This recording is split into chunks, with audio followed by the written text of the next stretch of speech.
Okay, I'm going back live to see if it fixes. Sounds good.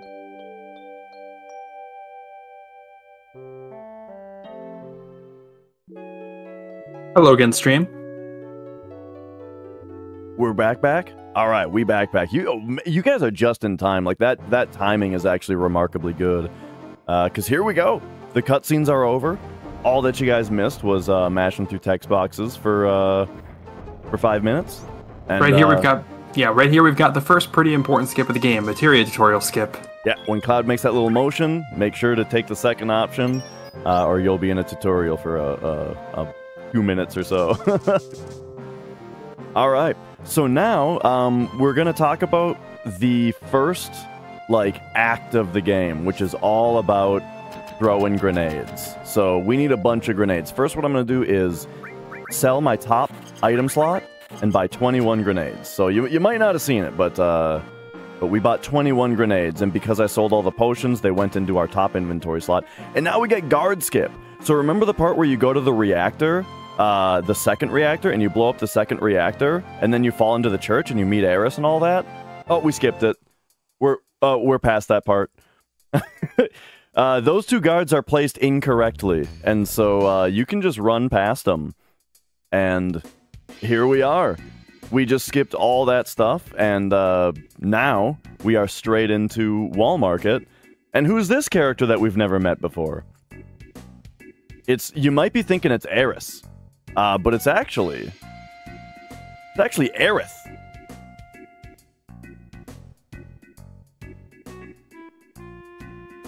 All right. So yeah, that's unusual. Also, something that doesn't usually happen. So the one thing about this game is when the screen comes up to name a character, that is when the game figures out what level they should be, and it levels them up to that level. So by skipping the entire section of the game where we met Eris, it gives her default name instead, which default isn't even the right word, because her default name is Eris. But her name in the files, or however you want to say it, is Aerith. Which I think is actually kind of just a lovely coincidence that it's the name that they went canonically with later. It could have very well been EARITH or something. But the other funny thing, if I pop into the menu here just to show you, is that she's level 1. Isn't that weird? Because yeah, we skipped right over the part where it would normally level her up to, I think she's supposed to be 5 or 6. Yeah, I'm not certain if it's dependent on your party level or not, but it's definitely not supposed to be 1. Luckily, it doesn't matter that. It doesn't really matter. She levels up from 1 very quickly, and her power isn't really that useful throughout the run, luckily. But it's just an interesting note. So during this segment, we are going to be doing various things in order to get what could be considered the best ending out of the Don Corneo side quest. We missed Tifa being captured, or not captured, but being brought to Don Corneo's mansion. And the goal in this area, in this part of the game, is to get her out, essentially. This involves doing several things. First of all, selecting the second option in this in this area, and also saving, I guess that would be important, just in case we select one of the wrong options. Yeah, it's very easy to make one wrong selection here and kill your run in a very unspectacular way, so I'm just gonna safety save there. Yeah. Alright. Here's Go. You want the digestive from this place, then you come down here. All the things that we want is, we want the best dress, we want the sexy cologne, we want the best wig, and we want the diamond tiara. That's it. So the things that we've done so far is we set up for the tiara, and then we set up for the cologne, and now we come up here, and we set up for getting the dress as well, and then the wig comes later. So yeah, you gotta visit this place one time in order to spawn or not spawn, but get the dad in the bar to talk to you. But coming up, we're gonna do another paralysis dodge, actually. in order, when we get into the bar, there's two things to do. One thing is to select what dress we want, and then the other thing is to turn in the digestive for the sexy cologne. But we can do both of those things at the same time. All right, and so very quickly, kind of the way that looks is come straight back here and talk to him once, and then when you talk to this guy, that paralysis dodges you. And then you can close the door for later and advance to this spot, open it again. Then you got to come down and talk to this guy. Come up here until you give her the medicine. And then you can come down here, select your dress, and then leave without clearing that sexy clone thing. And there you go, we did it. Nicely executed. Yeah. And then here's a funny thing. Here, when you talk to this guy, if you're holding X, you'll notice Cloud right here is going to run into the dressing room. If I wasn't holding X when I initiated this cutscene, he would have walked. So that's a really funny way to lose like 5 seconds. Alright, if you know what's coming up next, then everybody up. We gotta do some squats. I know it's early in the morning for a lot of you guys, but it's time to exercise. Yep. Can you beat Cloud? Sometimes he does 20 and sometimes he does 21, so let's see about it. You know the motions: square, cross, circle. That's that easy to do squats. Yeah. And so if you're mashing fast, I just mash until the PlayStation symbols come up, second option. Then mash until there's a big text box, there it is, second option. And then here we go. So executing these squats is very, very, very easy because it's square, X, circle, square, X, circle, but you can buffer each of the individual inputs. So like the moment that Cloud accepts one input, you can immediately start buffering the next one. And so, yeah, I mean, you'll get perfect squats every time. The only thing is that, what is it? The game uses like the global frame counter to decide when to count the seconds down, right? And so depending on like, yeah, so depending on when you start the squats game, sometimes you have time to do 21 squats and sometimes you don't.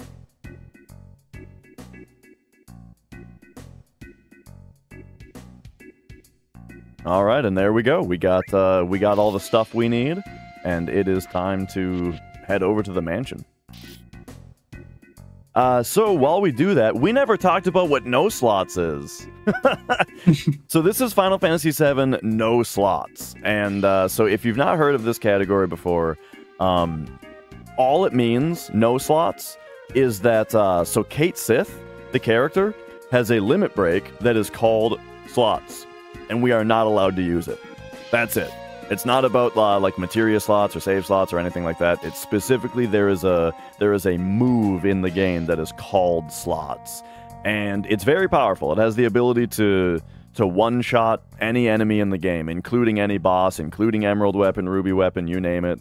So yeah, we opt not to use that move in this category.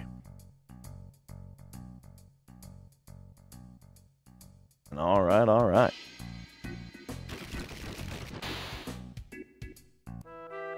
It does not effectively ban Kate Sith. In fact, Kate Sith was and still is used in this category, and is including its other limit break dice. We're just specifically not allowed to use slots.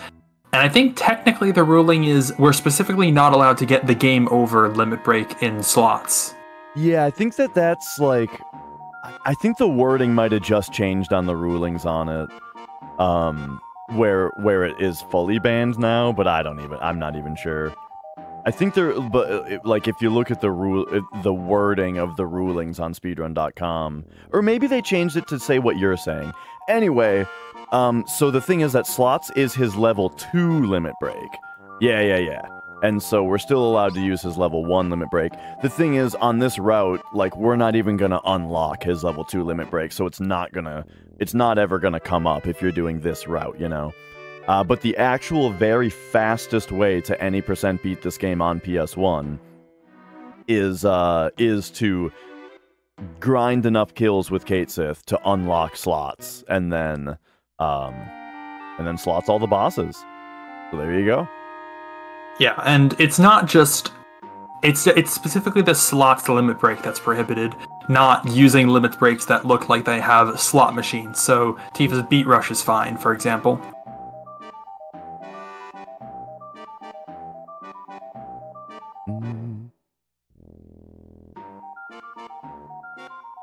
All right, so we are just about done with the cutscenes here. This part of the game is super famous. It's funny the way that, like, I'm a little desensitized to it now, but just the way that, like, every single thing in this game is, like, iconic, you know? Like, here's the Don Corneo parts, you know, here, well, there used to be the Calm flashback, but we skipped that now. Spoilers. So yeah, because of what we did, hopefully, and it's not like it's luck, I'm just saying that just because sometimes, like, very occasionally, you mess something up and don't realize it, but Cloud will be the best girl selected by Don Corneo here.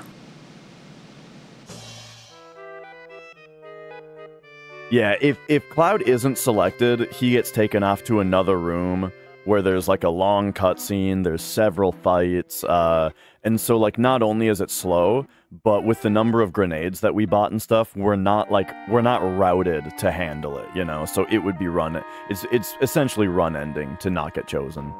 But, you know, we made it happen by doing the right things. All right, second option, twice, is the fastest way to get through this, where you say that you have a crush on some guy named Barrett. Unfortunately, no Don Kiss. Yeah. Funny enough, just as like a background thing, when you say that to Don Corneo, it gives you points towards Barrett for the gold saucer date.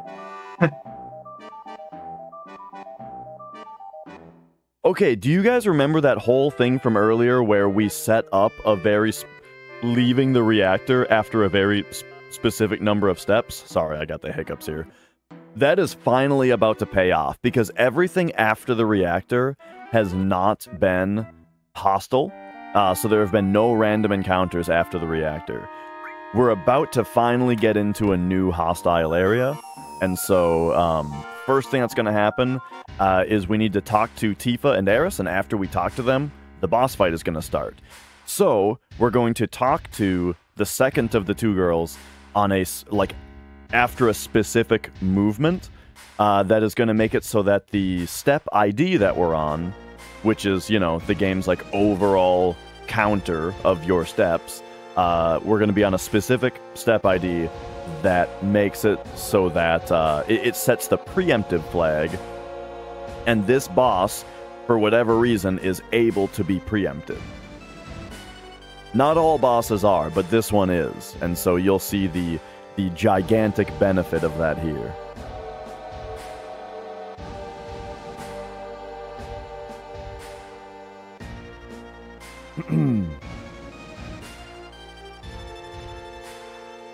Alright.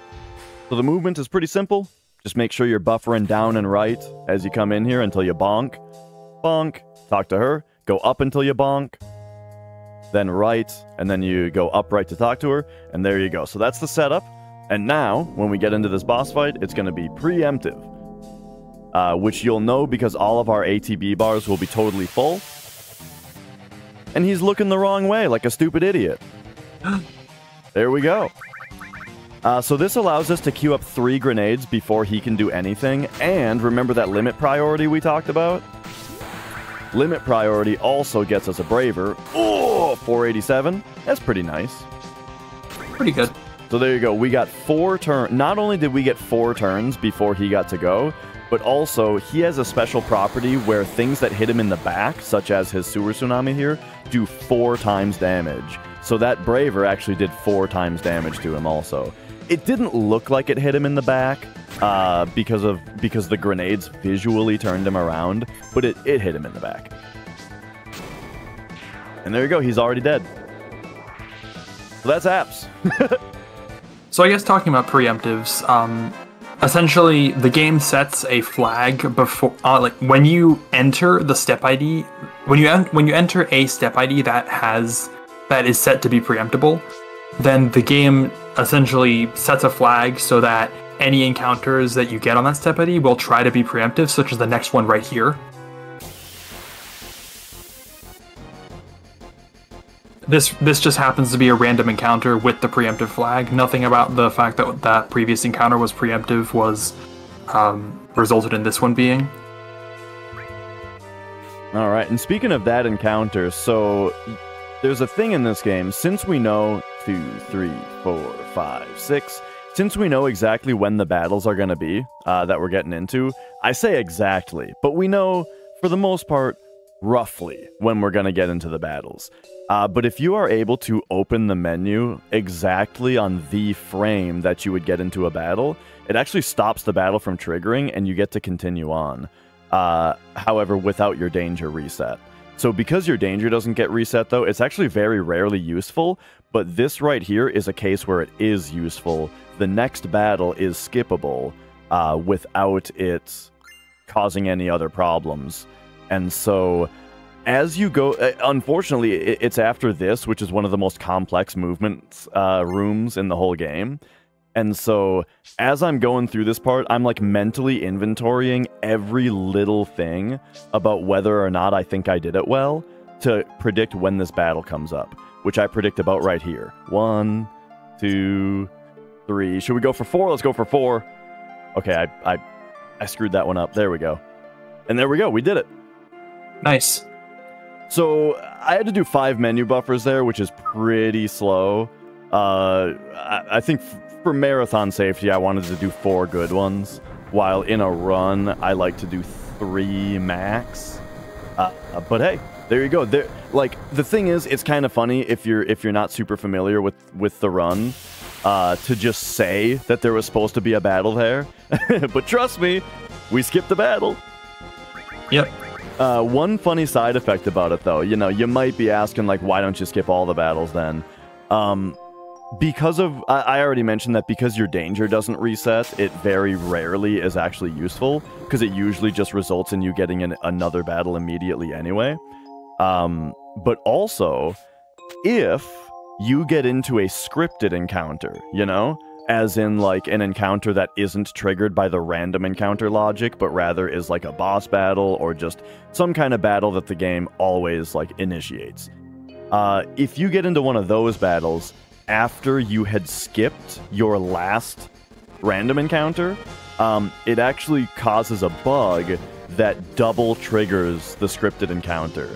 So you'll fight a boss and you'll go through, the victory pose, you get your experience, you get your spoils, the screen fades black, and then instead of fading back into the field, you just hear the battle swirl again, and then you fight the boss again. It's super weird, and as you can imagine, a speedrun, it's very bad, and it also has a chance to crash the game after the second battle is over.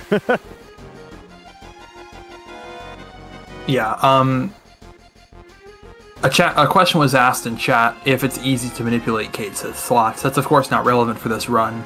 And while I wouldn't say it's easy, it definitely requires a decent amount of practice. It definitely isn't hard, and it can be done consistently. Yeah, it's not something that I've ever practiced, but it's pretty. There's a nice setup for practicing it, and so at least when I've watched slots runs, they pretty rarely screw it up. But it does happen, though. Yeah, assuming manipulate slots means control which outcome you're going to get and get the game over outcome. Yeah. You might hear you might hear the phrase ton ton ta ton, or maybe there's 4 of them. Yeah, ton ton ton ta ton. That's maybe about not that rhythm, exact rhythm. All right. So we're on the Reno stairs. This is a hostile field that is actually a lot harder than it looks to stay on the step route. I'll talk more about the step route probably on like Mount Coral. But that field that we just got through there is deceivingly difficult to not lose a whole bunch of steps on and get yourself like way behind on the route. Yeah, all the corners that you have to cut there make it, as Dash said, very easy to lose very easy to lose some distance. I'm not going to say lose steps because that specific phrase means get off your step route. Yeah, that's true. Yeah. So here's Reno. Oh, yeah. Okay. He will pyramid somebody. We want, I think... Actually, I'm not sure who we specifically want to be pyramided. I got 2 grenades before his first attack. All right, that's really nice. Yeah. That means we're pretty much definitely going to, like, yeah, it'll be fast. I think you'll only get 2 attacks off.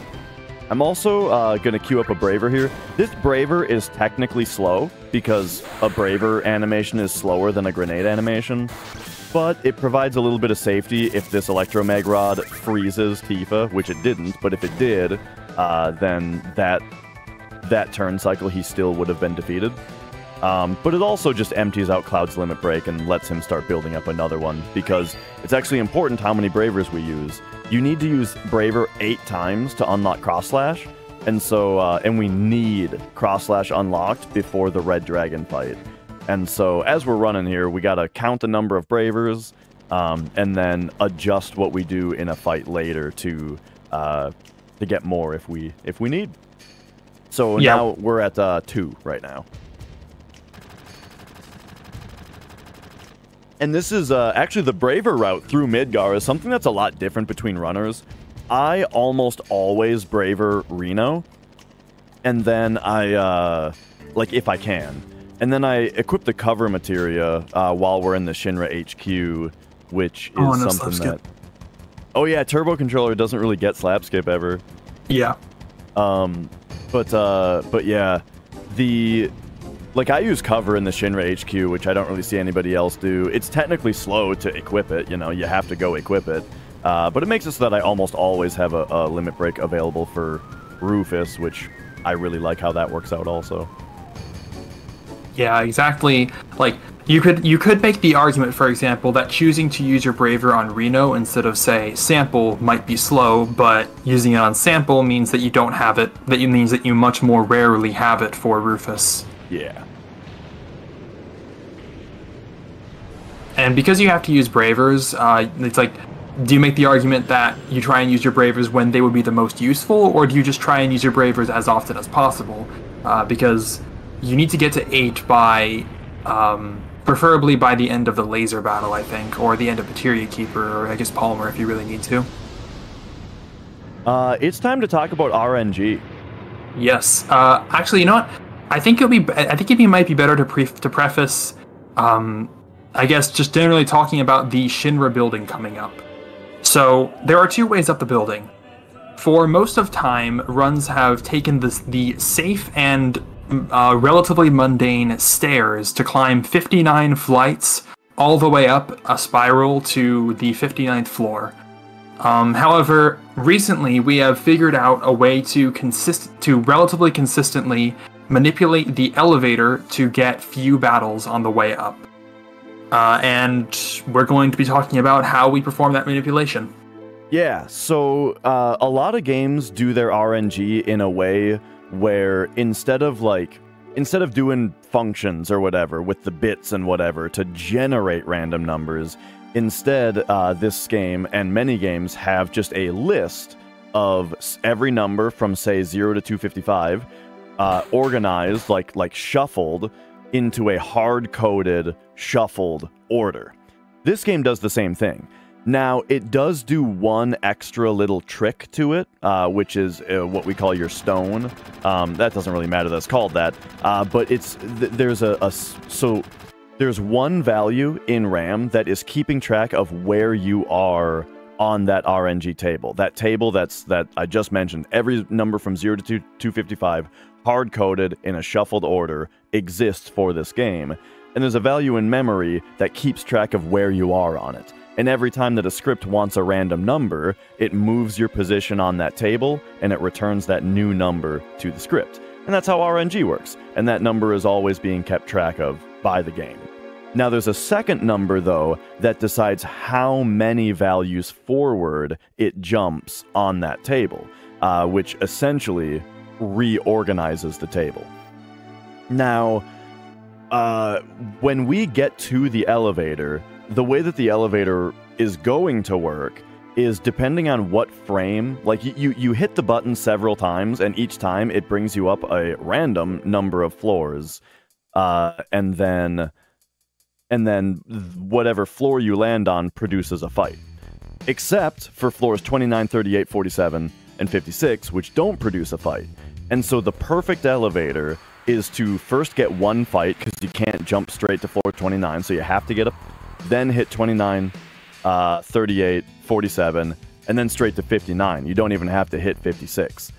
So that's the perfect elevator, and we are able to, if we know what our starting position is on the RNG table, there are several good starting positions that we can start from, and we can abuse a few mechanics that we'll talk more about in order to manipulate those outcomes. But in order to do that, we need to know what our starting value is once we get to the elevator. And in order to figure that out, we're going to be observing a random waterfall pattern on Eris's house's screen, coming right up here. Yep, right here. You guys see that waterfall back there? And if you look at the bottom of the waterfall, you see the way that it's like glowing up and glowing down. That's the only script on this screen that is calling random numbers, and so it is very, it's very consistent. So Dash is going to now view a replay of a recording of him running through that screen, slowed down to 25% speed, and will now be recording the pattern of waterfall glows that he sees. Just based on the last 9 or 10 glows, we can tell exactly what RNG value we were on when we entered the house, for the most part. And yeah, Love, Murder, Rose, that pretty much is exactly it. The only thing, like, the order in which, like, assuming you have a consistent stone value, which if you just hard reset the game, you will, for example, yeah, the randomness just comes from how many positions are jumped. That's pretty much right.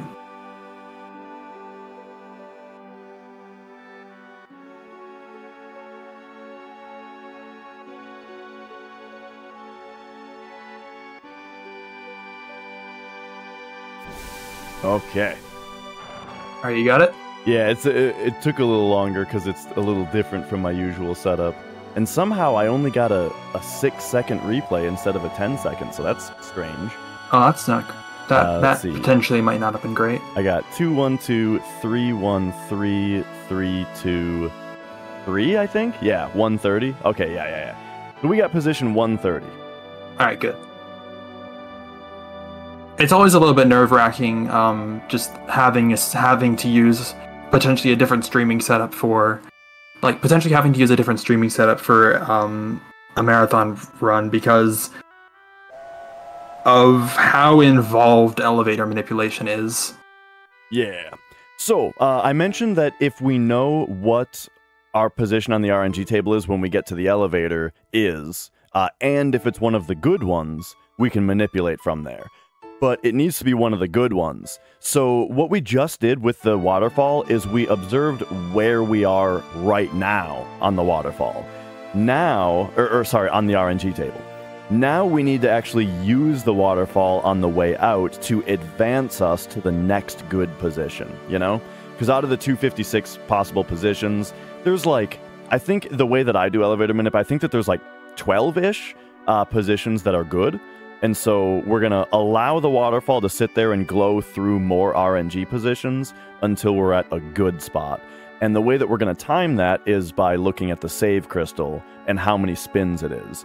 We got a nice big 32-frame window here where if you think of it as the minute hand on a clock, we're going to go after 3 rotations, we're going to go between like 20 and 45 minutes.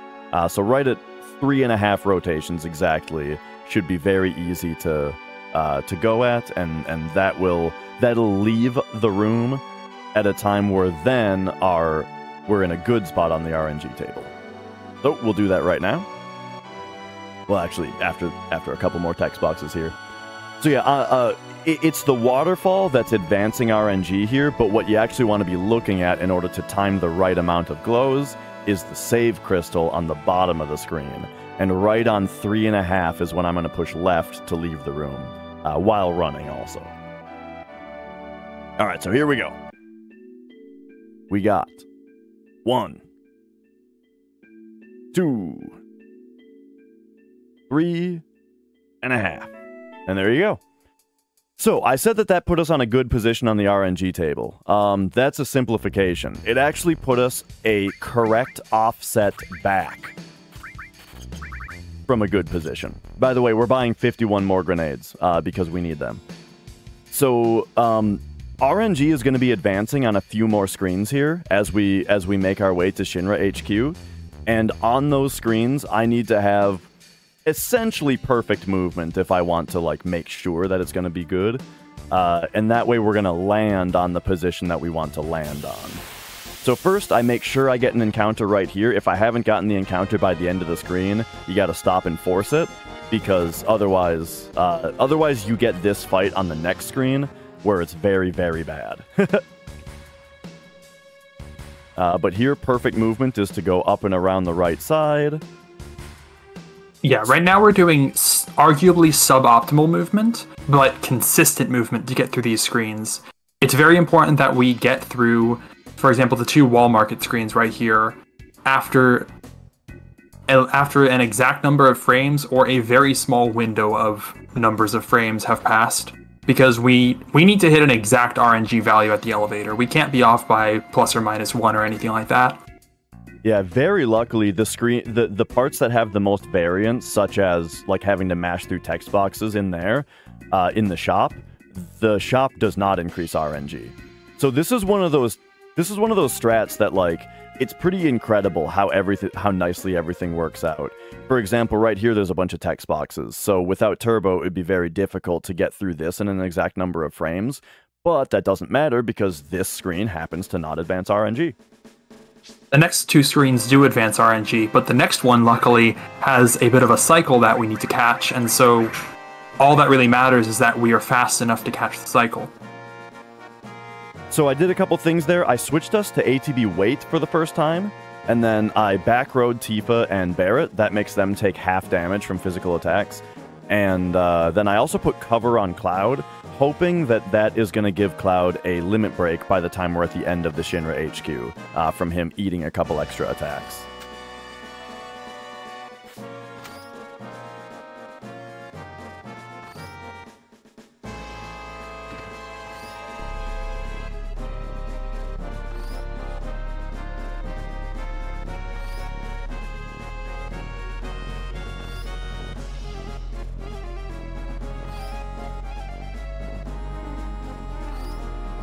How much leeway do we have on the next screen?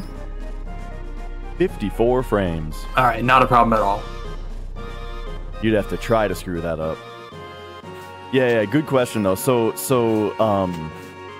like you were talking about, on this screen, there's some weird stuff that would make it difficult to have an exact number of frames movement. However, there is this swing that, yeah, as long as you hit this thing on the first cycle, then you're good. Because that lines you up, as long as you just buffer your way out. And then, yeah, this last screen is also difficult to be exact on, so I just have written down on my notes, like, for each pattern possibility, how many frames of leeway you have. And this one, we have a very, very comfortable 2 seconds to get out before the next RNG advancement. So we are definitely fine here. So yeah, if I did everything right, we should be on, well, position 77 on the RNG table, in case you care. So the next screen coming up is going to be the next hostile screen after what we call Broken Road, which is where we had forced that last encounter. If we had not forced the encounter there and we were far enough ahead to not get that encounter on that screen, we would have gotten it after this scripted fight coming up here. And it just so happens that at this point in the game, on this screen, the game actually prevents you from running away from random battles. So that would not be great. If you're at a bad spot on the RNG table, you just wait at the waterfall. The longest you can possibly wait depends on your style. I think the longest wait that I have is it's like 15 seconds, which is kind of brutal, but I mean, it's not so bad. This is not a reset mechanic heavy thing if you don't screw it up. Okay, so I mentioned that the way that the elevator works is that they're, depending on what frame you press the button on, you jump a random number of floors. How that works is it's cycling through a list of 16 possibilities that it's looping. And the thing is, though, the counter is a field script, which does not advance when we're in the menu. So we're going to heavily abuse the fact that when you're in the menu, it's not counting. And if you exit the menu and then hold the menu button again, that will pass exactly 1 frame. So I'm going to attempt to open the menu a little bit early each time and then do the number of menu buffers required to advance the exact correct number of frames to get what we're looking for. I don't think you guys are going to be able to hear these beeps, but there might be beeps. We're using flow timer for the first jump because of all these text boxes. You can't be consistent with it without doing that.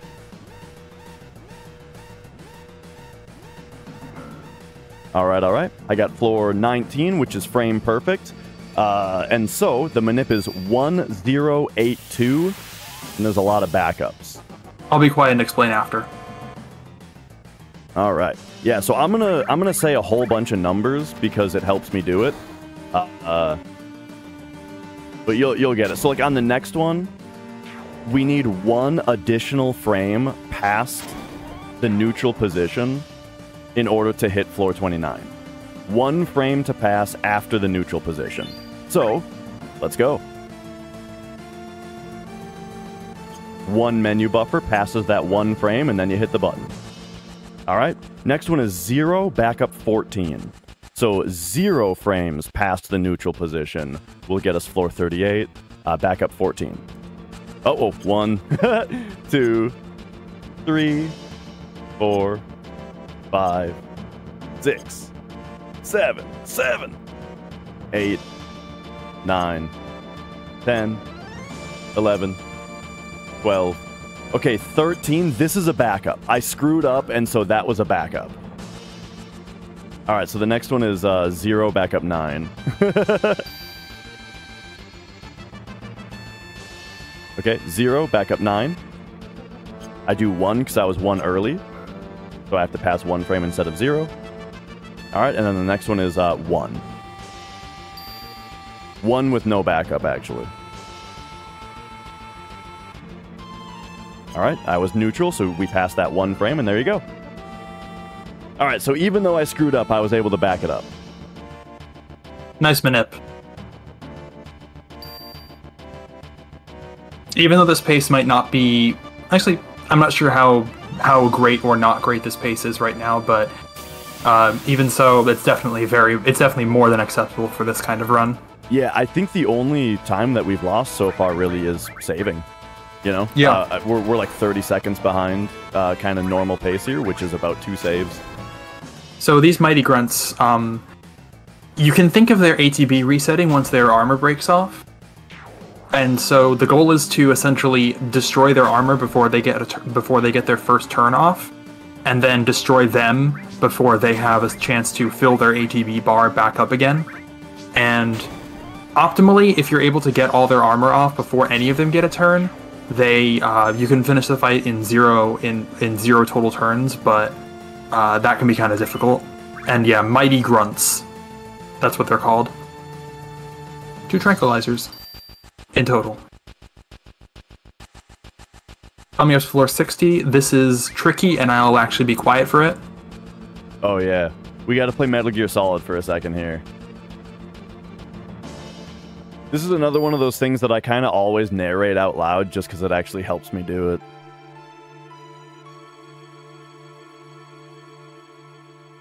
Alright, so we spawn in here, and then you gotta be quick in order to make the speed run cycle. So, If you've ever struggled with this part, here's how you do it. Check it out. You buffer up left, up right into the door. All right. And then run Cloud behind the middle statue. And then to the middle. All right. And then run Barrett to the middle statue. And then to the middle. Now, Tifa, look at the guards in the top right. And the next time that they stop, mash her all the way through. Right there. All right. And then run Cloud to the middle. First statue, I mean. And then all the way through. Barrett, first statue. All the way through. And then Tifa, just chill. Just chill. Okay, one move. Just chill, though. All right. And then all the way through. And that looked kind of slow, but I swear that's fast.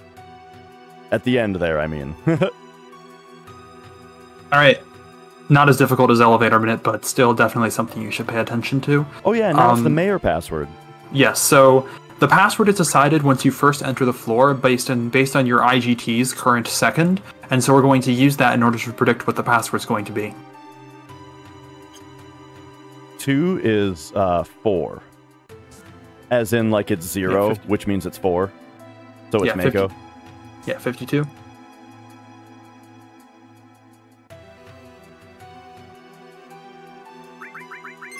So, yeah, the way that I do it is, if you divide it by 4 and take the remainder, you get 0, 1, 2, or 3, and you line up that 0, 1, 2, 3 with the pattern 4, 1, 0, 3, which is how many down inputs you need to do. So, yeah. And then we can just go right ahead to floor 65. So, essentially there, the password is determined by your IGT, your current IGT, modulo 4, so essentially remainder after division by 4, or how far off it is from being a multiple of 4. 52 seconds is exactly a multiple of 4, so it was I guess password 0, you could think about it, which corresponds to the word Mako. And then it would be king, and then it would be best, and then it would be bomb, and then it just repeats. And it never is the two options Hojo or orbs. So for this puzzle right here, we're only able to carry one Midgar parts item at a time. If we were to try and open up any of the other chests while we already had one, it would just not let us open it. However, normally you're supposed to go to these chests in a specific order, as in each of them unlock when you put in another Midgar parts item. However, for some reason, putting a Midgar parts in the 5 o'clock position in the center just makes it so that you don't have to go in any specific order, and so most runners will do that.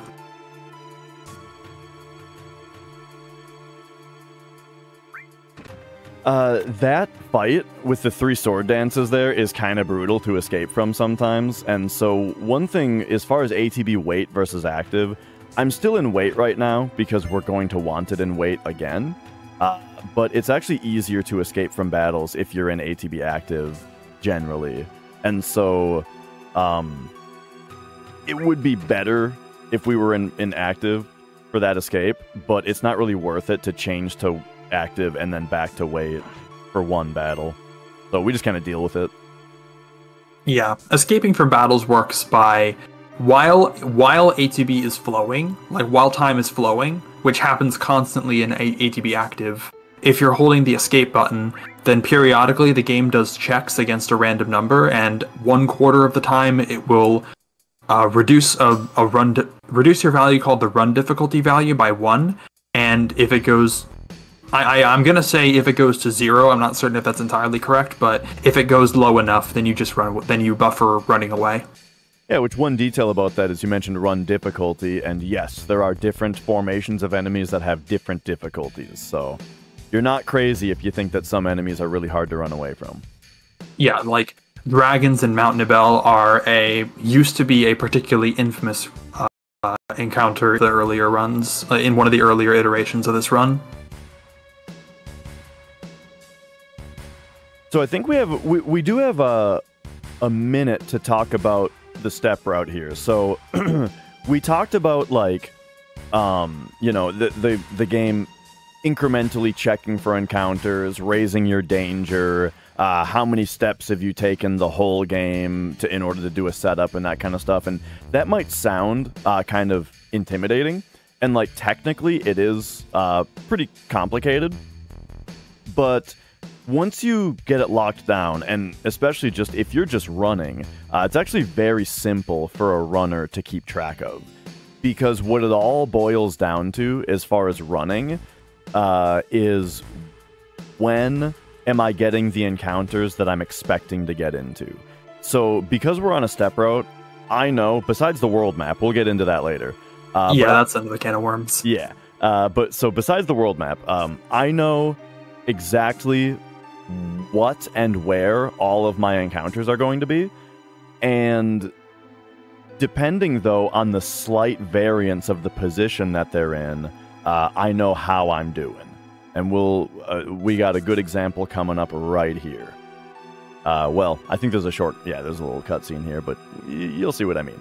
We're about to get into a fight with one moth slasher. And so yeah, this is just to demonstrate how easy it is to keep track of as a runner. I started talking about it too early, though, so now I gotta fill time during this cutscene.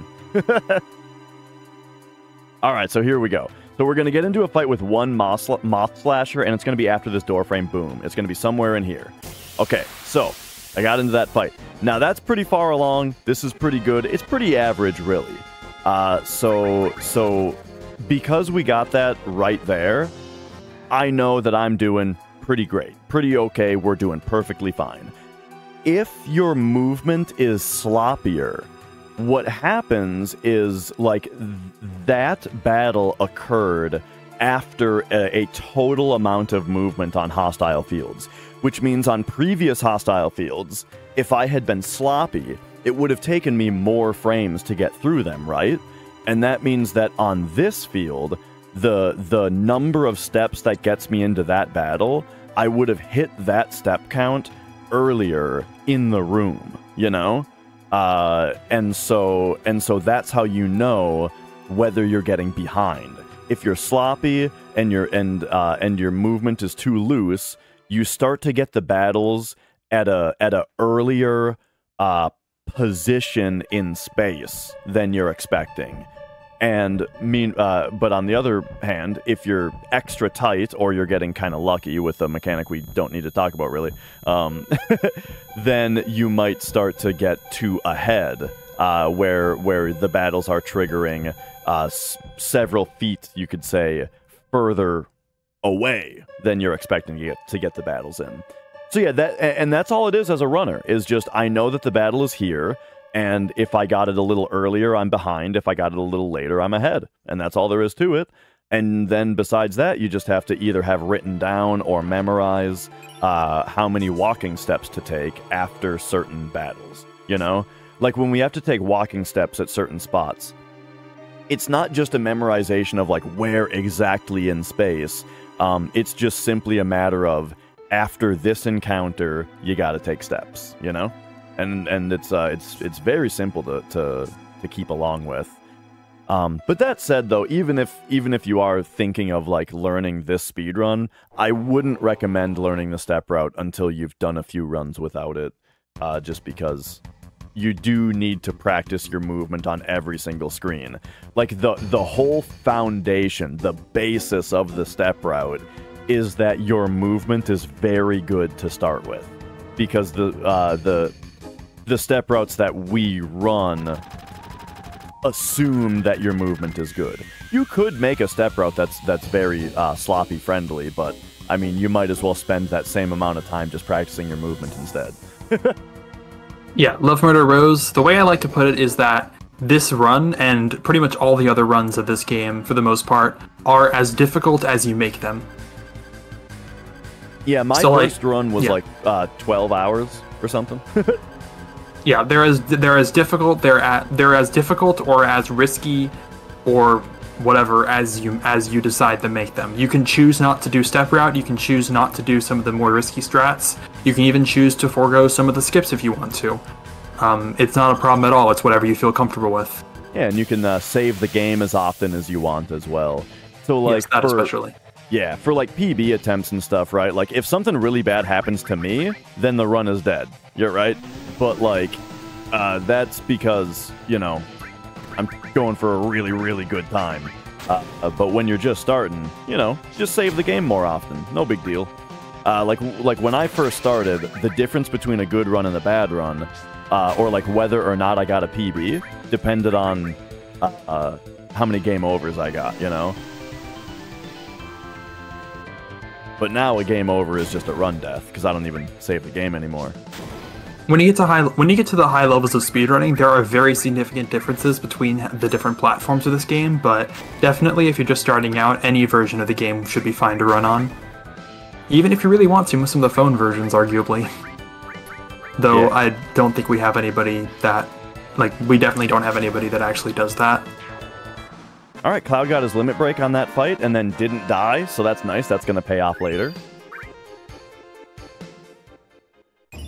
So Yeah. I was doing something in that fight that we didn't really talk about, but so that was more abuse of ATB weight. You notice that, like, I kept selecting grenades and then not queuing them up, and the reason is because when you're in ATB weight, if you're in a sub-menu or targeting, that is when the game stops ATB from flowing.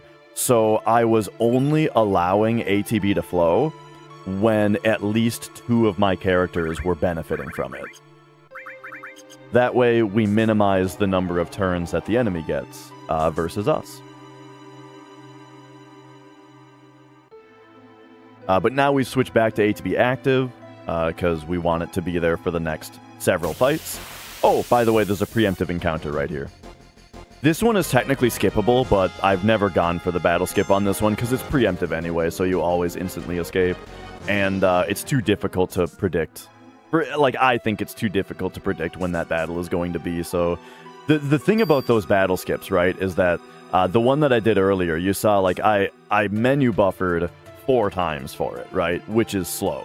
You know, each one of those menu buffers takes time. And so if you do a bunch of menu buffers and then you get the battle anyway, you've just lost a bunch of time, you know what I mean? So yeah, I don't bother with that one. And alright, so now we get a few more cutscenes, but then we get the end of Midgar boss rush, and if this were the remake, we'd be almost done with the game. And also, Matt Davis, about an earlier question, I believe if you want to look at run difficulty values, most likely your best resource would be to use the program ProudClad, which is sort of a enemy and formation analyzer sort of thing. Oh yeah, I was just looking at ProudClad because people always say that Bio has a 48% chance to poison, and I was wondering, like, why is it 48? What's the reason? Why isn't it 50-50, you know? And I was looking in ProudClad, and it's like the chance is a value from, I think, 0 to 63, which then gets multiplied by 4 to go from 0 to 252%. And so if you're only going up by 4, it can either be 48 or 52. And so they made it 48. Apparently, something like that. I don't know. That's what I got out of ProudClad. It might really be a 50-50 chance, but the 48% might also factor in the chance for it to miss. Right. That's why I was looking into it. I should look into exactly what the chance for that is as well. All right, so here you can talk to Barrett, you can talk to Red, but the thing that actually advances is to talk to Eris. So we talk to her right away, and then that'll be it. We're coming up on another potential paralysis dodge. You can talk to Barrett and also trigger this cutscene coming up at the same time, and it's a pretty optional one. It only saves about 7 seconds, so it's not worth making like an involved setup to get it every time. Instead, you just kind of go for it and hope for the best. Alright, Eris is still safe in the church. Nothing bad is going to happen to Eris. She's just in the Midgar church, growing her flowers, living her best life. Aerith, on the other hand, that's who's traveling with us. And nothing bad's going to happen to her either, right? I don't know why I even said that.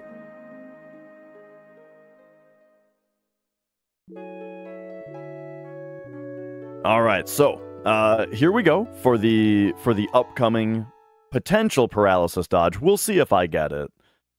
But first, you gotta talk to the door. Then, talk to the dude. Talk to Tifa.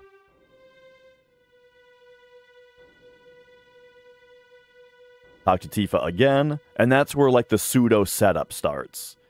All right. So, we gotta talk to Barrett here. So, I'm gonna drag down and right on the wall. Right here. And hit Barrett. And then we go straight up into straight left. And then I think I need to do 2 diagonal frames. Like that. But I didn't get it. So yeah, if you get it, you're able to just run away and talk to Tifa right away. Which saves, you know... I don't even know if it's 7 seconds. I think it's even fewer. Here you can get in front of Red. Or, yeah, if you run around him, it's actually kind of tricky. Did you guys know that you can run under this thing? I didn't know until I saw someone else do it. Oh, by the way, there's a battle coming up here. And so, like, my kind of visual cue as to how I'm doing here is, like, getting through the door is quite good. So we're doing very well on steps here. Yeah, you almost usually want to be ahead, though in some cases you want to, like, you might need to just generally know that you're ahead and potentially adapt for it, but in general it's better to be ahead than to be behind. Yeah, there are certain times where if you're too far ahead, then you won't get into a battle on the correct field, which can cause complications, which we actually talked about earlier. That side attack with the Hell House in front of the playground, I mentioned I had to stop and force that encounter because I was too far ahead, because you do not want that encounter on the next hostile field, for example. And there's there are, like, especially in FF, especially in like any percent type runs, being ahead is preferable to being behind. Whereas in 100% type runs, it's actually less beneficial to be ahead, and sometimes kind of dangerous to be very far ahead on steps, because that category is much more sensitive to what formations and, like, the specific encounters you get, because you have a lot of things to steal to collect items for 100%, e-skills to learn, etc. So there's a lot of things that there's a lot go into different step routes, for example. FF7 Japan versus FF7 English, almost everybody runs on English. Mostly because almost everybody has the English version, and very few people that run this game that also are in the English-speaking community have the Japanese version. There are also, if you're talking about the PlayStation version of the game, there are 2 Japanese versions. The original, which is arguably worse for speedrunning, though pretty interesting in its own right, and then the international re-release, which is more similar to the English re-releases, to the English versions. Yeah, the Japanese international version is faster by default because, you know, the text is so much faster. But yeah, pretty much nobody runs it due to those reasons, right? Availability, and also, like, I can't read Japanese. I could memorize it, and it would actually be very fun to try to speedrun the international version, not knowing how to read Japanese, but just seeing if I can figure it out. But that would take, you know, it would take a lot of work and extra memorization and stuff. But yeah, if you do run it, it's like not this category. Like those of us who compete with each other, right, and is on speedrun.com and stuff, is agreed that it's this version that we run. There is only one version of the game released in the US for PlayStation. As in, like, all versions of the game released are bit for bit on the disc identical to each other. So we don't have to worry about that. It's like we don't have to worry about version differences over here, like on PlayStation specifically. So here okay, so I queued up red last, but I'm actually going to flip that around here. I mentioned that, like, because of ATB active and max battle speed, you can kind of do stuff with your character's speed without losing any turns. Like, we got 3 turns there, but see how all 3 of my characters have their ATB bars during the enemy's animation? Because the enemy was in the middle of their attack animation right there, I know that their ATB bar is full, and so I don't need to, like, worry about losing a turn. We still get 3 turns here, even though I just completely flipped around my character's turn order. And the reason I flipped the turn order around is because Barret has a limit break. And even though before I was talking about how you want your limit holder to go first, so that then you can use limit priority to jam an extra turn in, you know, I've done that a couple times here. Here it's a little different though. See how Barret got the killing shot and his ATB bar only just emptied? So that actually doesn't give him enough time right now. Like, the enemy already has their turn queued. And it's not this, by the way. This is called a sneak attack. He always gets this turn no matter what. It's not part of turn queuing. But then, normally, his actual next turn got queued before... Was that a crit? I think that was a crit. That's a crit. Nice. Oh man, that threw me off there. Normally Barret would not have gotten a turn on that round because his ATB got held so high. Due to the enemy switching phases. But if you queue up the limit break there, then he gets his turn. So Air's got put to sleep here, which is no good. However, because of that crit, we're doing just fine. Like, I don't think this is any slower than a normal fight because he dies to this grenade right here. Yeah, getting crits on limit breaks in this early section is very rare, as in like 1 to 2% per use. Okay, so I mentioned earlier that personally I'm really keen on getting a limit break with Cloud to start this battle with. And the reason is that he has this dog with him that gets a turn right away. It's very fast. But if Rufus gets the first turn, which happens, 50-50, then we can use our limit priority to skip the dog's turn. So we'll see if that happens. Besting a shotgun. We didn't get it. But we still skip Rufus's turn here.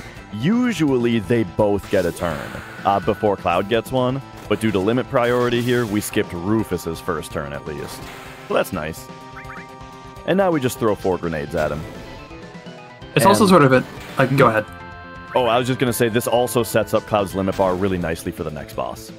Yeah, it's also pretty interesting that the experience that we get from the 2 extra fights that we have to do in order to do elevator manipulation is just perfect. It gets us to a high enough level so that the braver that we do on Dark Nation right there, the dog, is, if not guaranteed, then almost certainly guaranteed to kill. Whereas it doesn't give us too much experience for a later thing that we'll mention to be a problem. If we were to do elevator normally, then we'd get too much experience, but not doing elevator and doing stairs instead would result in this fight having to throw a grenade on the dog instead, because Braver wouldn't be powerful enough to kill it. And the grenade also has a chance not to kill the dog. Yeah. That fight looks relatively safe, but it can be surprisingly dangerous. And for the most part, usually it's safe, I should say, but Rufus can crit you relatively easily, and the dog cannot die when you expect it to, and things can just go entirely out of whack. If you're on auto camera, so it's swinging around like I like, and you try to buffer up and circle out of panic, you might grenade yourself. Then the dog can cast Bolt on you. So yeah, coming up is the Crazy Motorcycle Chase game, or at least that's what the song is called. This game, for the most part, is relatively simple. All we need to do is get through it. Though, did you have full limit, or are you going to do any straps for that? Yep, I got the limit. Okay, so it's just going to be kill off yellow bikes and until there are 3 total red bikes, and red bikes will try to avoid us when we swing our sword, which we can abuse by forcing them to stay behind us and just constantly swinging our sword. And this game limits, this mini game limits there to be only 3 bikes spawned. So once 3 red bikes have spawned, we can just keep swinging, and they'll just stay behind us and not really be a problem. Just keep swinging. Just keep swinging.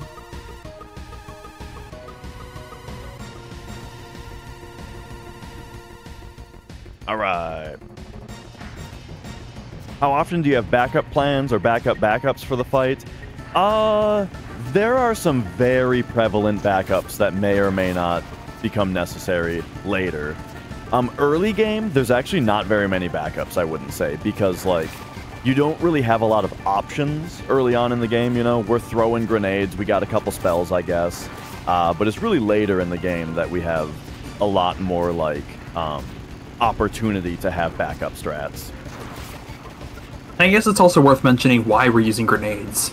They are powerful, but they are also consistent in that they usually do around 130 to 140 damage in a tight range, depending on exactly what the enemy's defense is. They have a quick throw animation, and also they can't crit, which is, like, they're non-elemental, they don't care about rows, so we can put our party in the back row. They never crit, which means that, like, while we might benefit sometimes from the damage of a crit, they will never do more damage than we're expecting, and so we can kill with a consistent amount of grenades thrown. And they also never miss, which means that we don't have to worry about that either. They're pretty cheap, too. We can buy a whole bunch of them. Yeah.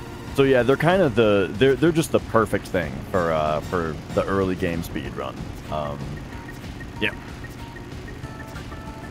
Yeah, just they're fast. They're definitely faster than using spells, though. In this fight coming up, because of Motor Ball's weakness to electricity, we will be using Bolt. And I guess we might want to start talking about this fight. Yeah. So Bolt does a lot of damage to him because he's weak to it. So Cloud's gonna be doing bolts. The other two are going to be throwing grenades. I'm going to sneak a Braver in there instead of a grenade at one point. And then, but the thing is, we don't want to over-damage him, because if we do too much damage to him early on, then he'll counterattack and put us in a really bad spot. But if we don't do that, then the fight's really easy. So we'll see all that come up. His first two turns are going to be arm attacks. He's got, I think it's a 50-50 chance to either do 1 or 2 arm attacks. We want him to do 1 because it does less damage to us and it's faster. But he might not. But after that, everything's perfectly consistent besides those first two arm attacks. Now, the damage threshold that we're looking at, as far as like how to determine whether we're over damaging, is if our bolts are doing more than like around 223. So I'll queue up a bolt, grenade, and then I'm also going to defend with Barret here, because I mentioned I'm going to do a Braver instead of a grenade. So that defend just made that second arm attack do less damage to him. He doesn't need to throw a grenade because I'm going to do a Braver instead. 210 is a very comfortable amount of damage for a bolt. That's almost certainly not going to over damage. And also, oh, double arm attack. We got the double arm attack. Double. Alright, so this time I'm buffering up in circle on my controller to put in that Braver right as it comes up here. And then we also need to watch out for a crit. So that did not crit. 145 is pretty high though, so you have to consider that as far as the over damaging goes, but I think the bolts have been friendly enough where we don't have to worry about it. If we were doing like 220 though, like we were right on the line, then 145 might actually be too powerful of a Braver. Alright, so that was the third bolt. You do 5 bolts with like the 2 grenades between each of them. So this is the 4th bolt, which is followed by 2 grenades. And then so we're going to do a 5th bolt and not put grenades after it. And then the moment that Cloud is done with this 5th bolt, his ATB bar is going to empty, at which point we queue up the killing blow. So there it is. So I queue up a grenade, a 6th bolt, and a grenade. And this will almost certainly kill him. Just in case it doesn't. Yeah, the fact that we see Cloud's ATB emptying after he uses his last bolt is what cues us that we did the fight successfully. Yeah, if you bolt him that 5th time and Cloud's ATB doesn't empty, that means that you're getting counterattacked, and that's because you overdamaged him. Yeah. All right, 36 or 31 is like 67, so that's 131.07. So coming up immediately when We'll be going to the world map soon, but first we have a little paralysis dodge to skip a cutscene with Barrett. To skip a cutscene with, I guess, the rest of the whole party forming up and leaving. We can essentially both talk to Barrett and hit the trigger to exit to the world map at the same time. And now, yeah, the world map itself is complicated, and very conveniently for us, the most complicated part of the world map is right now, essentially. So I'm honestly not going to explain a lot of how the world map works until later. Just because I wouldn't be able to, and we have a lot of things to go over. But the first thing you need to know is that RNG is based on your IGT when you load into the world map. So Dash is using that and then doing a bit of a setup right here, in order to. Yeah, I guess what are you gonna have to do? 2 left, 5 down. All right, cool. So he's doing a little bit of a setup here in order to try and get as far as possible without getting into an encounter.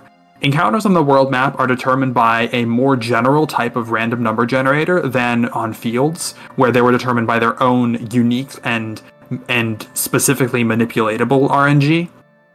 And so, yeah, Dash is able to get pretty far without getting an encounter, and yeah, that's pretty good. So what we have for this RNG manip for the world map is I've got a notepad document that has a whole bunch of IGTs written down on it and what you need to do on each of those. Because it's seeded based on IGT, it's going to be different. And so I use RTA, like 132.30 is what's on my RTA as I entered here. And I know that the next world map manipulation is about 23 seconds after that. So that's like 132.53 is my estimation of where we're going to be at. And there is one at 154 that is eligible. So what that means is as long as I'm decently fine here at doing this, we're going to use the 154 manipulation for the next part. Now, the next one is actually a little bit simpler. There's not different instructions. So here we go. So we pop in here, equip this on Barrett, go to HP wait, 154. See, we're lined right up for it. So there you go. That's the estimation. Ooh, this is a preemptive, so I gotta be careful. Mm-hmm. I don't want to grenade the chicken by accident. So this manipulation is to encounter and catch a wild chocobo. If we get specifically this formation, I assume it's going to be 2 Mandragoras, though I might be wrong. Then we can consistently catch the chocobo without having to. We can consistently catch the chocobo without having to obtain and throw greens. You may have noticed I threw the grenades a little bit slowly there. It's because since this is the preemptive formation, it's actually different controls than the usual muscle memory to correctly target them, and it's very easy to accidentally grenade the chocobo on a preemptive if you're not careful. Yeah. So we have a chocobo, and you might notice that we're also not at the place that we're really supposed to be at this part of the game. Aren't we supposed to be going to Calm? Yeah, about that. We're going here first. So first of all, getting off that chocobo there, so I should mention that if you have not gone to Calm yet, and you are on the other side of the marsh and have a chocobo and try and get off the chocobo will not run away. This will be very important for a thing we are about to do, but it also makes a little text box happen where Cloud tells the chocobo not to run away, and we need to clear this cutscene in front of the. We need to clear this cutscene with the Zolom anyway, so we can overlap the two essentially.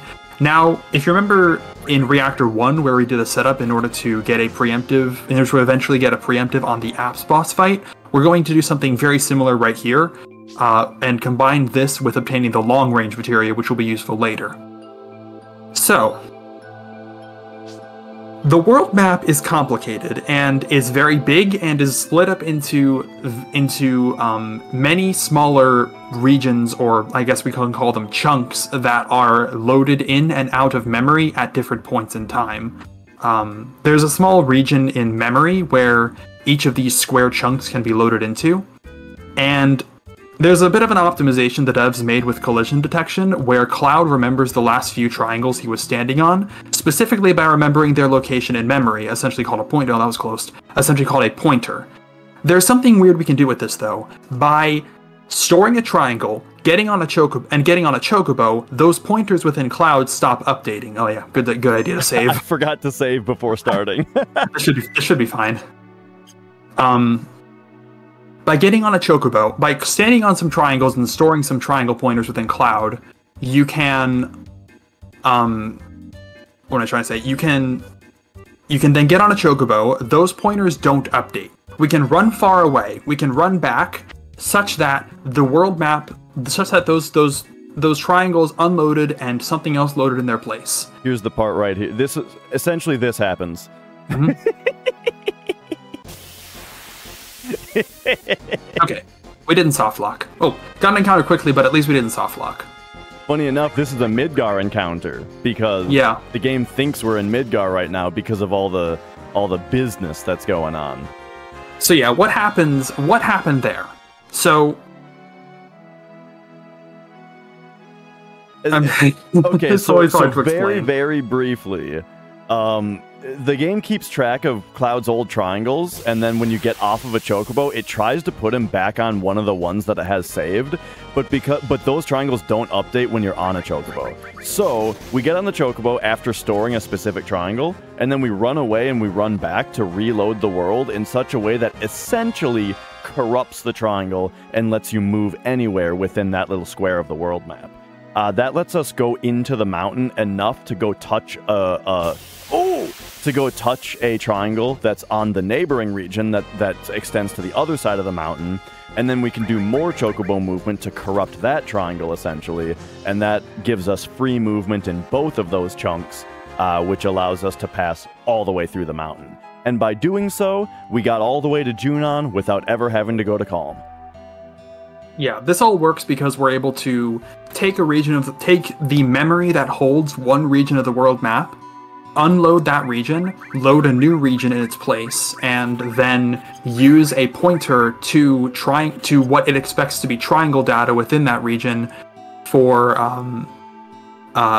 which points to what is essentially garbage data that the game interprets as a triangle that exists everywhere for another reason.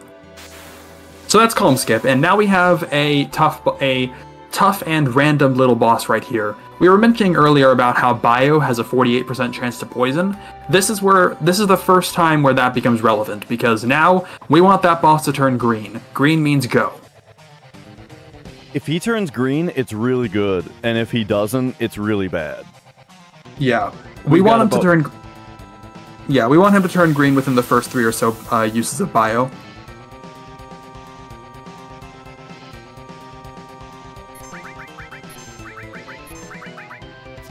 All right. So I bio, and then I specifically put the first grenade through with Tifa for a reason that's about to become apparent because we got a first try bio. That's really good. Now that he's bioed, we want to throw 3 more grenades and beat rush him.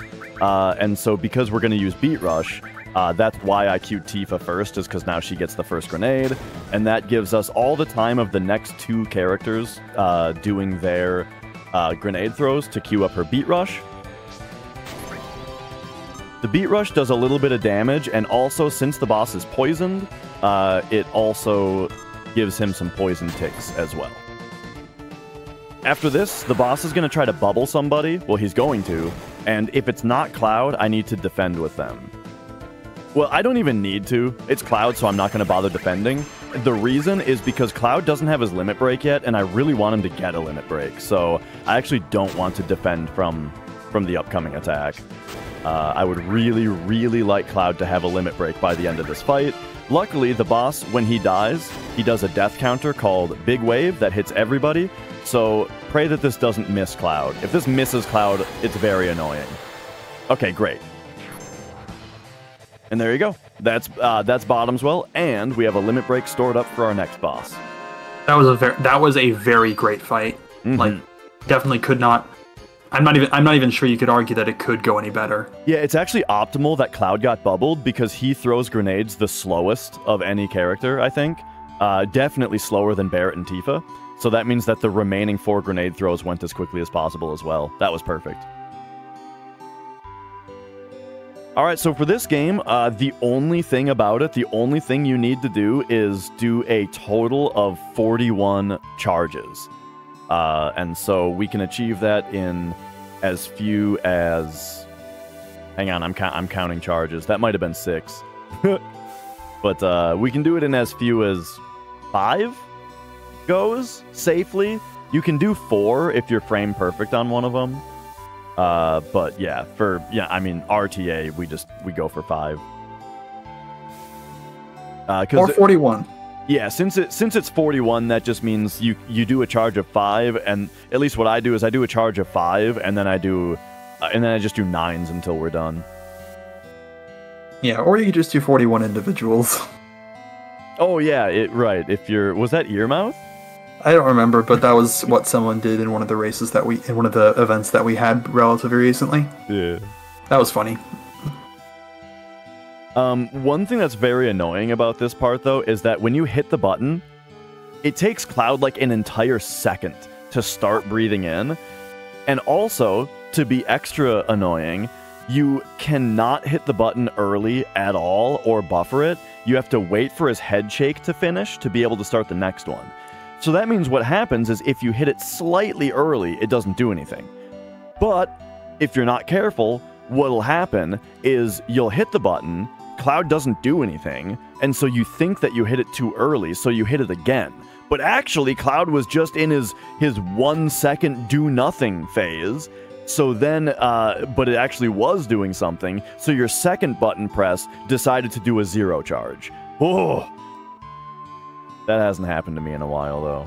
Yeah, that's just why this game is just generally annoying, like the CPR game in general. So, I guess, Calm Skip, which we did before, was complicated, and you might be asking, is there, like, if we can just go through the world map, why can't we, like, skip a lot more of the game? It turns out that Calm Skip and what you can do with it is actually pretty limited, and we actually got very lucky with Calm Skip in general, and what we're able to do with it. So, yeah, I think the main point to talk about as far as that goes is the fact that we were able to get off the Chocobo and get back on it. That is only possible on that little patch of grass in front of the cave, and only at this point in the game. There's a value in memory called game moment, that is just the numerical game keeping track of where you are in the plot, and it uses that to make certain decisions, mostly like to decide, what cutscenes should it trigger when you go into fields and that kind of thing. And that is used also to decide whether or not the getting off the Chocobo thing works. It only works before you go to Calm. And so the moment that we stepped into Junon, that doesn't work anymore. And also, what was the other thing about it? Oh yeah, the next time that we can get off of a Chocobo, and because it only works with Chocobos also, and the next time that it would work, the next time we'd be able to get off of a Chocobo and back on it, is when we own a Chocobo, and you can't do that until you own the Highwind anyway. You can technically do some things with the edge of the Gold Saucer Desert, like the Coral Desert, but that hasn't really been shown to be useful. Like, maybe in theory you could use that in order to get across and go to go to Nibelheim before you complete Corel, but that both wouldn't be as impactful, I guess, and it wouldn't be as impactful because the Gold Saucer isn't really that long of a segment. You would miss your ability to get the laser enemy skill, and we also don't know how to do that. Like, we don't know of a way to actually do that, so that's kind of important. It's kind of important to actually be able to do that, Yeah. Yeah, you're saying it's something that, like, is only theoretical, but even so, it's kind of getting shut down before it's even proven because it causes too many problems. Yeah, and it probably wouldn't even be worth it in, like, slots, for example. You'd miss Kate Sith. But that's what's so nice about skipping Calm, is that you don't get any experience from Calm, you don't get any items, it's all story. The only real thing you get from Calm is the PHS, but Barrett just took away the PHS that we don't have, and he's going to give it back to us later. So that's how we get the PHS in this run. Yeah, that's another one of those things where like it's so lucky. It's so like crazy lucky that every little thing works out about Calm Skip to make it perfectly. We can skip Calm and we can't do anything else with it, you know? It's so cool, really. Like, there are a couple of other interesting things you can do with that exploit. Like, the Gold Saucer beach, like the Gold Saucer desert thing isn't entirely useless. I think you can use it to cross the river south and get to Gongaga early, but then you're kind of trapped there, so it's not that useful. It actually might be useful in PC all bosses with warps, but I'm not certain about that. I think that's where I've seen it get talked about the most, is if it's useful there. I don't really know much about that category, to be honest, though, so yeah. So, welcome to Junon. Also, we got 25 buckaroos from DBZ for the marathon event. So thank you, DBZ. Thank you, thank you. Thank you. So yeah, welcome to Junon. We've got a couple of mini games here. Also, I forgot to mention this, but Morningcraft recently told me about what is essentially a baby Yoda on Rufus's car there. Oh yeah, we're already past it. Yeah, I should have said that before. I forgot about it. So upcoming here is what a lot of people probably think is like the worst minigame in the game, because it does a very, very poor job explaining to you what to do in this game. You're supposed to like walk into the spot that is like the empty spot, you know? They don't really tell you that you need to press circle once you're in position to actually initiate the rest of the game. So if you're like me, you know, that's why every time you got into position, the guy called you back and yelled at you for some reason. It's because you have to press circle, actually. And then after you press circle, to actually get points, you have to then repeatedly press circle to a beat, essentially to the guy's text boxes that pop up. Now, so there's all that, but let me tell you, it's actually even a little bit easier. You don't have to get into the empty spot, you just have to line yourself up with the back row. So the way that we do that, it's extremely easy. All you have to do, so take notes for your casual run, is just buffer down and run here until you bonk into the middle guy. So that's the second bonk. Bonk, bonk, and then you go right and then left and hit circle.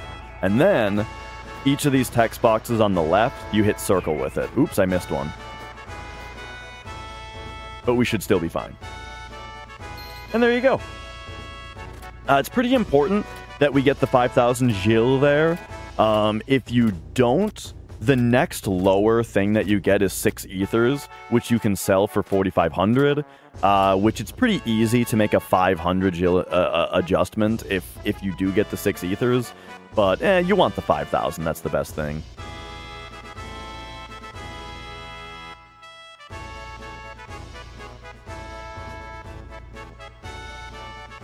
So that's that game for you.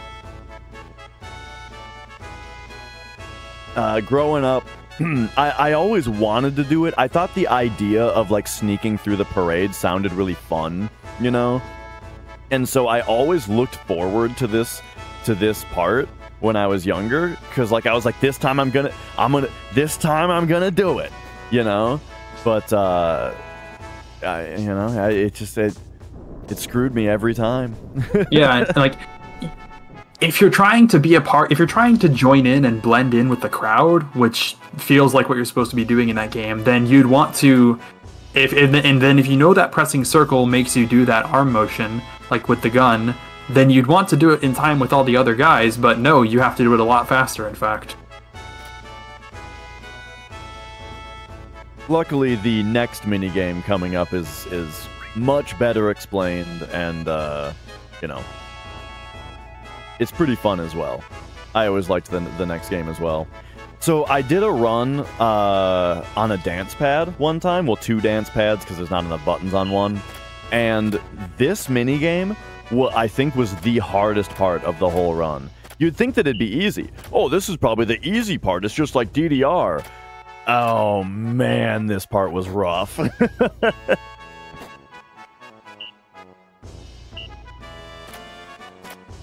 It was partly rough just because, like, you don't have a lot of time between seeing the command and being able to press it for points, and moving your big, dumb leg over to a button and stepping on it is a lot slower than your thumbs, it turns out. And so that on top of the fact that, like, I didn't have, like, a one-to-one mapping because that wouldn't work for anything else, you know? It was mentally and physically confusing and exhausting. Yeah, this game is kind of interesting. It's pretty much impossible to manipulate, and it's very random in how long it takes. We want to win the Force Stealer, and it is always possible to do so. As in, like, there are always enough points to get the 100 you need to be able to win it, though in very rare cases you do need to be perfect. However, how long you take is, for the most part, out of our control, but is actually a little bit in our control, in that if you're doing elevator manipulation, you can choose how you end the manipulation in order to end with a preferable stone value, because this is all controlled by field RNG, and our stone value is, for the most part, random here, because it's based on how you ended the elevator. But some stone values generate, on average, shorter send-off games than others. Dash isn't really worried about that because it isn't that much of a difference, I think. And you don't really have that much control even if you do select a good stone value. But it's more just something that I think is interesting. Yeah, I had mentioned in the RNG talk earlier that stone is the number of positions forward that you go in the RNG table every time that RNG is called. One thing I didn't say about it is that it actually very rarely changes. If you lump, so for example, it changes every time you press the elevator button. So if you lump that all into just the elevator, it only changes 3 times in the entire run. And so, yeah, and the next one is when we get to Bone Village. So, as Ace was saying, that means right now our stone is at whatever value it landed on the last time that we pressed the elevator button.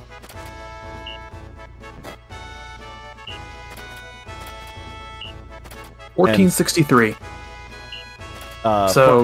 Oh, yep, go on. This particular game is pretty much better than average, but not that great. Okay. Right. Yeah. So you wrote a tool that analyzes it. Oh yeah. Oh, there you go. You put it in chat right there. So we're on stone 95, which is 37th percentile. Yeah, stone rank 95. No, we're on stone 1.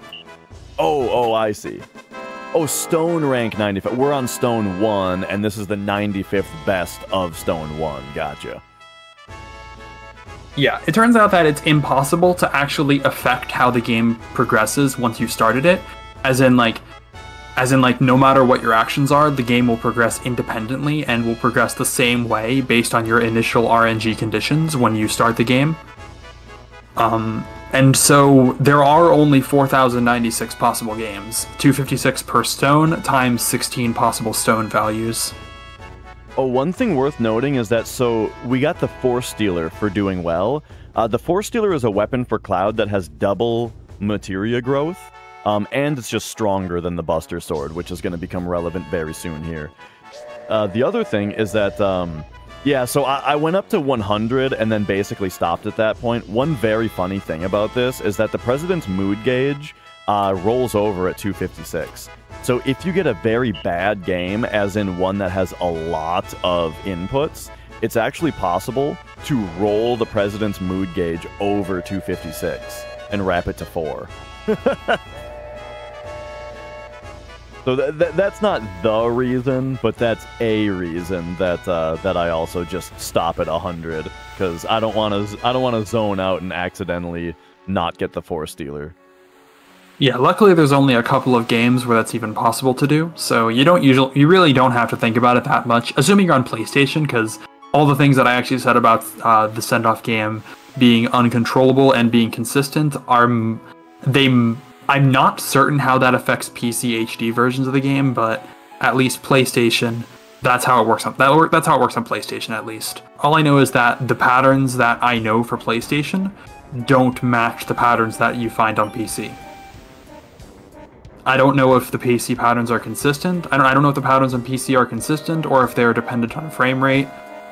Because PC, it's a fine version to play on for the most part, but when you get into the nitty-gritty details of how it works, it gets very weird and jank and complicated and not great. Alright, so for this part, all you have to do to advance is talk to Tifa, talk to Red, and talk to Aeris, and then, after you've talked to all three of them, talk to Aeris.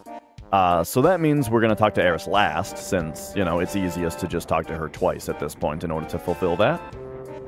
So here's the first talk, and then I usually like to buffer a direction different from what I'm facing, so right there we saw Cloud change directions.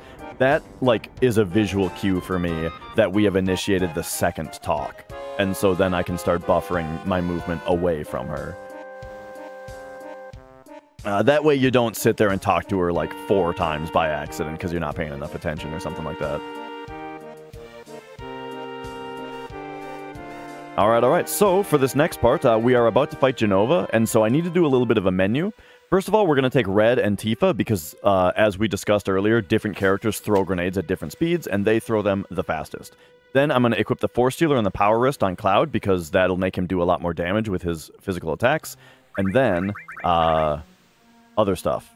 Oh, Hyper Trank, Force Stealer, Power Wrist, Shiva, Steel. Yeah. Whoops. Hang on.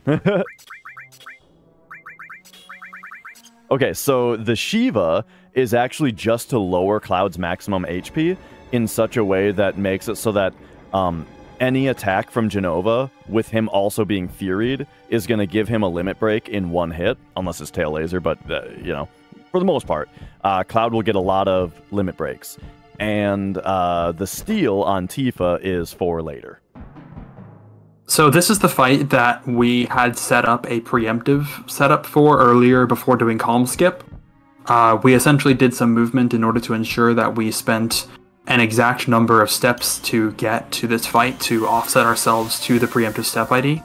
So yeah, we're here now, we're starting the fight, and Jenova's facing the wrong way. Yep, just like Apps. And also just like Apps, so she visually turned around with the grenade, but her preemptive vulnerability doesn't actually end until, boom, that actually hits her. So even though she turned around, we still got the double damage grenade. Or sorry, Braver. And that was Braver number 5, by the way. It's important to be counting those. Especially because this fight is where we're going to get, you know, hopefully a couple more. And so, yeah, good to be keeping track so that we know how to shore up the number later. Because we need 8 total, and so depending on how many we exit this fight with, I need to behave differently on an upcoming fight.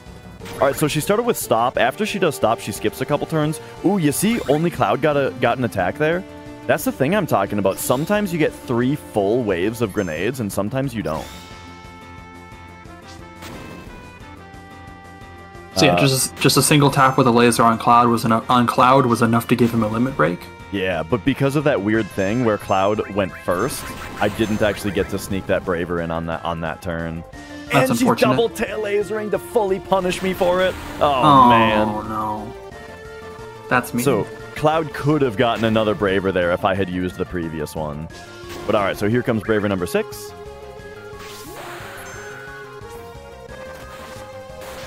Yeah. Okay. Best RNG is for her to shoot Cloud 1 time and then be done. She can do a random number from 1 to 3 lasers here. Looks like she decided to do 3 lasers both times. And then she also did double tail lasers, so she's taken as much time as she can here. But that's 5, 6. This is Braver number 7. So we're looking pretty good on Bravers, though. Yeah, when Jenova is doing attacks, Jenova is doing, I guess, laser or W laser attacks, she can essentially decide to either do a single attack, either do a random number between 1 to 3 attacks on a random set of party members, or do attacks specifically on Tifa, then Cloud, then Red. I'm not sure what the chances of either of those patterns are, but she chooses between those two randomly.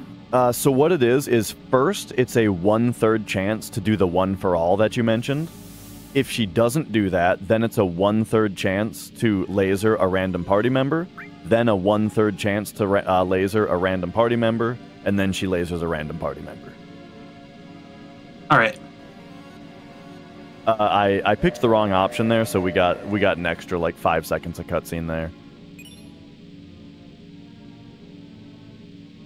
Definitely want this Ifrit materia for later.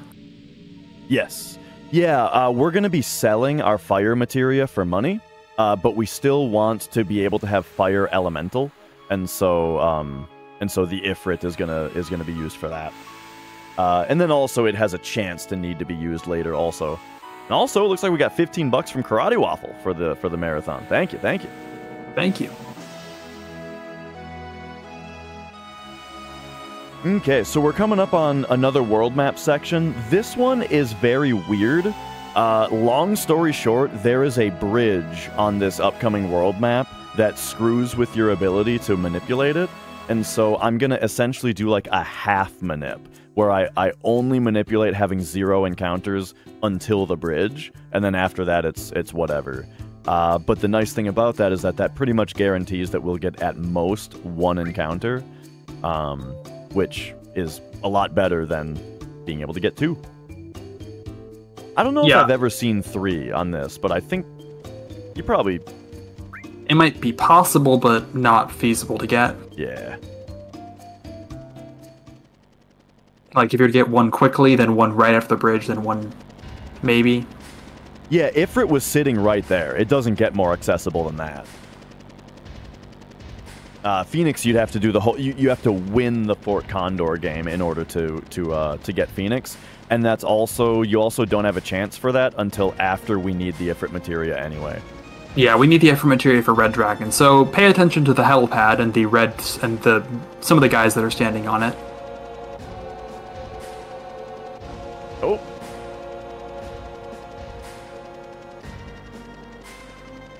And then also pay attention to the helipad, because I mentioned that I use my RTA in order to predict what IGT manipulation I'm going to take. So once again, the way that these manips work is I've got a notepad document with a whole bunch of IGTs on it, and what you do on each of them. The way I do this one is, once the helicopter takes off, you add about 24 seconds to your RTA, and that's a good estimation of what IGT manip to take. But before we go there, we have a couple of items to pick up within the villa, the basement of the villa right here. Alright, so 42 is like 66, so 204.06.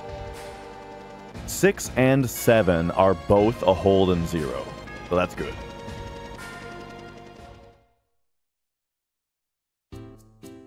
Alright, so here we go. And yeah, that estimate accounts for the time that you have to take coming down here, and then also a short little menu.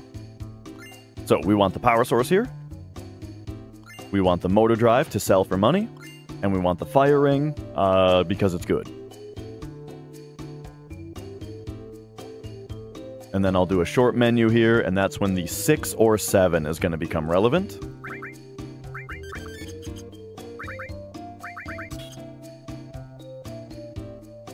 We leave at 6. And then hold and 0, I said earlier, that means that you buffer your movement out of the world map, which affects RNG differently than if you waited until you could see to start moving. And the 0 means I don't have to do any pesky menu buffers. Okay, my movement was kind of weird there, but it's okay. So yeah, we're doing sort of funky camera movement in order to normalize RNG as you're moving, essentially. Sort of how the world map works is, if you're holding any of L, R, L1, or R1, the game does a dummy RNG call that essentially doesn't itself do anything, but advances the state of RNG forward so that it's different for the next time RNG needs to be called. And so we essentially need to be continuously doing these dummy RNG calls so we can predict. So we can essentially keep track of and keep our, I guess, keep world map RNG and its incrementation synchronized with our movement. Because if we just stopped doing dummy RNG calls at a certain point, then we might not know exactly. We might not be able to predict exactly how many calls have happened by that point, and so RNG could advance differently. We could get an encounter we don't expect, and that's not good. I think it's worth noting with all of this that, like, once again, it's all very, like, technical and pretty complicated, but the reason that we have all this information in the first place, or, like, the reason it's so simple for the runner in the end, like, all I had to do there was make sure that I was holding left, right, R1, or L1 on every single frame and make it to the bridge. That's all I had to worry about, and I've got a whole list of IGTs. The way that I generated that list of IGTs, though, was using a script that you wrote that essentially, like, simulates the world map RNG and brute force checks every possibility in order to very, very quickly, you know, generate, like, do a whole bunch of tests that we don't have to do manually. 1, 2, 3, 4, 5, 6, 7, 8, 9, 10, 11, 12 and a half. So yeah, talking about steps again, our steps are totally fine right now. And like I was saying earlier, to a runner, it's very easy to keep on track here of what's going on. Just if you're getting the battles too early, you're behind. If you're getting them later, you're ahead. That's all it is you just keep track of when you're getting into all of these battles that you are expecting to get into. For example, I know that my next battle, because this is just what's routed, it's this every time, the next battle is at the very end of this screen. In fact, I slow down to a walk at the end of the screen to make sure it's at the end of the screen. So right here, I start walking, because if you're too far ahead, you actually get into the next screen before you get this encounter, and if that happens, it screws with the RNG in a way that messes you up later. So you need to make sure that you get it at the end of the screen here. But the fact that I had to stop and walk in order to make sure I got the fight means that our steps are perfectly good right now. And the next encounter we're going to get is going to be like 2 birds and a turtle thing, and it's going to be right about now. And so that is once again perfect, and all you need to remember as a runner, and you can have this written down also, is that after this particular fight, you got to take 11 steps. And that's what'll keep you on the route. So once we fade in here, we go 1, 2, 3, 4, 5, 6, 7, 8, 9, 10, 11. And we're good. And so now the next... Oh, sorry. Yeah, I'm going to quickly mention that we grabbed that turbo ether. The movement that we had, like, it's convenient, but not strictly necessary, and the movement to get it was expended to some distance, but we knew that we could expend that distance. So now we're going for a right arm steal from these bomb enemies. Are you going to force it? Yeah. Alright. I'll force the second one, if we don't get this one. So yeah, this is a normally optional steal that we obtain that would save time and make the run, like, that would save time later. We're going to force it because it makes one of the boss fights more consistent, where otherwise it has a low but still ever-present chance to just kill your run. Yeah, it's not convenient to save before this next boss, and so this just makes it so that we will for sure not game over. But yeah, normally what you do is because this item is able to one-shot the next boss, and it's only like an 8 or 9% chance to steal it though. So usually what we do is, as we run from these encounters, we just throw 1 or 2 steal attempts out there, and if we get it, cool, we save time. If we don't, oh well, we move on, you know? And that's generally how it is. But yeah, we're just forcing it here. You don't force it because in a RTA PB attempt, because the chance is so low, as you can see right now, that you're much more likely to lose time than you are to gain time by getting it. So that's why we just throw a couple attempts out just to see, normally. Yeah, this is not great steal luck. Though I guess actually, like, for the steal luck here, I don't think it's actually... Oh, nice.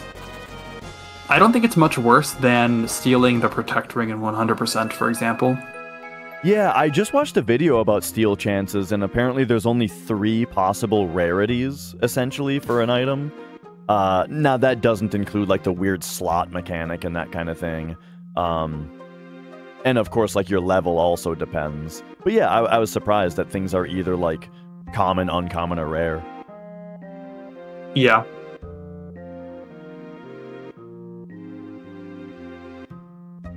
Alright. So here I'm going to sell our, which materia do I sell here? All? It's the one that's 4 up after a page down is all I really remember. Yeah, it was all. And then the White Cape, Ether, Motor Drive, and we buy 24 Molotovs, which is as many Molotovs as I can buy, while also allowing me to, have 3,000 Jill still to get into the Gold Saucer. I guess one thing... go ahead. Go ahead. The formula for stealing is more complicated than just 3 variances of rarity, but each individual item has a rarity assigned to it, and it can only be one of 3 values. Like, stealing also depends on the stealer's level compared to the target's level. I guess the attacker's level versus the target's level as well. So yeah, then that's, I guess, what makes much of the difference between what items are hard to steal and what items are less hard to steal. Yeah, and then it doesn't come up for any of the items that we steal in this run, but like, what's the deal with the slot thing with the Vagris Claw and stuff? So essentially, if an enemy has multiple potential steals, then in order to say steal the second item in the list, you need to have failed to stolen the first item in the list. Which means that it's if they have the same chance, let's just say, then it's rarer to be able to steal the second item than the first. Because the first one, you just need to get that % chance. But the second one, you need to have gotten that % chance to steal while also having failed to get the first one. Yeah, and with that, it's worth noting that if there is, I think it's like a 60 level gap, maybe it's only 40, between between the stealer and the target, the item is a common steal, it's actually a 100% chance to steal it.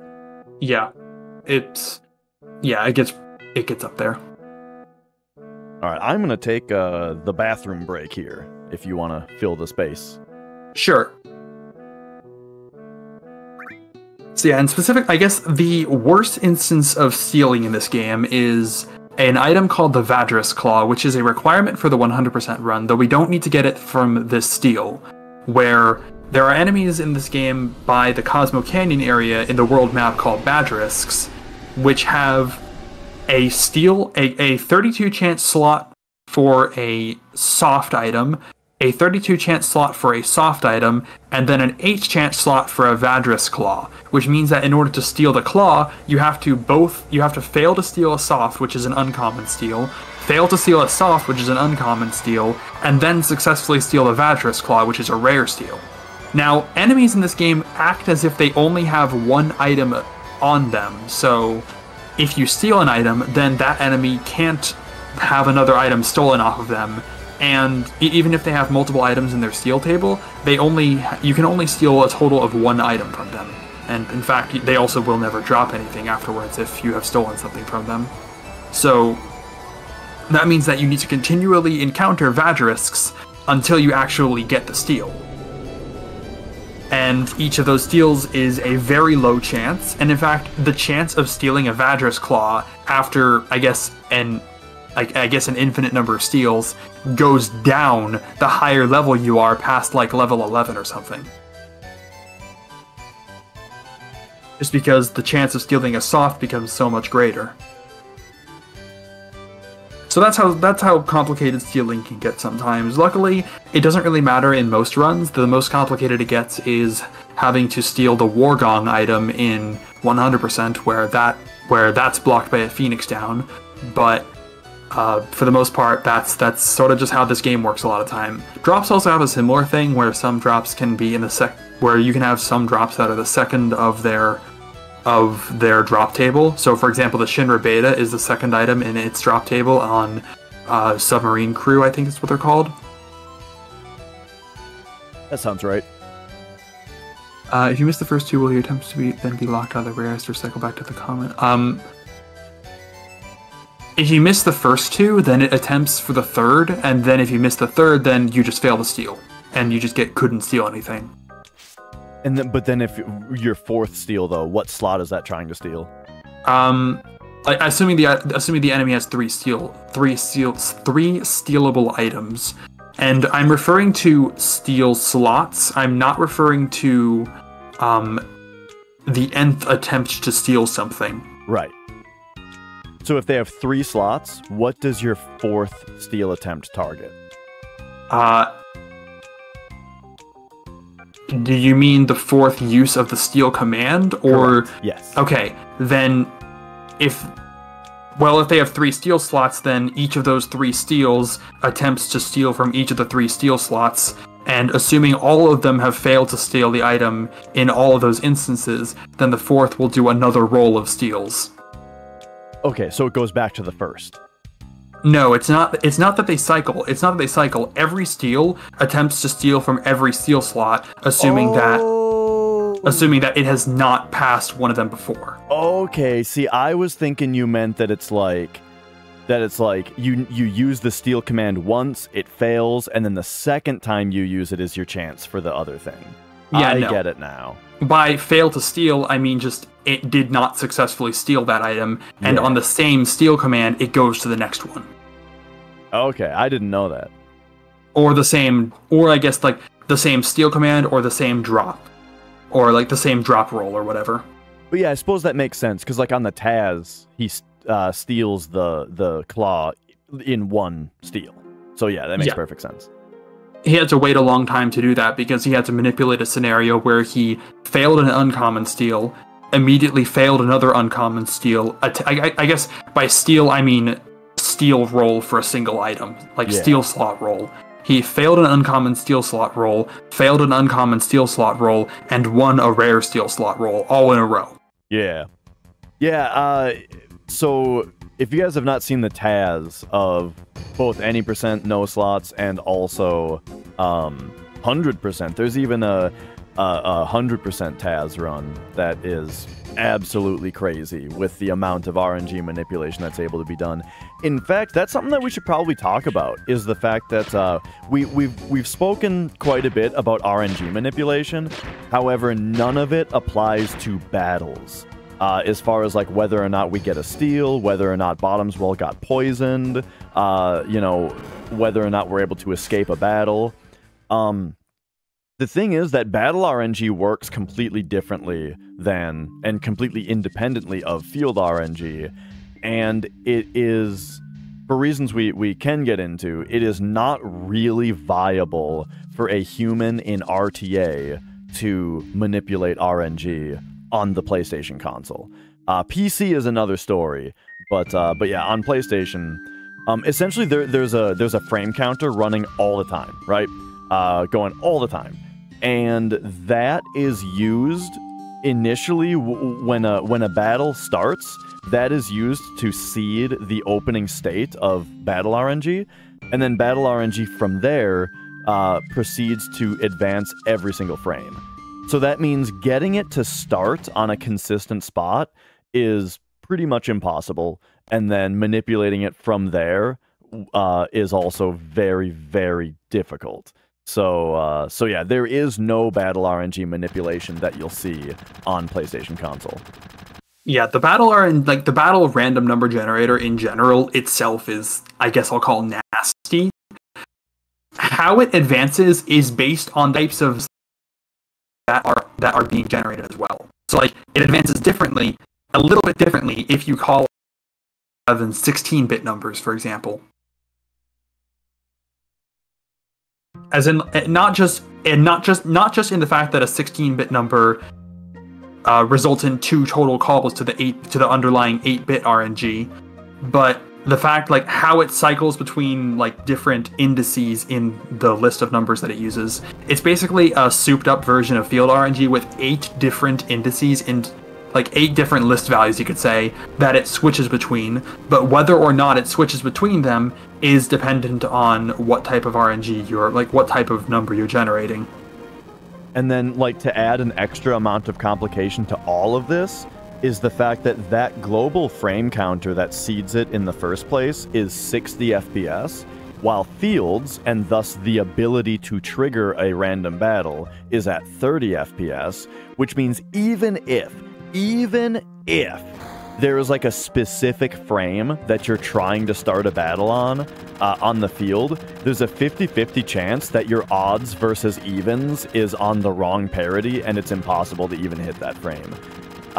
Or the other way to say it was, even if you determined like you wanted a 3-frame window, let's say, to start your battle within, and all 3 of those frames have good battles, well, you actually need a 6-frame window, you know, for it to match the 60 FPS down to the 30 FPS that you're actually getting the 3-frame window in.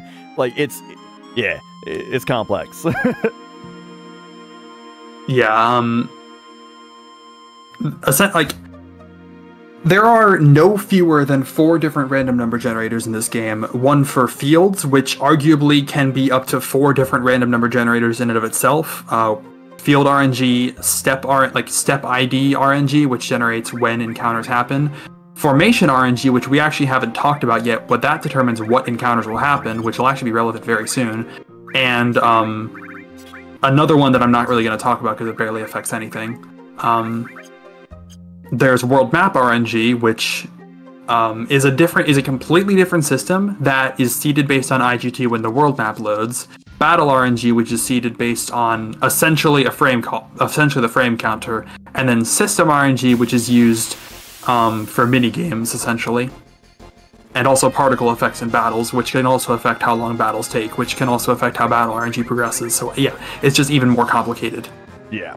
So yeah, like, the idea of manipulating battles is not feasible to even consider on PSX. So now we are hitting one of the main benefits of being on a step route, and that is not to avoid an encounter, but to get a specific encounter that we do want here. We want to learn the enemy skill Laser, and you can get it from the Deathclaw enemy. Deathclaws are here, and because we've been good on our steps the whole time, it's been routed out to where here they are right away. We got them. I have 7 Bravers, right? I think you do. So we need Kate Sith to manipulate this guy. Ooh, first try is very, very, very good. Now we can laser Cloud, because Cloud has... on that previous menu, I equipped both of our enemy skills on Cloud. So we just learned Braver on both of our... learned Laser on both of our E-skills. There's our 8th Braver also, so that learns Cross Slash for us. Nice fight. And there you go. Yeah, that was great. And yeah, we got that text in the ending that stated that Cloud did indeed learn Cross Slash, which is the confirmation that we definitely wanted to see there. So I did a practice run yesterday, and I took splits while I did that practice run. And my splits are reporting that I just lost 45 seconds on that split. Compared to yesterday? Right arm. Oh, yeah, we forced the right arm steal. There you go. Hey, that's actually the exact proof of what we were talking about. That it's usually not worth it. Because everything else about that split was great. I'm fairly certain the right arm isn't going to save 45 seconds on this fight, in fact, is where we use it. Mm-hmm. So yeah, this fight is up against Dine. It's Barrett against Dine alone. If we didn't get the right arm steal, the strategy is to use 4 Molotovs to kill Dine, but he gets 1 or 2 attacks between each of them. He has a decent, not a high chance to crit, but definitely not. It's definitely not uncommon to see one. And too many crits can result in Barrett just dying.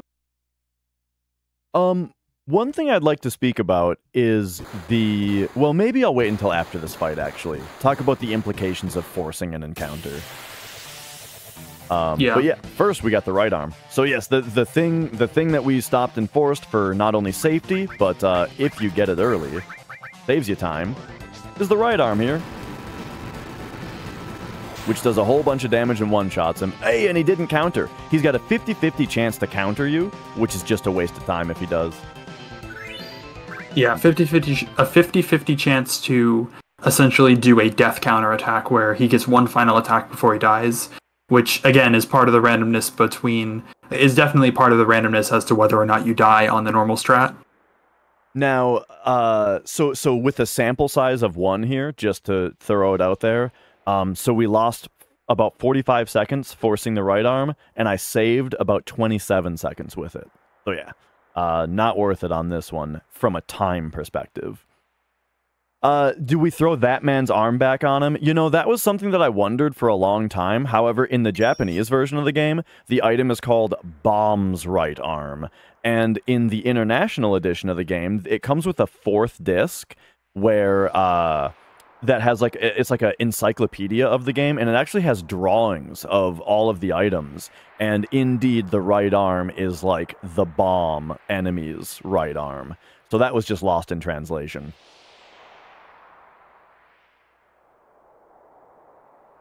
Yeah, sort of a coincidence, though not one without meaning, I'd say. Yeah.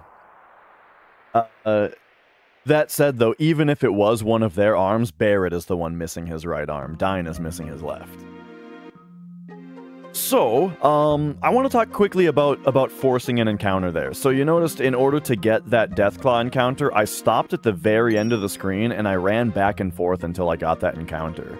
So that is a really important, I would call that a checkpoint of the steps. Because the thing was, if you are getting really far ahead, I mentioned that you kind of have to stop and force encounters in certain spots, which essentially means that you're wasting the movement that you were ahead and you're getting back to normal. If it were the opposite and you were behind, if there's a spot where you would normally have to stop and force an encounter, but you were behind, that's a really good spot to catch up.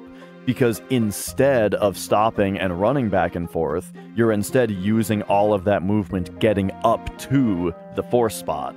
So those spots like that where you force an encounter are nice little checkpoints of the step route that re-regulate you to a normal spot.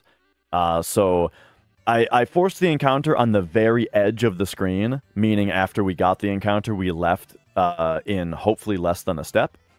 And so, yeah, that means that we are no longer ahead or behind. We are exactly where we intend to be on the step route at this point, like a wizard. The exact same thing happens with the preemptive encounter setups that we had before, because you need to get your boss encounters on an exact step ID for them to be preemptive. You know exactly what step ID you're on, and so you're not ahead or behind anymore.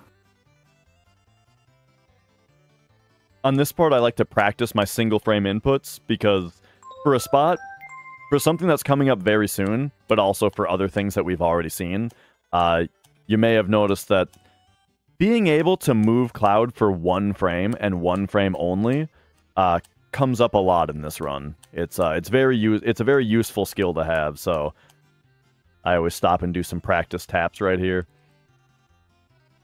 All right, which Chocobo do you guys think is going to come in second place? Because we're going to win, is the thing. But what do you guys got for second place? Let's hear it. Let's hear it! We got a red. We got one person on red. No one's charging up immediately. That's nice. Everybody's got a shot. Red, pink, blue. Place your bet. Who's got silver? I've got 5-1 odds on silver.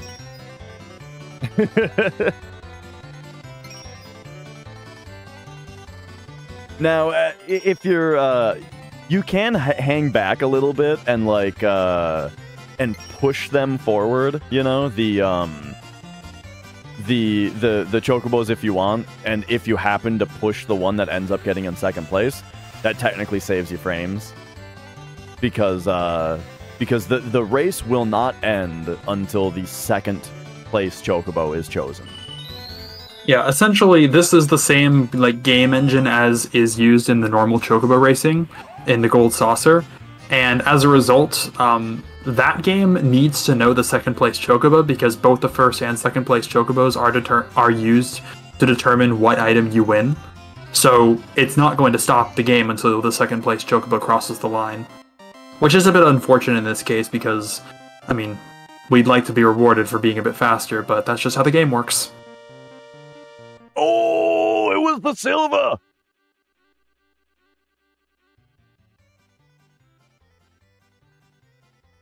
All right, there we go. So we're coming up now on Cosmo Canyon Skip. One of the most exciting skips in the run, I think. I suppose you want to just handle it?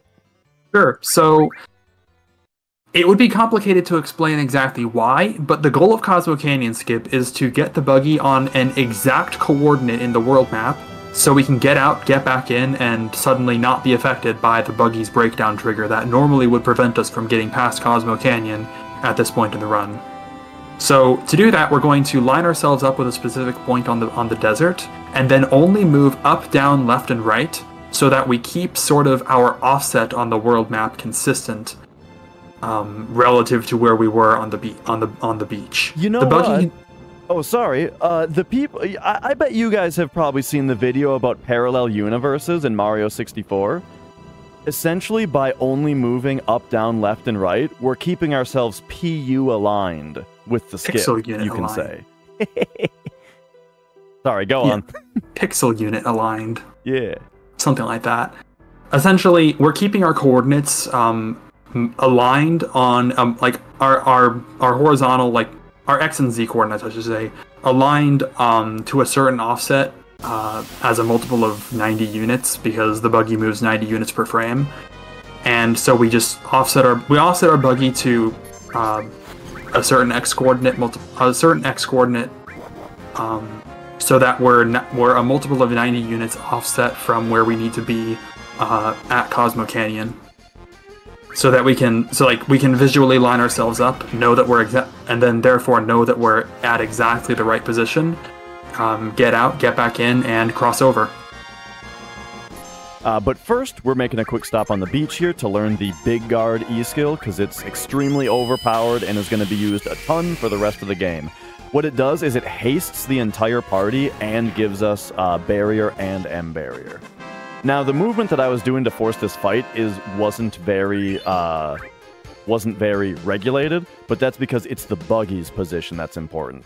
So now we get back in the buggy and we continue our cardinal-only, non-diagonal movement, because the spot that we bumped into the beach at the start was the spot that aligned us up with the skip point, and I'm going to save all the way back here because saving any closer screws up my muscle memory. But we are going to save here because it is very easy to screw this up. This is one of the first things, if people talk about safety saves, this is one of the first things they'll think of. So we get right here and then go one left, one frame up, out in, and then we can go. And that's that. If our buggy was in like even just the tiniest amount off that spot, instead, it would trigger the buggy to break down, and we would be forced to go through Cosmo Canyon. And we're already done with the buggy, but I guess I should mention that this whole time he's been periodically getting out and back in the buggy to prevent encounters from being able to be generated. Yeah, every time that you exit a vehicle in this game, you get a 1.5 second essentially grace period where the game does not increment your world map danger or check for an encounter. But it doesn't do anything to that when you get into a vehicle. So you can just keep getting out and back into the buggy, and it will keep resetting that timer. That's only relevant for the buggy because no other vehicle can you even get into encounters in the game. So it's just for the buggy. So, how many chatters are fans of Red 13?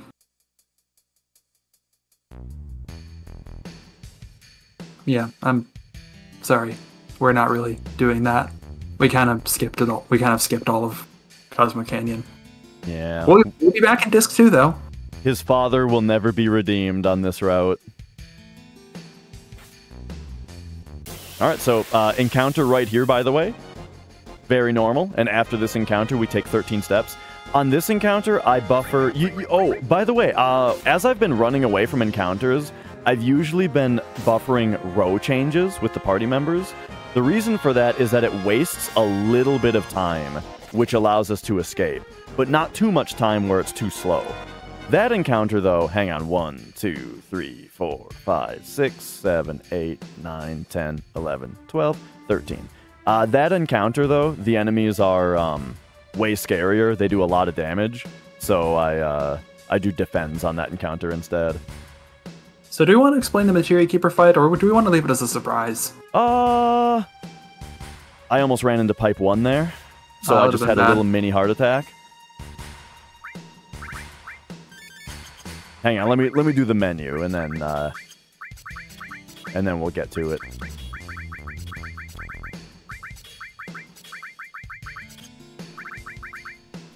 This is one of the harder menus in the run.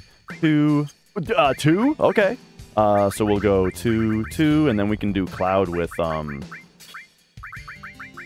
summons, I guess, and so I'll use Elemental to make sure he doesn't die to Trine, because the Elementals take his HP down more. I mean the summons. I think I did everything right. I didn't miss anything, did I? Did I reset our limit? Don't think you did. Yeah, we're good. Okay.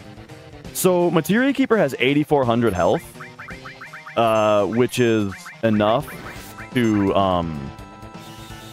well, it's enough to where if we do 99 damage to him and he gets ticked by poison twice, then he'll be at exactly 7777 HP.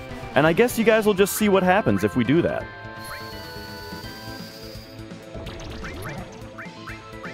Is that 69? I think that's 69. I think it was 60 something, and I think only 69 can roll. All right, so 69, 25. Uh-oh, that's we gotta hit him 5 times. So let's go. Low. Let's mini Tifa also here. That's 1.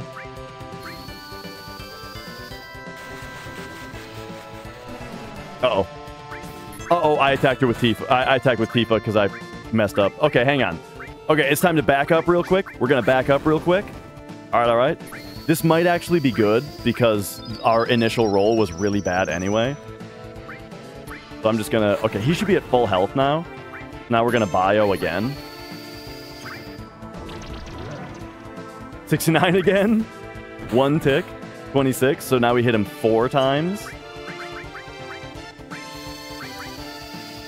And there's 1 tick already. 4 times with 1 tick. Okay. Miss! 1. 2. This might be really bad.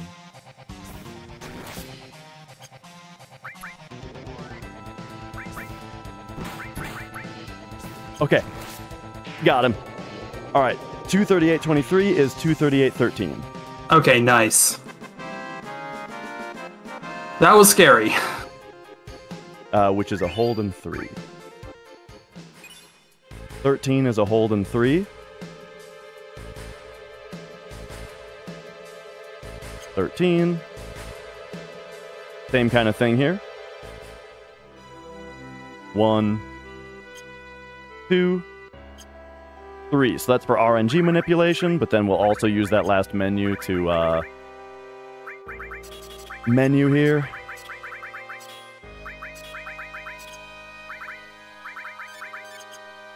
All right. So yeah, as you saw, if someone is in 7777 HP, the game has a hidden mechanic where all the damage that they deal, they will start to deal 7777 instead with all of their attacks. But the way that the battles work, poison by this mechanic is considered to be self-inflicted damage. And so the poison tick hits them for 7777 and just instantly kills them. How about that? I'm pretty sure it's not possible to have Trine hit you for quad 7s because in order to start doing Trine, like, I guess it's possible but very difficult and nothing that you'd actually do in any kind of run. But like in order to do Trine, Materia Keeper either has to do it as its first attack, which means you'd have to get it down by 623 HP in 1 turn before it gets its first attack, which would never happen in a run, or you have to get it down to a low enough health where it just uses Trine normally, and then raise its health back up to quad 7s. So yeah, that wouldn't happen. Yeah, because normally I don't think he trines until he's at less than half HP. I'm not exactly sure what the threshold is, but something like that. Yeah. You never see Trine because he goes from 2 high HP to 0 instantly. And yes, poison ticks always do 1/32 of their max HP in damage, rounded down. So 8400, 1/32 of it is 262.5. So it just does 262. Leather arm, drill arm, bronze bangle, gem ring. Yeah, worst case is it attacks someone for quad 7s, which is something that most of the time can be mitigated or avoided. 4290. For the most part, that can be mitigated or avoided with good timing, assuming that you didn't get too unlucky, I guess. But that is definitely something that's not easy to. It's not hard to mess that up. By the way, can we also talk about how unlucky 269 rolls in a row is? Yeah. 69 is basically the lowest that you can do, is the lowest that you can roll for bio there. As part of the setup for that fight, because we need such an exact amount of damage, we set up their stats by equipping materia to lower or raise their Tifa's strength and Cloud's magic stats. And despite being such a great number, 69 is one of the lowest numbers we can get, and we need to deal on the higher end of our damage in order to go quick, in order for the fight to go quickly. Yeah, it took some tricky ATB management there to actually get 4 attacks in before that last poison tick happened. But alright. And luckily, using those couple of Molotovs really wasn't a big deal, because we were supposed to use 4 on Dyne anyway. Mm-hmm. And then also, the extra money that we got for... So the Power Soul that's on Tifa now has double AP growth, and we just sold the 2 materia that I put on it. So those sold for a nice amount of money, which I'm going to use to buy a couple Molotovs back as well. For 4290, we can afford... I think I can afford 1 soft and 2 Molotovs. So we'll have some Demon's Gate safety, as well as that other thing. Oh yeah, also Cloud missed one of his attacks on Yeah, Cloud has a very small chance to miss an attack on Materia Keeper, which is frustrating. But it very rarely happens. Mm-hmm. The worst is so like the way that you ideally end that fight is you wait until the moment where if you send in the last attack to do the 1 more damage to him at a time where his third poison tick will queue up during that attack animation. That's what I ended up doing at the end there, where that's when, boom, you hit him for 1 and then he instantly dies to the quad 7s, right? Imagine, put yourself in the position where you do that and your character misses. Ooh, it's rough. That said, though, I think Tifa cannot miss, and only Cloud can. I still opt to mini Cloud, though, on the fight, because you can do it early, and so you don't have to worry about doing the regular attack with Tifa, and then miniing her, which has a chance to miss in and of itself. Yeah, that's why Cloud is arguably still the safer option, despite having a small chance to miss attacks. Because Miss has a... Mini, that's what it's called. Mini has a has a pretty significant chance to just miss when used on, I guess, anything really, so especially Tifa. I've heard it's 80% to hit, but I'm not positive about that. I wouldn't be surprised. I will be right back once again. Yeah. I'm gonna get some water.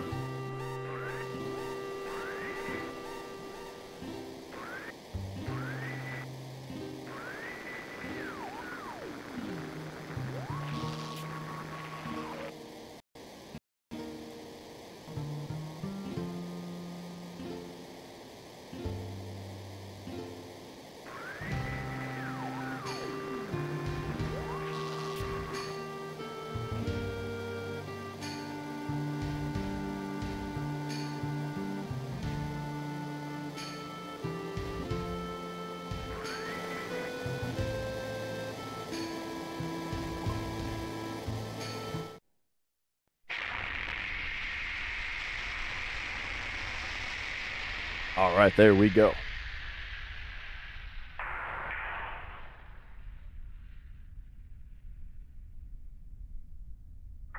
There's one nice thing is even if you're not on turbo, there are some nice little bathroom breaks that you get for such a long run. But if you're sorry, I'm out of breath. I just ran upstairs and back down. But if you're on turbo, you get many more and much longer breaks.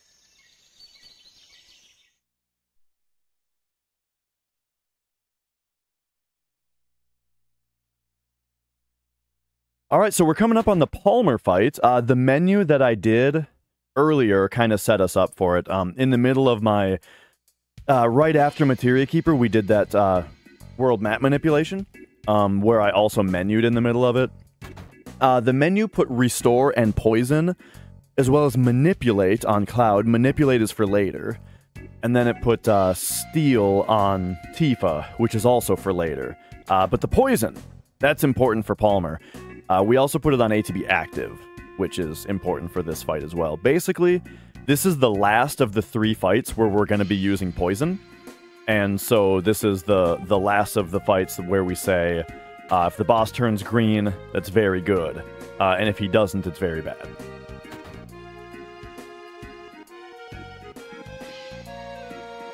Whoop. But besides the poison, it's not like MK where there's like a really specific setup that we're doing. We just try to kick his ass really fast. Yeah, we use... Yeah, go ahead. I was just going to say I can buffer down and circle here to get the first turn. Because I could see that Cloud was going to get the first... I could see that Cloud was going to get the first turn there. And because his ATB was so good. And the thing is, since... Oh, let me... Whoa, my high potions were way over there. Oh, nice. Okay, hopefully I got that high potion in soon enough. I did not. So if he shoots Cloud right here, that's very annoying. He's shooting Cloud. That's very annoying. Yeah, we're going to go ahead and Phoenix down Cloud here. Yeah, that is less than preferable. And then also, don't kill Cloud. Oh my god. Okay, this is... very unlucky. However, it's not actually... I mean, it's only partially unlucky. It's also my fault because I took so long to queue up that high potion in the first place. That's really what started us on this path here. But okay, I would also like to tranquilize Cloud. And now... Now we should be back. Now we're back. And you also got a limit out of that, too. Yeah. Okay, we are back to normal Palmer fight. Oh my god, leave Cloud alone, bro. Oh, by the way, tranquilizers make the character take 30%. If a character's in sadness state, they take 30% less damage. That's why we have everybody sad all the time. Yeah, I suppose I was thinking about mentioning it after Genova, or like around the time we were doing Genova, but I never really got around to it. Essentially, tranquilizers and hypers are sort of opposites, but also not really. Essentially, tranquilizers mean being in the tranquilizers put you in sadness, which means that the character will take 30% less damage, but their limit bar will fill up at half the normal rate per unit damage they take. Whereas being in Hyper, or being in Fury rather, using a Hyper and being put into the Fury status means that they do not take more damage, rather their accuracy decreases, and like they have like 30% less accuracy or something like that. And their limit fills at twice the normal rate per unit damage. And so that's why we put Cloud into Fury for Genova Birth, and we're going to be putting characters into statuses for some of the upcoming fights in a bit. Yeah, Cloud will also be put in Fury for the Red Dragon fight to give him limit breaks on that fight. But other than that, it's mostly Tranks the whole time. If I'm not mistaken, I think Red Dragon is the last time we use Fury, isn't it? I think so. Oh, I guess we use it if we need to after Demon's Gate. Yeah, that's right. But that's like a maybe backup.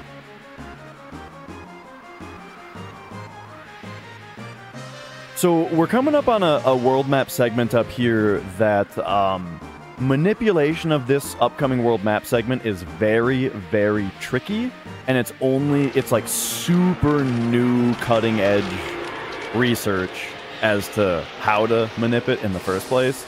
I do not yet bother because I have not gotten it to work yet and haven't really practiced it very much. So yeah, we're just gonna raw dog this part. It's pretty interesting though, because one thing about this game is when you get into a battle, there's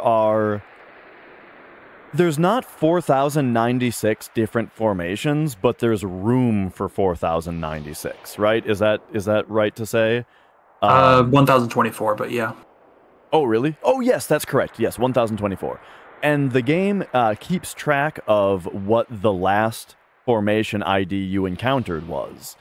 And the reason that that's relevant is because when the game tries to give you a random encounter, it rolls for one, it sees what random encounter it gave you, but before it gives it to you, it checks against the last encounter that you got, and if it is the same, then it will re-roll the encounter one time. It gives it one good college try to give you a different encounter. And if it rolls the same thing again, well, then you just get that. But the point is, it tries to give you a different one. This is the only time in the game where that's going to be relevant. Because every other time that we get back into the world map, there's something going on. This is ID 97, by the way. So we have to remember that it is keeping track of 97 right now. But yeah, every other time in the game that we go to the world map, we're either in a different section that has different formation IDs, or we're doing something like manipulating a chocobo where it's not relevant. However, when we run back down to the tiny Bronco down there, we're going to need to do that is going to be manipulated, and we're going to have to do that differently depending on what our last encounter was, because the game's going to try not to give us 97 again. So once again, that sounds a little complicated, but what it actually comes down to is I mentioned earlier that I have, for each of the world map manips, I just have a notepad document that's a whole bunch of IGTs that are okay. What it means for this one is that each IGT has 4 columns, and the columns say, the columns depend on what your last battle was. And so the column for 97 just happens to be the 3rd column on my sheet. So that's all it means. Not too bad. Yeah, the goal, I guess, in that section is to try to avoid getting an encounter with a Joker enemy. They have a card attack which is slow and has a chance to just kill you. And while that wouldn't be horrible, it would get rid of our limit. Yeah, which on Cloud would be very annoying once we get to Red Dragon. The fact that Cloud has a full limit bar right now is going to be very good when the Red Dragon fight starts. Yeah, and the Red Dragon fight is like the first fight that we're getting cross/4.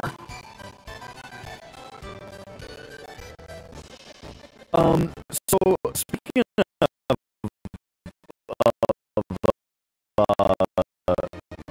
of this whole chapter, this will be the first one twice. That is also the reason, earlier when we were talking about how, like, if you get on the step route, if you get into a battle on the wrong screen, it can screw up your encounters for the rest of the game. That's actually the reason, is that on one screen, it might try to give you an encounter that would cause it to see that it's going to give you the same encounter and then attempt to reroll, which changes your position on the formation RNG table in a way that you don't want. I'm going to say that if there are issues on stream right now it would not be the worst time to restart if necessary. Yeah, very similar to last time, we are about to have several minutes of cutscenes, and so if any tech changes need to happen, we're not going to miss anything. But after these cutscenes, one of the most exciting parts in the run comes up. Should I ask Zell, or should I assume that they know? Probably a good idea.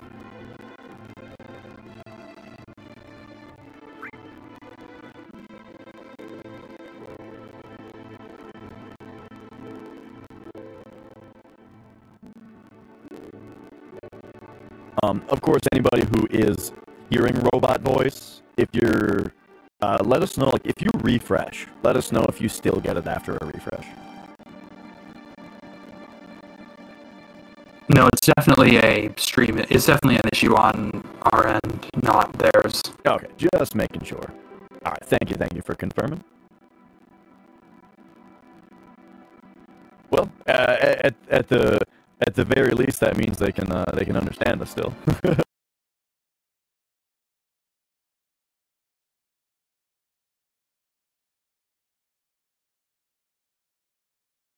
Sequence where this entire game so far, there has been a hidden mechanic that was keeping track of our affection from each character.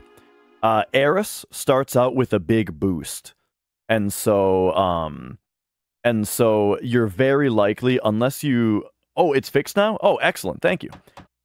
So unless you do something specific, you'll get the Eris date very often. But there's all kinds of little things happened up until now that have affected our different affection ratings, and you can get a date with Tifa, and you can get a date with Barret. Barret is actually like way faster, but it is not really possible with the route. In such a way where getting a date with Barret would cost more time than it would save. So we just default to the Eris date. Now, there is a little thing though to save time, which is that if you take the second option on all three choices here, that will get you the fastest play here. So that at least saves a little bit of time here. And so, while you're doing this part, you gotta kind of be vigilant. Keep paying attention. Play, you know? Pay attention, know when your cues are, behave accordingly. First cue, when the wizard comes in. When the wizard comes in, we take our second choice. Blammo, after he says one thing, second choice. There it is. And then, when the dragon says the words, "Say it!" that's when we take our second choice again, and it's after Eris's line. Right here. Say it! Boom, second choice. This ruins the play as fast as possible. Eris knocks your block off, and then we're on to the next part. Oh, she also kicks that dragon in nuts, so that's pretty good too.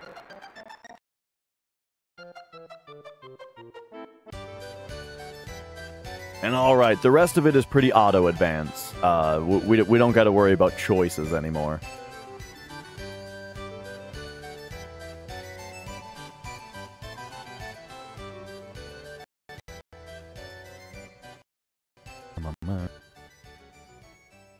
So the first part of this is actually auto-advance, where you don't even clear the text boxes or anything. But then, yeah, coming up soon, coming up after this section, is the Temple of the Ancients. Which, one of the more exciting parts of the whole run. We get to fight Red Dragon, which we mentioned, that's great. But then we get to fight Demon's Gate, which, if you ask most runners, like, what's the biggest run killer?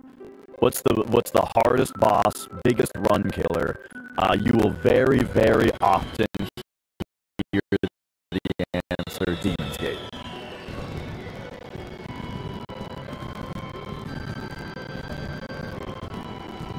Ah, shoot.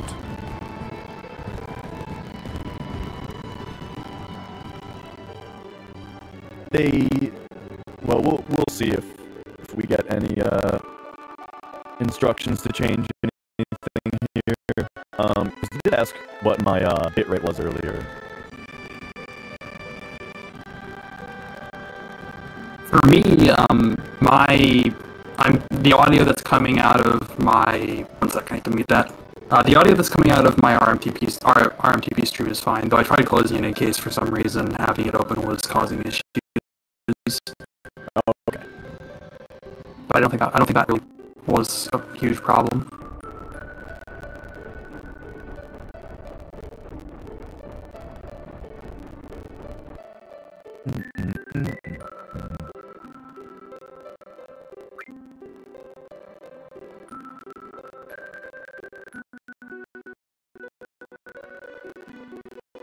we will, oh, okay. We'll keep on trucking, and, hopefully that gets looked at.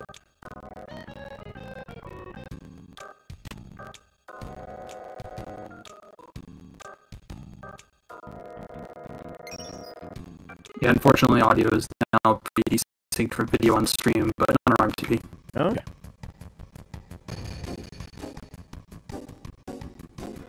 Alright, so for this part, you're supposed to chase Katesith around, but he just goes straight to the Chocobo Square. So, secretly, or I should say, Chocobo Square is the last place that he leads you to, but if you go right there right away, then he's there, and then that ends the sequence as quickly as possible.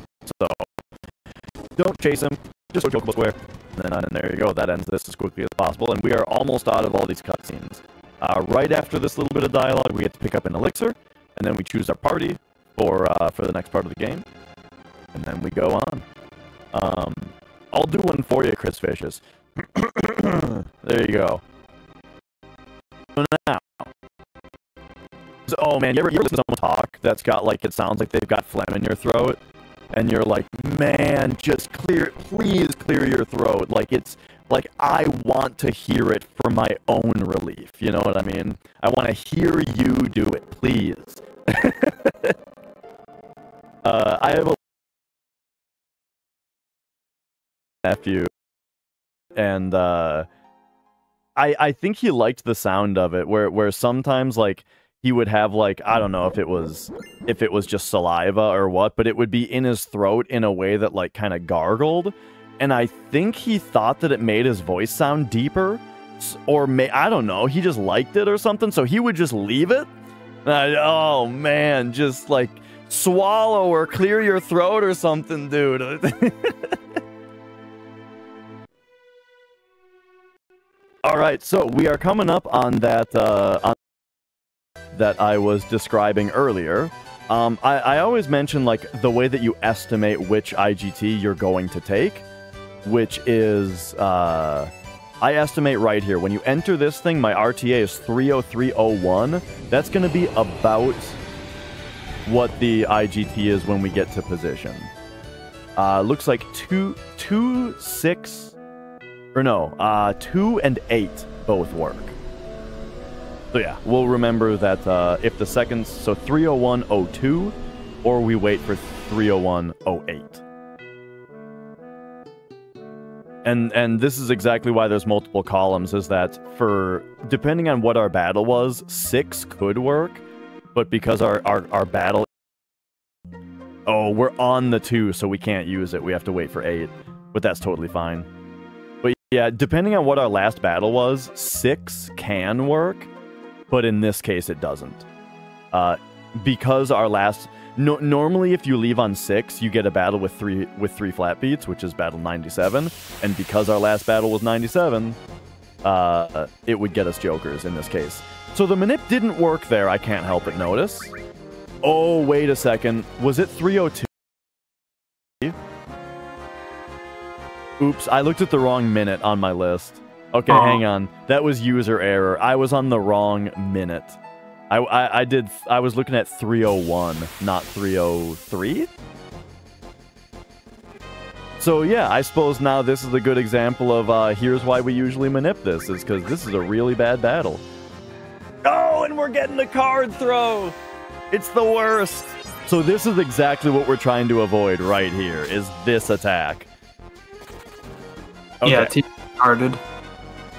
So yeah, that was just me, unfortunately, screwing up the manip. I misinterpreted my own notes.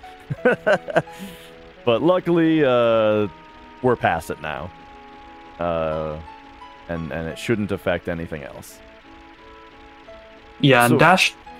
Actually, go ahead. I was just going to talk about the spiderweb, but what's up? Oh yeah, that's better. That's more important. Yeah, so we're about to have to steal the spiderweb, which is a item that casts slow on all the enemies, and it's very, very good for the Demon's Gate fight. So we're going to try to steal it right now. I'll throw one steal attempt out with Tifa, and then I also like to... Oh, we got it right away! I also have Manipulate on Cloud, just in case the steal fails. 1, 2, 3, 4, 5, 6, 7, 8, 9, 10, 11, 12, 13, 14... 1, 2, 3, 4, 5, 6, 7, 8, 9, 10, 11, 12, 13, 14, 15, 16, 17, 18, 19, 21, 2, 3, 4 and a half. Okay, that's a lot of walking, but we're done with it now. Once you've lost it, can you regain it again? Are you talking about steps? Because, so that failed manipulation right there has nothing to do with the step route because it was on the world map. World map is a totally different system. So as far as the step route is concerned, that Kimara bug that we just fought is expected. Then we do all those steps, and then we're not going to get another encounter on the way out here. Our next encounter is going to be in the Temple of the Ancients. However, now that we're in the world map, this part is basically still just RNG, and there's not really a way to manipulate this next part, and you rarely get a battle here anyway, but it's possible to get a battle up here just on the world map as we try to get into the Temple of the Ancients here. We go right, we go down. Alright, good, we did not get one. That little, when I said we go right there, the thing is, you can go straight down right from the Bronco into the temple, but your danger level on the world map actually goes up differently depending on what type of like ground you're in for, or like forest counts as a ground type, right? So my little movement right before going down and right is because one of the battle checks lines up right there, and so you want to be on the grass so that you get. It's significantly less danger on the grass than you get in the forest, and it doesn't lose you any time because you still get to the temple in the correct, or in the same number of frames. So just a little bit of it, like, well, RNG optimization, let's call it.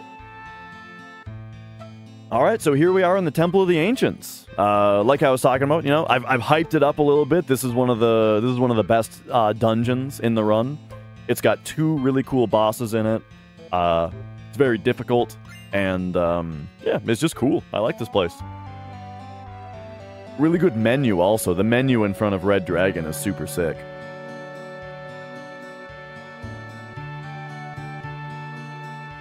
All right, so first thing is to bring the keystone right over here.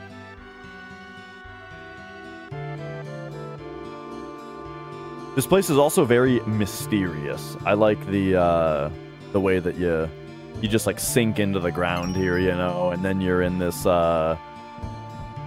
this like MC Escher room you kind of come out in. I mean, it's not totally, but it reminds me of it.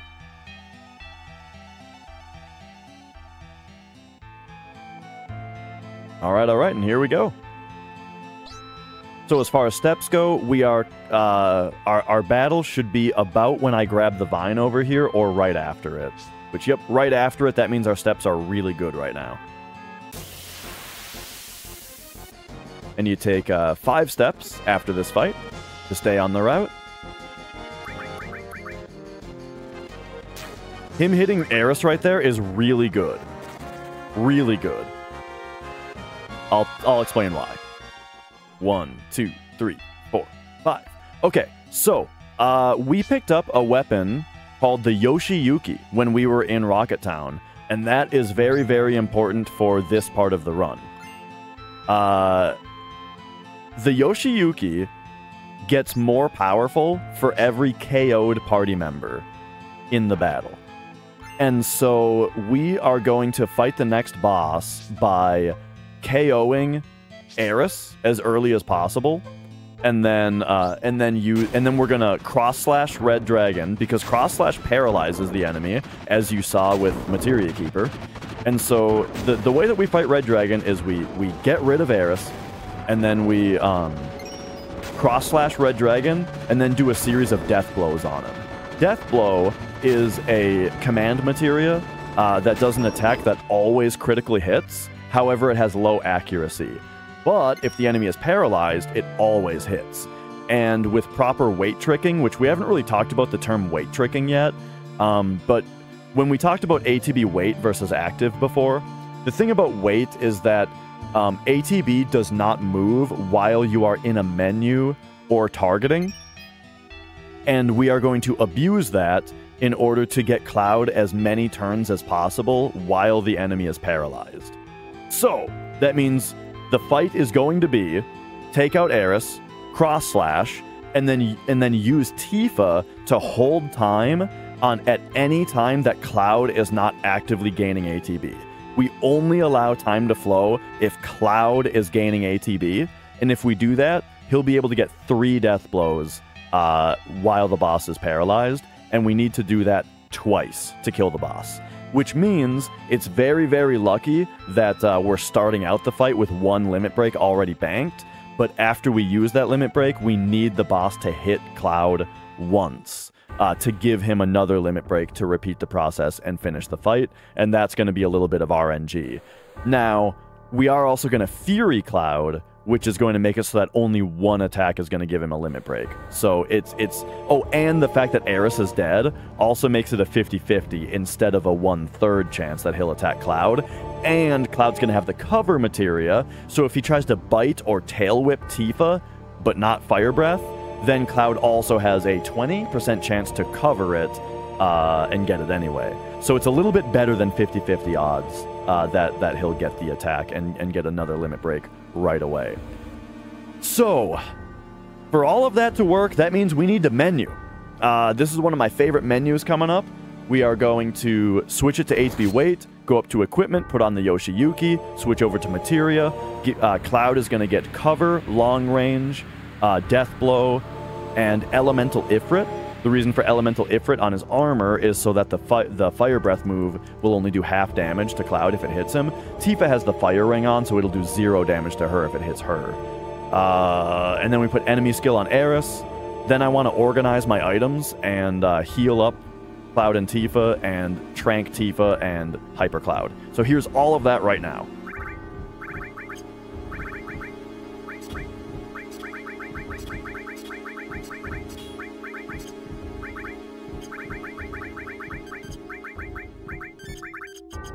There you go. That's the whole menu. And so now, since it was so good, or the reason it was so good to have Eris get hit by the guy earlier is because at 120 HP, I swear I pressed X and it didn't do anything. At 120 HP, Eris is only going to need 1 grenade in order to get KO'd. If she was at full HP, she would need a grenade and a Molotov. So yeah, that hit on her earlier optimizes this next fight for that reason. Now, there's also a chance, though, for the boss to start its to do its first turn, to kill Eris with its first turn. That would also be really nice. Yeah, I'm gonna safety save here though, because it is possible. Even though everything is looking up for us and this looks like it's going to be great, it's possible that this boss is just super nasty and refuses to attack Cloud, in which case it can kill the run. So, just in case, we're going to do a safety save here.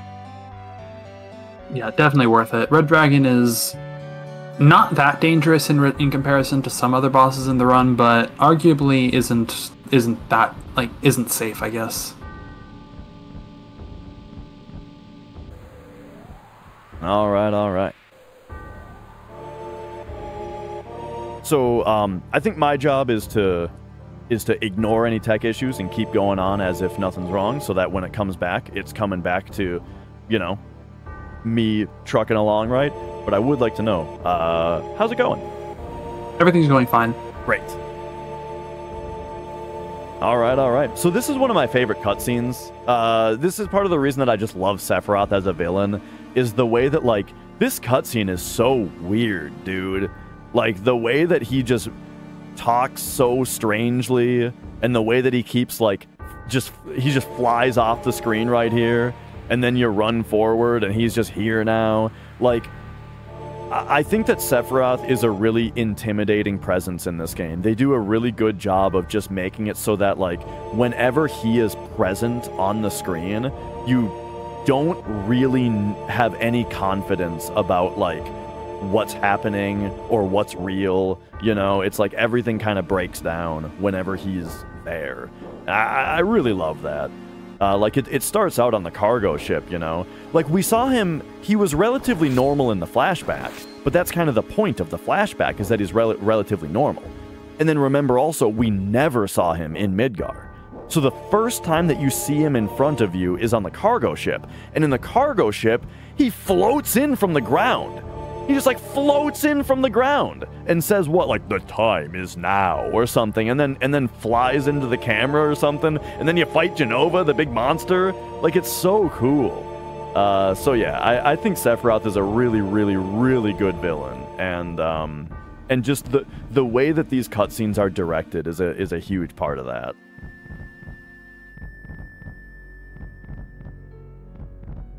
Alright, so, remember everything that I said about Red Dragon? That's all about to happen really soon. So we're going to lead the fight by big guarding with Tifa, because big guard is really good. And then Aeris is going to grenade herself if she doesn't get KO'd by the boss. And then Cloud is going to cross slash, which is going to paralyze the boss. And then, like I said, we're going to abuse ATB weight by holding time with Tifa anytime that Cloud is not gaining ATB. And we're going to death blow the boss 3 times. Then, we hope that Cloud gets hit as soon as possible to gain another limit break, cross-slash him again, death blow him 3 more times, and with 2 regular attacks on top of that at any point during the fight, he will die.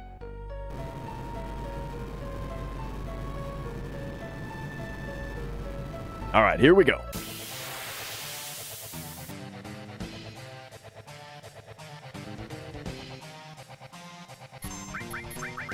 Tifa, big guard, Aeris, grenade self, because he is not attacking Aeris.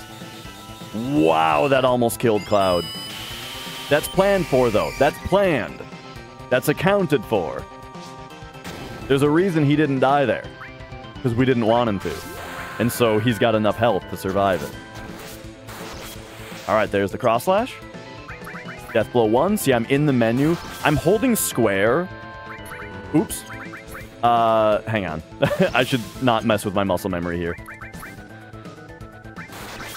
Okay. A lot of the time, I'm holding square during the actual attack animations, which, like this, if you hold square, it makes the menu go away. So you might not actually see that I'm holding time always. But that's the reason for that. Okay, so Cloud has 2 regular attacks that have struck. Perfect. Now, oh, the miss is bad! The miss is bad, actually! Oh, no. Okay, I'm gonna defend with Cloud now because we're out of big guard, and so I don't want him to die. Oh, okay, there we go. So now, cross slash.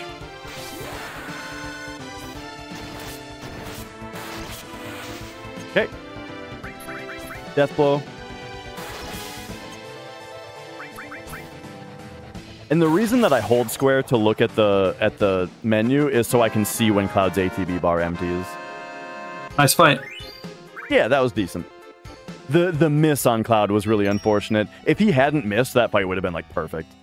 Yeah, but you dealt with it fine. Yeah. Yeah, that's one scary thing that I can't remember. I can't remember who I stole it from exactly, but the idea of defending with Cloud once big guard is off. But I saw someone else do that and was like, oh man, that's genius.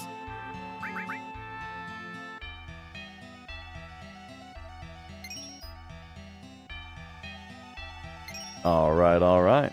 So now, in order to prepare for the next boss is going to be Demon's Gate, which is a very exciting boss fight. And so we're going to prepare it just by curing Cloud and Tifa, turbo ethering Tifa, so she's at full MP, and then Phoenix downing Aeris, and then putting Cloud into Trank. And then there's a couple equipment changes that I'm going to do.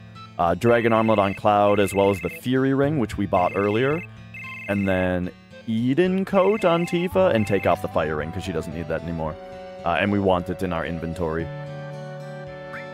In addition, we made a stop to a shop in Gongaga to purchase a Fury Ring, which is going to be useful on the fight against Demon's Gate. Yeah. The Fury Ring the Fury Ring puts the user in Berserk, which locks them into the same attack constantly. That seems annoying, and it is something we sort of have to deal with, but the advantages of that are that Cloud will constantly be doing regular attacks, which are, with the Yoshiyuki powered, very powerful, and are pretty much the most consistent and the most powerful and consistent attack that we have right at this point of the game. Yeah. Yeah, I guess in addition, we'll be able to do attacks while having a limit bar on Cloud, which will be useful for later. Alright, so yeah, this fight is also going to consist of holding time with Tifa and only allowing time to pass when Cloud is benefiting from it. That concept applies largely to this battle as well. So we're going to lead with a big guard from Tifa. I'm also going to let Cloud's ATB fill up as much as possible here. That's actually totally fine that just happened, because check it out. We're going to weight trick another thing with Tifa. So I'm going to spiderweb with Eris here after Tifa's ATB bar has emptied, and then I buffered down in circle, opening Tifa's item menu as early as possible. That allows her to get another turn in before Demon's Gate got another turn. This is slightly unfortunate what's happening, so I'm gonna have Eris grenade herself here. But there we go. Now that we're hasted and the boss is slowed and Cloud has the Fury Ring on, he can get 3 attacks in per phase, as you can see. So I'm holding time anytime that Cloud is not gaining ATB. He attacks, I release it, re-hold it, release it, re-hold it, and then we can get 1 item in also with Tifa. So for every turn that Demon's Gate gets, we're getting 3 Cloud turns, which is quite nice.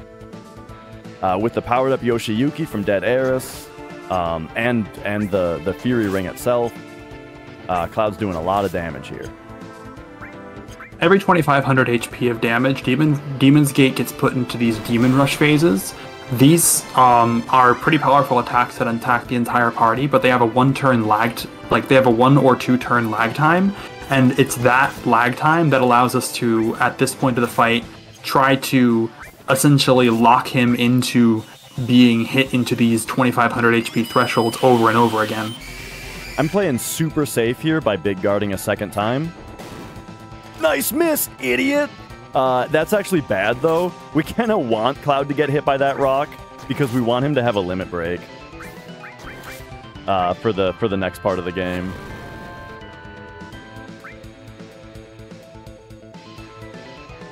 So yeah, he might not die before this Demon Rush, because I've been playing really, really safe. But getting hit by the Demon Rush would give Cloud a bit of extra limit. So yeah, Cloud has quite low limit bar. We're going to have to take care of that on the next fight, which is funny because it's actually very easy to forget and like kill your run kind of by forgetting to get him his limit on the next turn.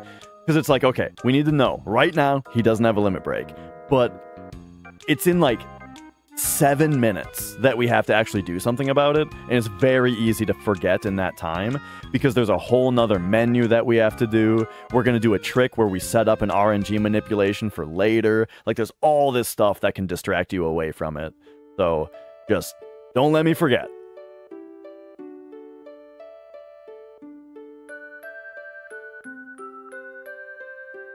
But all right. That's it. That was it, though, by the way. That was Demon's Gate. Very, very difficult boss, casually, and also in the run, it's one of the biggest run killers, but the Fury Ring is really, really good, and I played that really, really safe, so I think it went pretty well. If that rock had hit Cloud, we would be in better shape because he'd have more limit bar, but other than that, we're doing great. That's actually funny. Both Red Dragon and Demon's Gate missed Cloud in a way that was bad.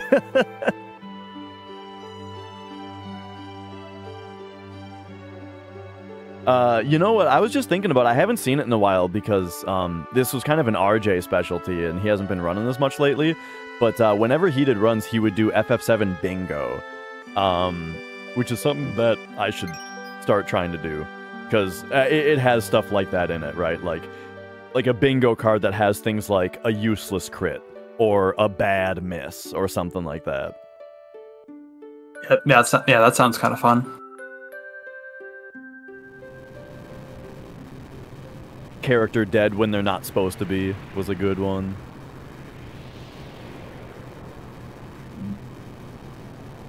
All right, and also, by the way, the Demon's Gate fight there is about the halfway point of the run. So yeah, at this point, we are about halfway done. How are you guys feeling on the run so far? I think it's been cruising along pretty nicely. Really just taking the safety saves is the only thing that we've really lost much time on. Oh, and I botched that one world map manip, and I got punished like as hard as possible for it. But besides that, I think this run has been going pretty well on my end. How you guys feeling? We're about halfway through our estimate as well, and just under halfway through our estimate, in fact, so that sounds great. Yeah.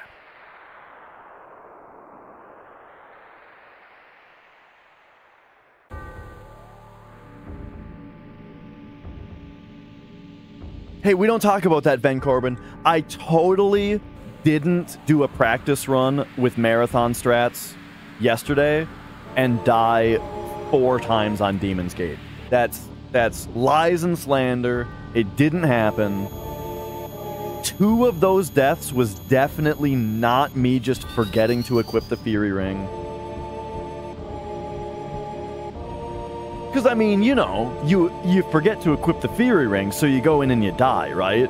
So then you load the game, and you definitely equip the Materia Ring, or the Fury Ring that time.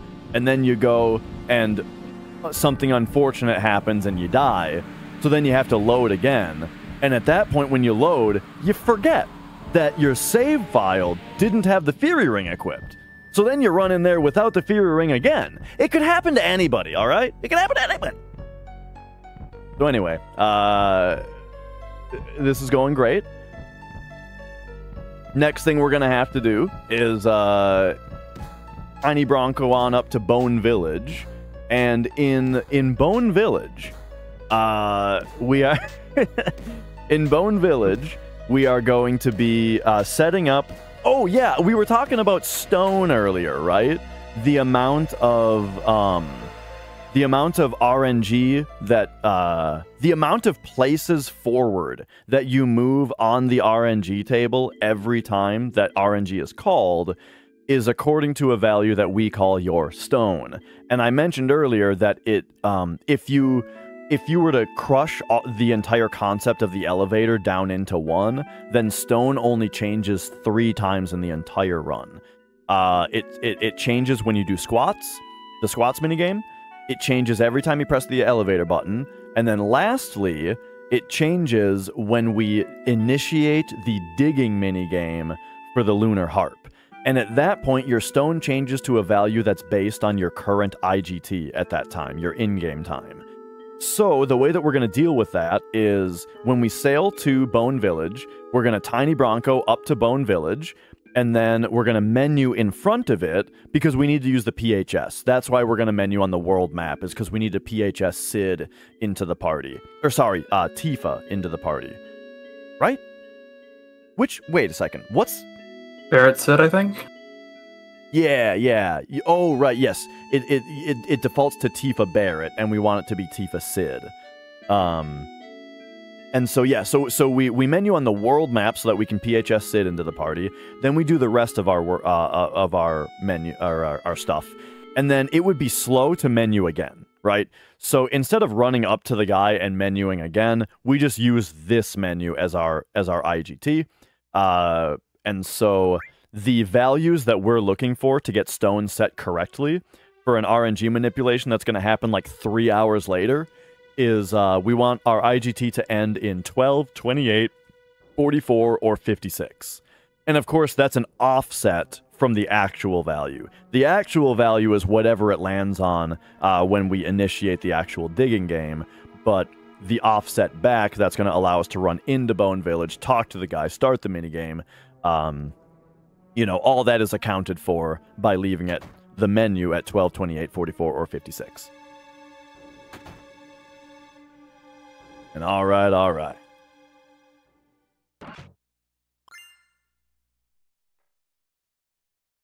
How do we get it back? Correct. Genova, we get it back from Genova Death.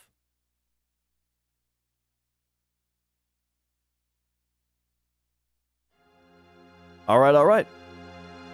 We're back to going Gaga. And then we just leave this time. Hop in the tiny Bronco. So, I mentioned the 12, 28, 44, 56. But let's talk about the rest of the menu. So we PHS Sid into the party. I mentioned that. Then we need to go up. We need the back row Sid. We need to go into our equipment. And very, very importantly, we have to take the Fury Ring off of Cloud. Because on the next battle, we're going to do a summon with Cloud.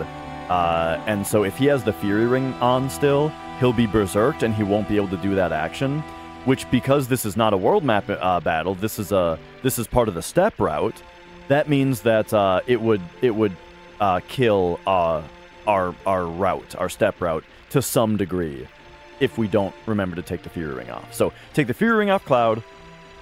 And then I'm going to pop over to Tifa and take enemy skill off, and then pop over to Cloud and take off all of his materia and replace it with Bahamut and both enemy skills. Then pop back over to Tifa, put Death Blow on her now, and then pop over to Sid and give him all restore. And that is the whole menu.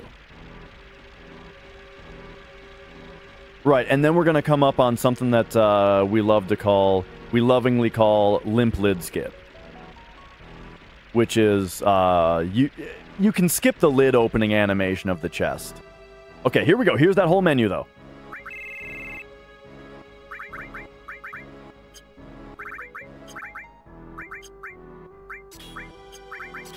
Bahamut, enemy skill, Death Blow, all restore. 56.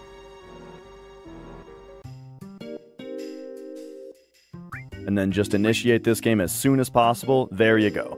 So if I did that right, that set up an RNG manipulation that's going to pay off in like 3 hours. Here's your reminder to get Cloud's limit.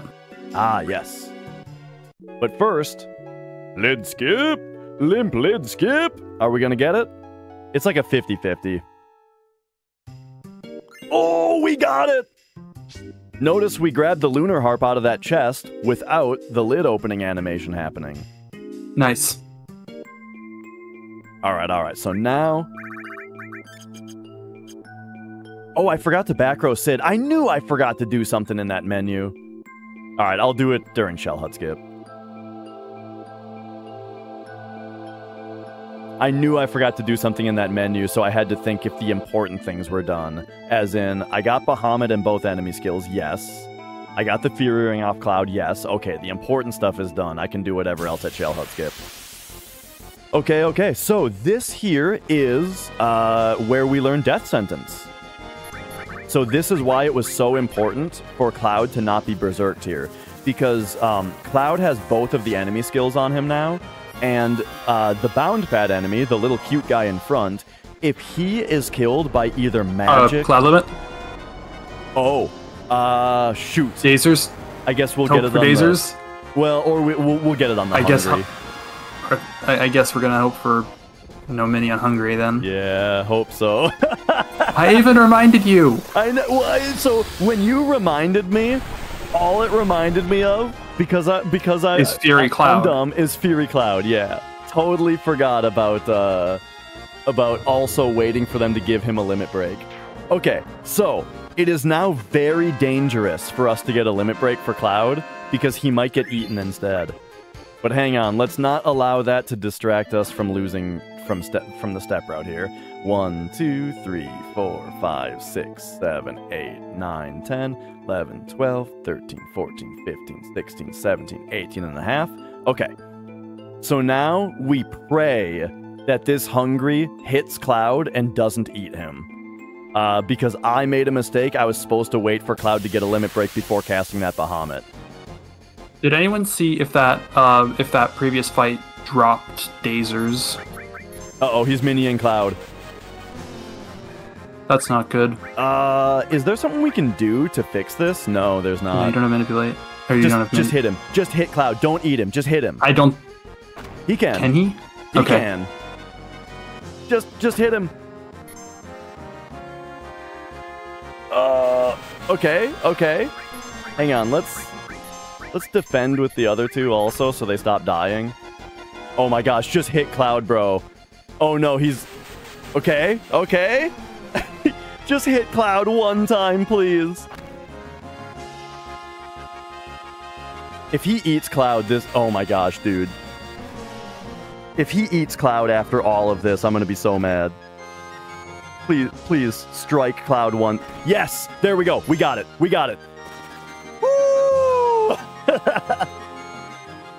1, 2, That 3, was- 4, 5, 6, 7, 8, 9, 10, 11, 12, 13, 14, 15, 16, 17, 18. Okay. That was scary and cute at the same time. That was really, really bad, but believe it or not, that could have been way, way worse. If he had eaten Cloud, we would be in a way worse spot now. So yeah, we're gonna do another paralysis dodge here called Shell Hut Skit, based on using an ether chest that we can open up below the bed here. This is going to let us skip a little cutscene after the bed. You can soft block, but let's not talk about that too much because it's not going to happen. And I don't want to freak myself out.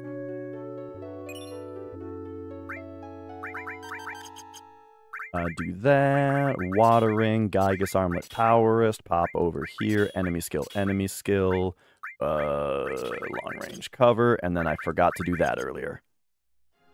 There we go, didn't soft block.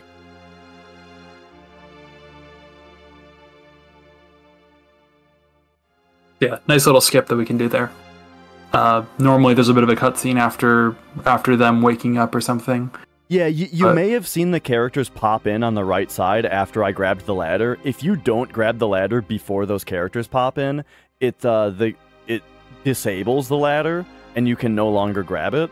And also because a cutscene is supposed to be playing at that point, but it has broken because of the paralysis dodge, the cutscene never continues. You can't interact with the other two characters because they're in cutscene mode, and yeah, you're just soft locked in that room. You can't leave. Whoop. Here's a cool thing where you can grab Comet through the floor.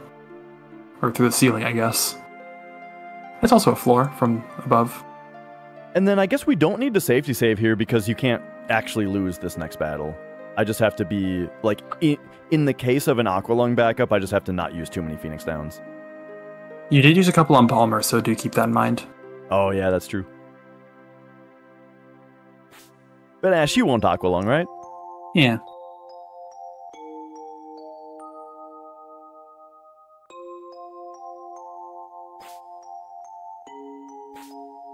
And yeah, I'm not sure.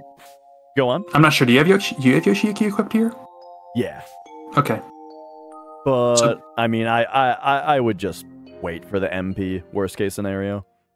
I don't want to mess up Sid and Tifa's experience. Oh, that's a good point. So yeah, this next boss is kind of funny from a like a beginner speedrun perspective.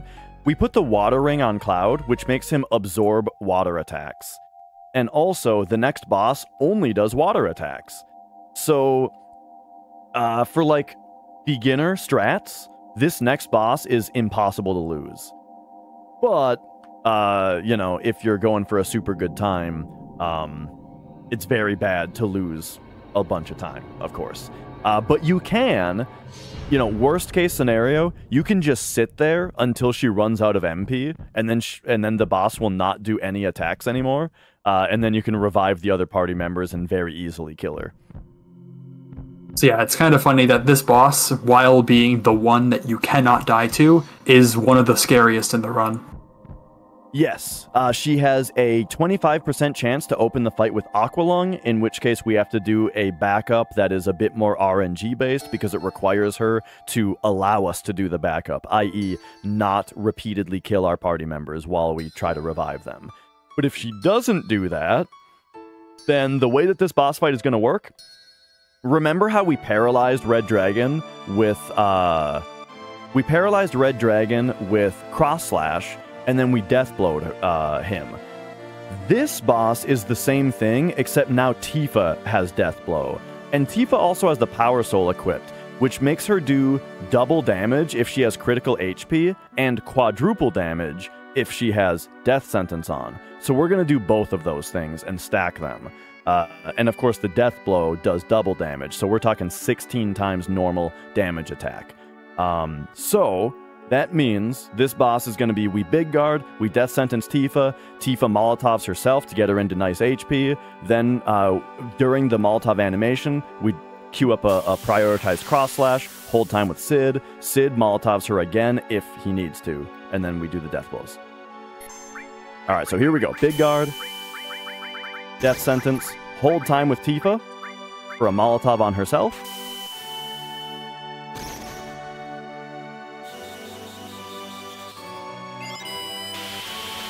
During this Molotov animation, we put in the Cross Slash and then we hold time with Sid. Sid is going to Molotov Tifa to bring her down to critical HP.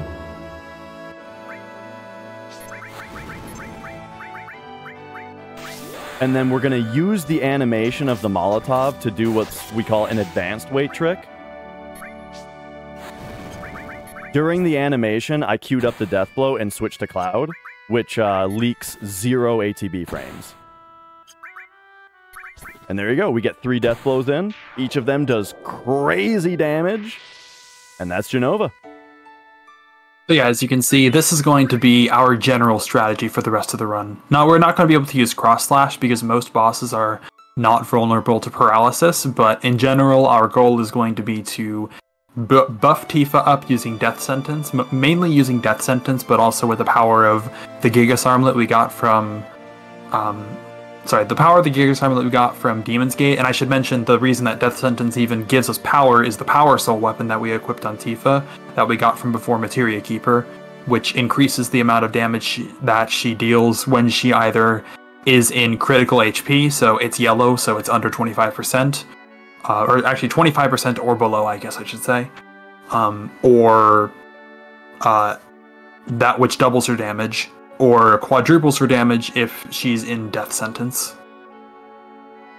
And then later, we're going to get the added cut materia, which is a blue support materia that when you do the linked action, it will follow it up with a regular attack. So we're going to link that to Death Blow naturally, and she'll start hitting for the 16 times Death Blow damage, and then an 8 times regular attack damage for 24 regular attacks worth of damage per turn.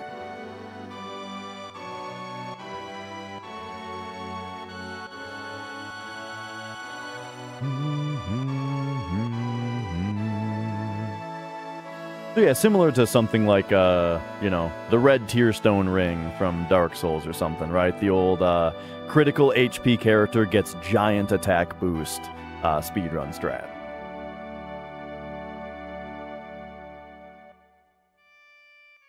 All right. And also something else very significant is about to happen. We're about to switch to Disc 2.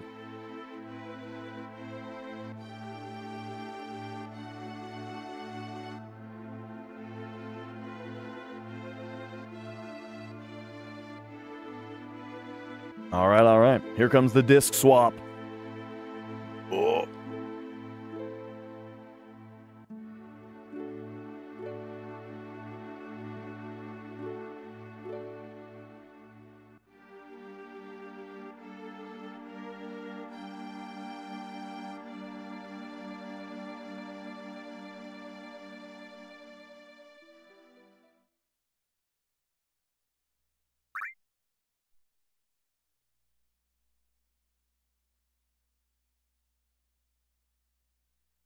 All right.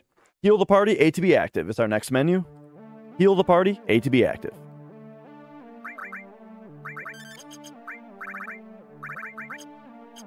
Just like that.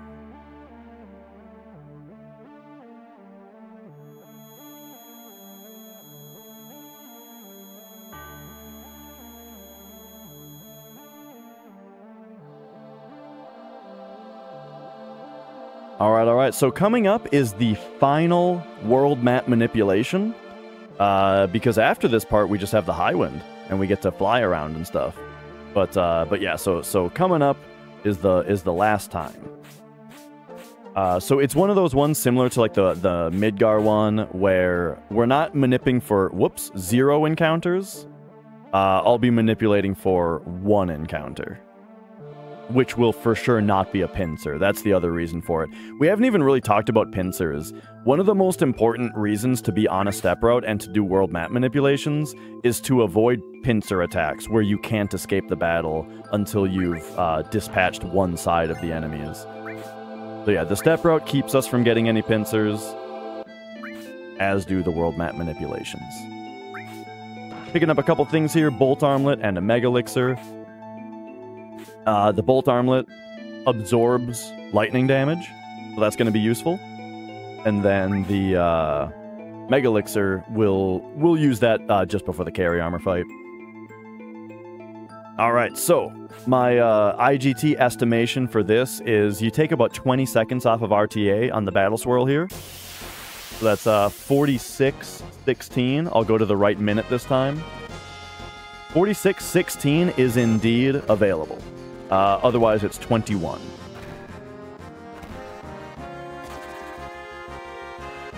And then 1, 2, 3, 4, 5, 6, 7, 8, 9, 10. I'm going to do 11, kind of overwalk a little bit just in case. Just missed the 16. But there's 21. It's a delay and 2.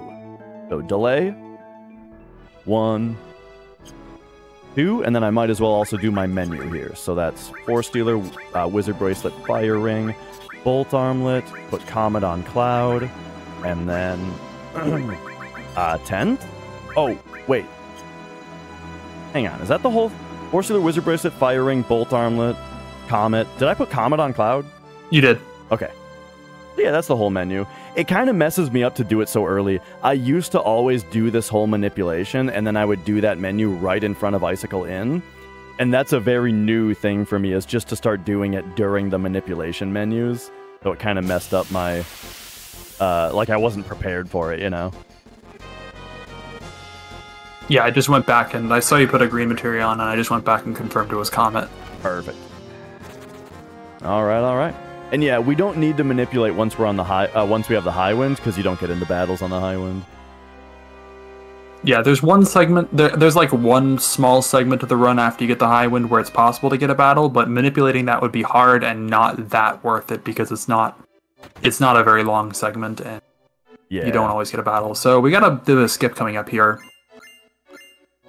Yeah, so the whole thing about paralysis dodges, they work on doors is the thing. So you can go like, open that door and talk to that girl at the same time, and now we can move while this text box is up. And so the game is going to release our paralysis when we close this text box. So we start that event, which paralyzes us, and then clear the text box, which clears our paralysis, and now I can move during this cutscene. That's weird.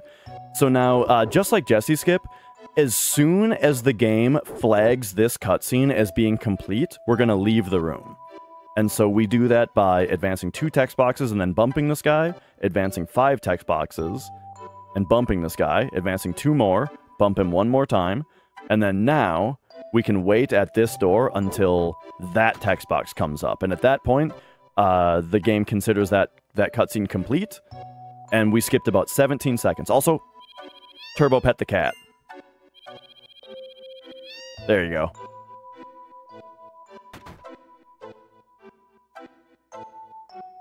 All right, and so yeah, saved about 17 seconds there with the with skipping the second half of that cutscene, and that allows us to immediately run over and start the snowboarding game. Now, in the inn, after grabbing the map, which is required to start the next part, we also grabbed a hero drink and a vaccine, and both of those are going to be relevant at different points in the run. The hero drink we'll use against the Schizo boss, and vaccine we will use against the Hojo boss. So the path that we take down the snowboarding game is important because it affects where we end up after, like, once we land, I guess, at the bottom. And we want to be at a certain point that is that is close to the end and gets us close to the added cut materia, which we will need to grab. Having some near misses on these bonks here for some reason. But I haven't bonked yet.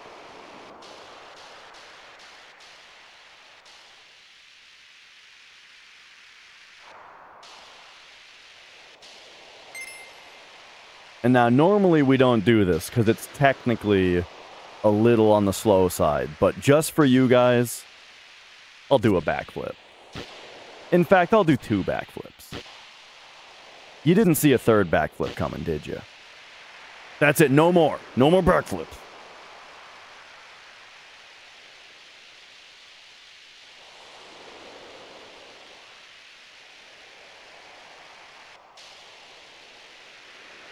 One, 2, 3, 4, 5, 6.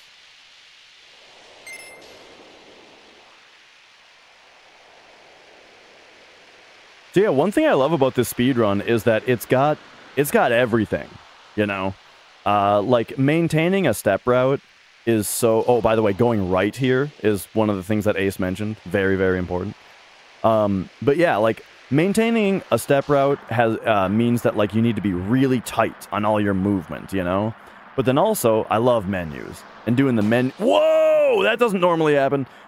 Doing the menus really quickly and efficiently, I think, is super fun. Making all the really quick decisions in battle and stuff as to what to do based on, like, RNG things. And then also, you have to know how to snowboard. Like, there's just a little bit of everything in this speedrun, and it's just, it scratches every itch, you know? Snowball bonks don't count!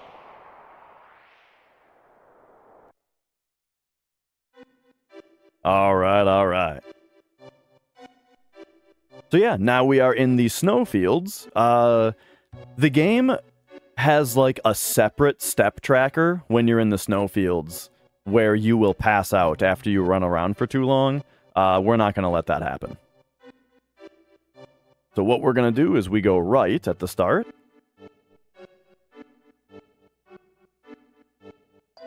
And if I didn't do my steps correctly, I think we would have already gotten a fight. So, steps are good. The spot that we do want to get our next fight is on the next, as far into the next screen as possible. So, hitting this trigger, boom, that means we're good. And then the further we get in here, the better we are. That's pretty good.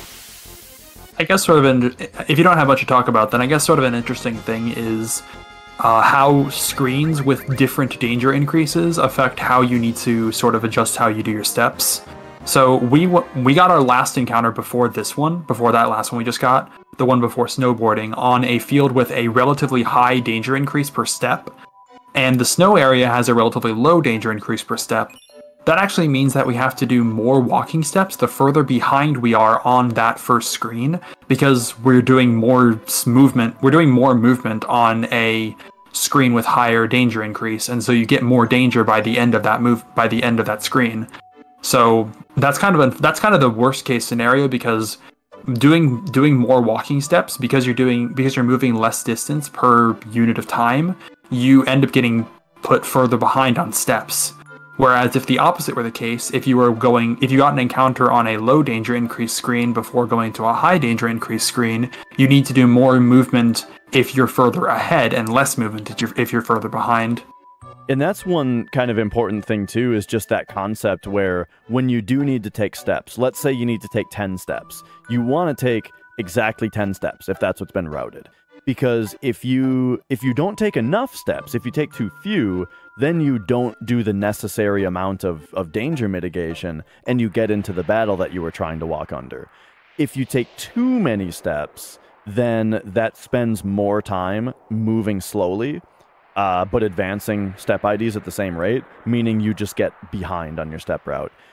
Which also means it's worth noting in that case that, like, one versus the other, it's better to overwalk than to underwalk, because it's better to just be a little behind than it is to get into an extra encounter, which screws up your formations for the whole rest of the run.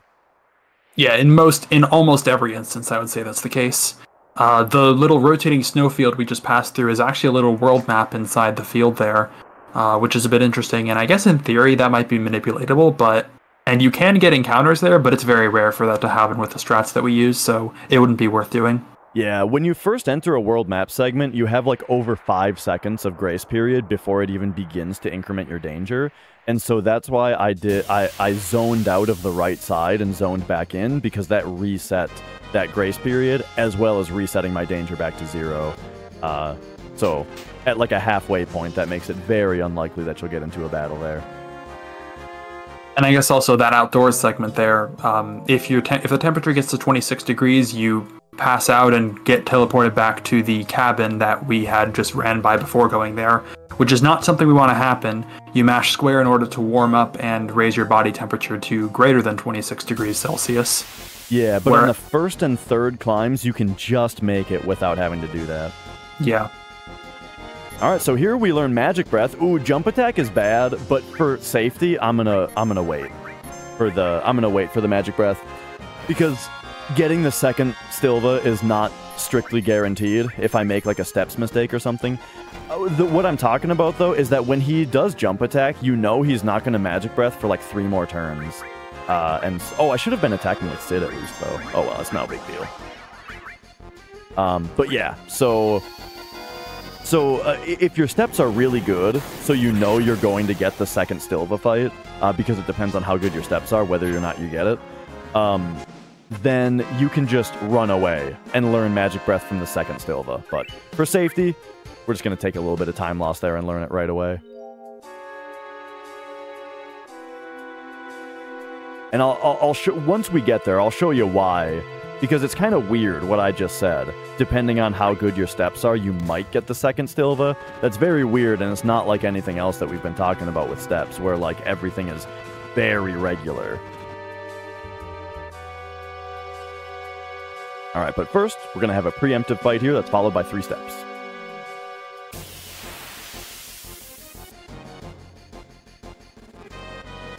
And then Sid being dead here is fine. We're going to revive him before the Icicles segment. Until then, we're not worried about him. He can have a little nap.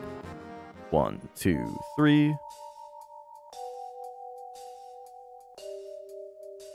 And then I'll say I am a little bit further behind steps than I normally am at this part, but there is a forced segment coming up, like an encounter force coming up that will that'll regulate us. And we'll be right back to normal. Alright, so I mentioned the first and third climbs, you can just make it without having to shiver. This one you do have to, though. So, 26, I think, I don't know if you said, is the value that you don't want to hit. Yeah. And so you can make it up to, like the climb after this one.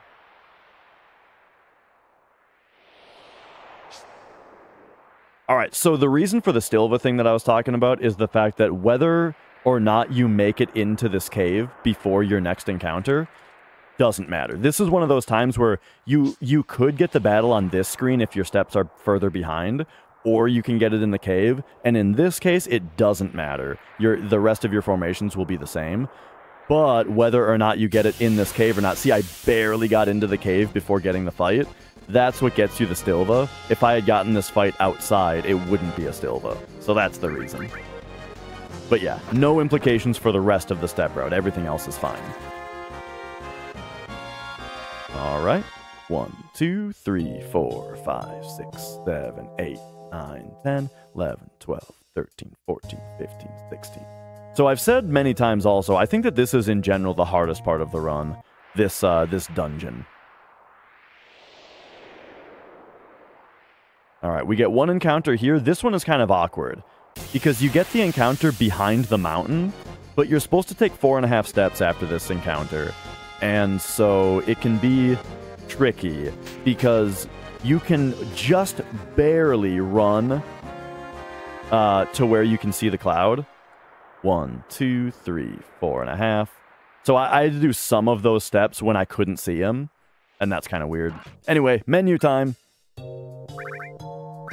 HB weight, equip, dragon armlet, water ring, Gygus armlet, fire ring, fire armlet ribbon, take those off of him, put them on cloud, added cut, elemental Shiva, and then we want to Phoenix down, Frank Sid, screw the party, Okay, so remember that laser that we got earlier? Laser is actually gravity elemental, and it does 1/2 of the target's HP in damage. However, these icicles are weak to gravity. So it doubles that one. Are you kidding me that they got 2 attacks? Did you see Sid's ATB? And I buffered into enemy skill? These bats, man. Anyway, 1/2 of the enemy's HP doubled is a one-shot. So you just one-shot him with the laser. How about that? I guess a small explanation as to like what it means to have like that high ATB is all the enemies and players in the fight have their ATB set to a random value between, I guess, 0 and 1/2. And then all of them have a certain amount added to it so that the highest player's ATB is at exactly 7/8.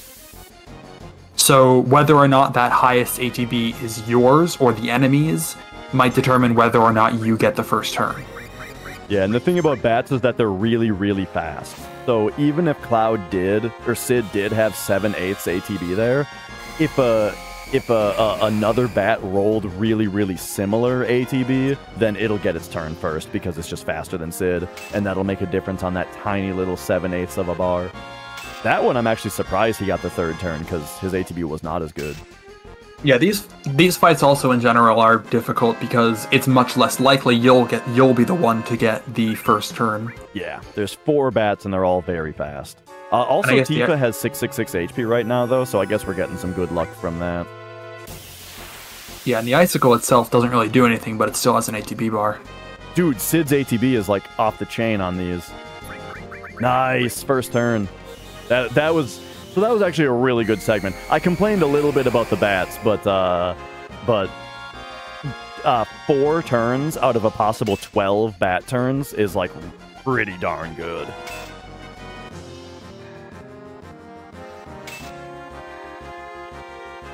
All right, and so now we're coming up on what I think is the hardest boss in the run. It's very technical. Let's kind of talk about it. The boss that's coming up has 2 heads. One of them does ice attacks, and the other one does fire attacks. If you strike one of them 6 times, or the other one 5 times, it will counter with an earth attack. And when both heads die, when either one dies, it will counter with a lightning attack. So you got fire, ice, earth, and lightning coming at you. The strat that we're going to do is, it's a little risky, but we're going to have Tifa powered up, and we're going to do a specific combination of attacks that's going to kill the first head before it does exactly before it does an earth counter.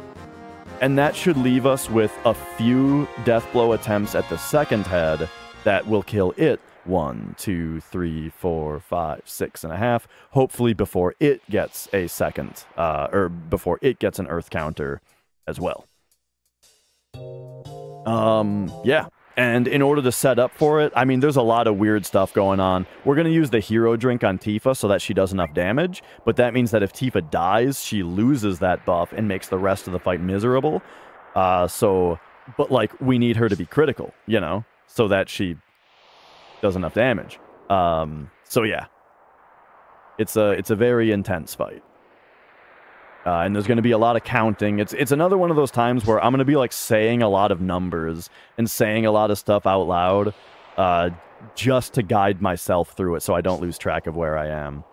But first, we're going to force an encounter here. So this is another one of those times where I was a little bit behind, but we just caught up. Now we are perfectly regulated, and I will not forget the 6.5 steps. This enemy, save? Yes. This enemy does not do anything unless you do something to it, so you can just run away without having to do anything. 1, 2, 3, 4, 5, 6.5. All right, so here we go. We are going to use a tent. We are going to limit check Tifa, and we are going to save. I'm not doing anything with Tifa's health because we're going to do the RJ. So, here's the deal. If Tifa gets a critical hit on herself and dies, we all blame RJ, okay? That's the deal. But if she doesn't, then we all clap for we all thank RJ because it's a great setup.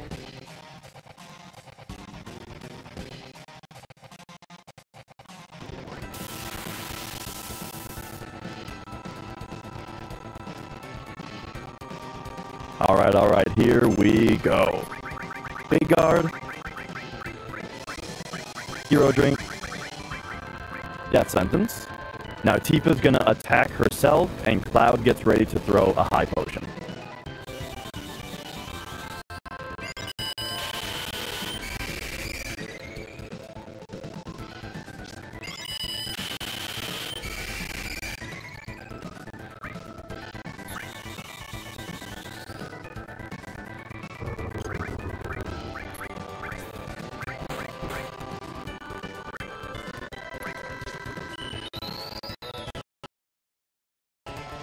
For cursor memory, swap over to Sid, get ready to laser.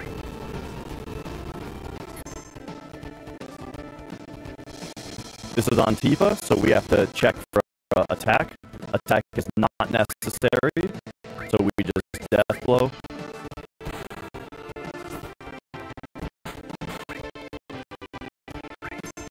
That hit. Regular attack. Now we don't wait trick this.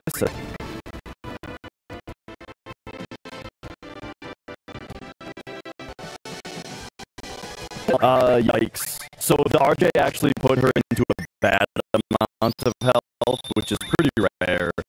I've actually never seen that happen. That's bad luck. Oh, she's not that sentence now. Oops. Oh, he's not countering yet? Okay, so now we have to... Oh boy. Alright, we're improv-ing here.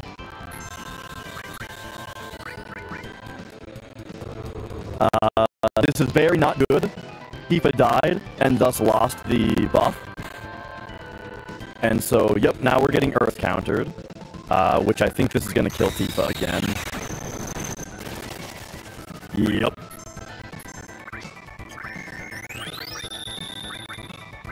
I would re-big guard, but I think we should save that until after he's dead. Or after the other,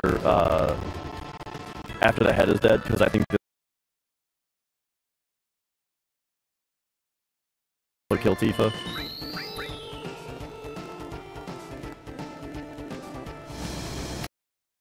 Four isn't going to kill Sid, is it? Okay, now it definitely won't.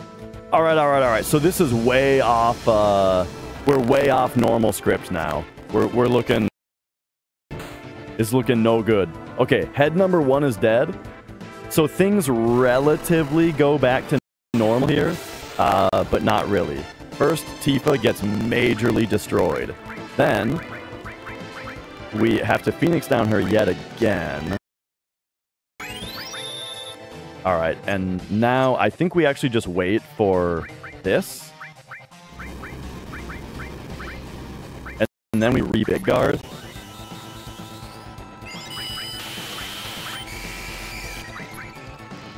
And then Cloud high potions himself.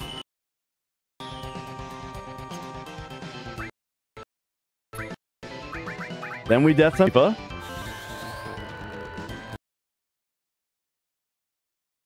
Okay.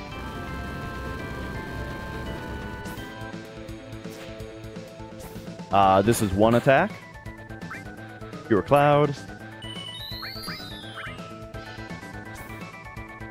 2. 3. So that means that the next attack has a chance to kill Tifa. So we have to high potion her. So that it doesn't.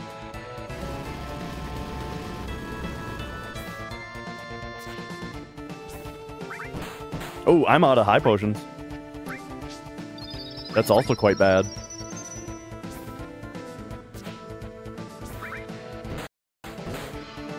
Alright, so if you missed the commentary, some very unfortunate things have happened, and this fight is going very poorly.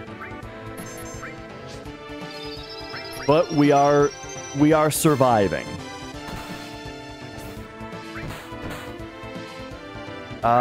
Is she gonna die again to this if it hits? It hit. Okay, please be dead. Oh, okay, so that did not.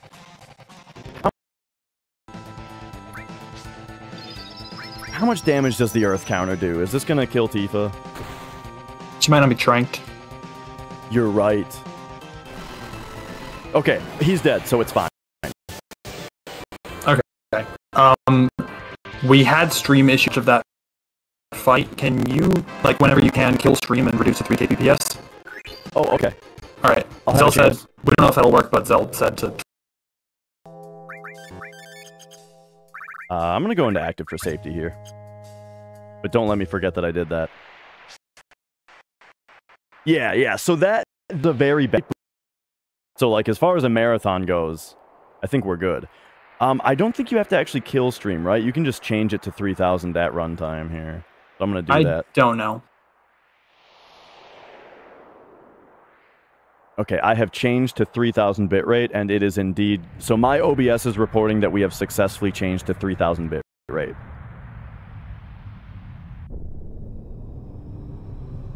Oh, do you also want me to change resolution?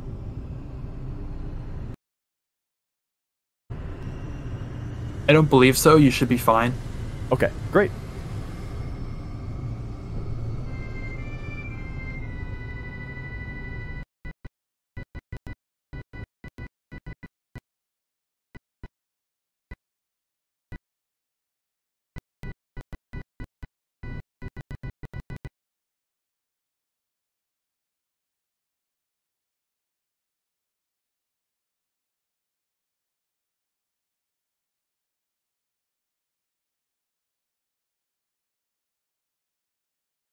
Up, it put her in a range where a single ice breath would kill her, which doesn't punish you yet. The problem was that she then got ice breathed. 2, 3, 4, 5, 6, 7, 8, 9, 10. Correct. On step route, we do not see Big Shoes, so sorry to disappoint any Big Shoes fans.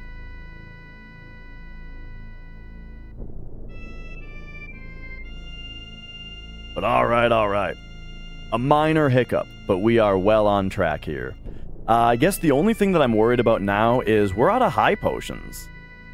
I wonder if that's ever going to be an actual issue. Probably. Arguably better than being out of Phoenix Downs. Yes. Yeah, I was much more concerned about my Phoenix Downs, but then, yeah, I ran out of high potions, so... If I had... should be substitutable for Cure, at least. Yeah.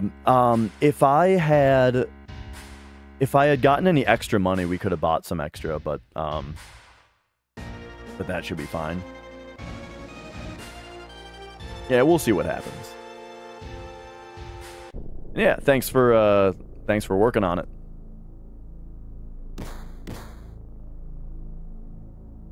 Alright, there we go. I could grab the Kuma elixir here. I've never done... I wouldn't want to do that in the middle of a run when I've never actually done it, though. But there's an elixir that you can get on that screen if you're really fast.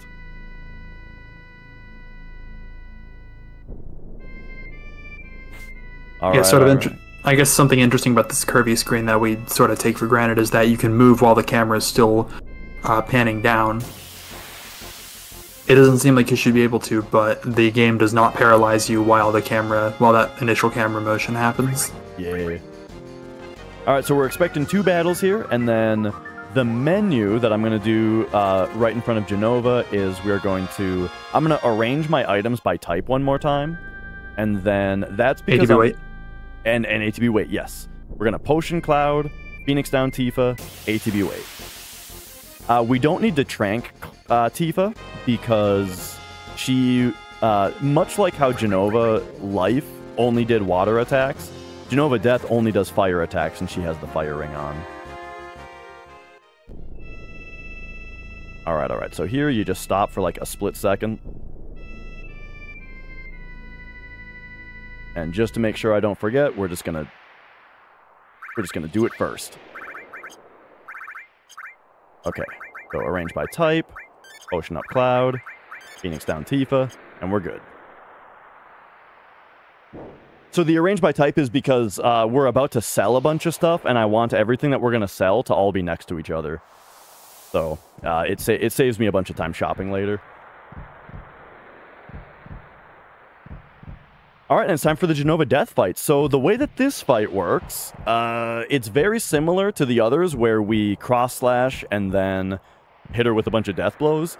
It's a little bit different, though, because now we've got added cut on our death blows, and we can't kill her in a single paralysis like we could with Genova Life exactly, but we're going to compensate for that by doing a regular attack before and after the paralysis, if necessary, to shore up the damage. But in order to do that, we're going to do some advanced weight tricks, which was that was a little buzzword I said earlier. What that is I mentioned that ATB wait makes time stop when you're in a submenu or targeting. It also makes ATB wait during certain parts of certain animations under certain circumstances.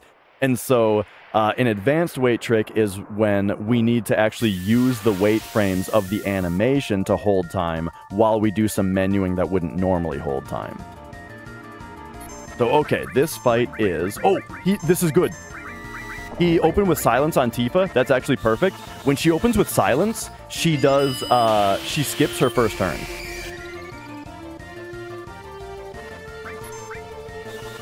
Or she skips her next turn, I mean. And so, that means that we don't have to prioritize this cross slash. We can wait for Tifa's ATB to empty and then put the cross slash through. And so everything I just said about advanced weight tricking was actually a lie. We don't have to do it because she opened with silence. Because that allowed Tifa to do her first death blow at the start of the paralysis, instead of starting the paralysis with empty ATB. And so she gets 4 death blows in for free, instead of having to do fancy tricks. There you go.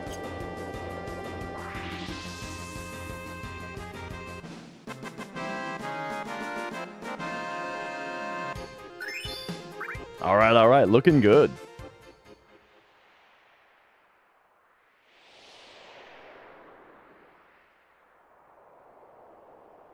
And so, for the question earlier about the exchange of the black materia, here's where we regain the black materia at this point, is from Genova Death there.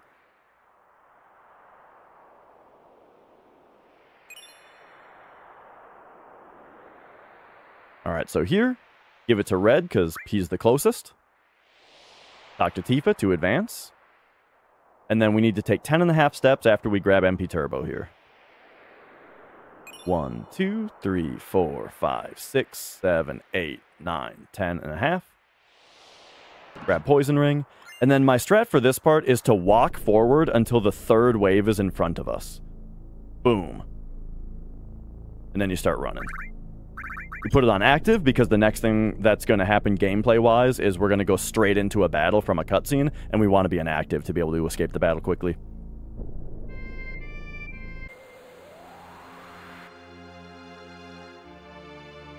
Yeah, it's easy to forget that you get the black materia back here because it only takes like 10 minutes or less for Cloud to give it back to Sephiroth. Alright, so this is famously, if you're a turbo runner like me, this is famously the longest break in the whole run. I'm going to have to run to the bathroom, but briefly, and I will be back. But only after we get to the turbo section of the cutscene. We have to talk to a couple people first.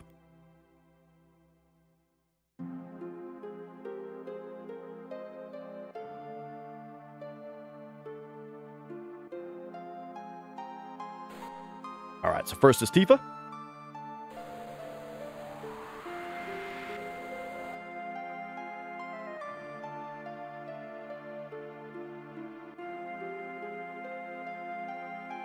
This is sort of the first of 2 of the major cutscene events of the game. There's 2 parts that are a significant concentration of cutscenes. This is the first. I mean, it's burning like cutscene hell, so I guess so. Yeah.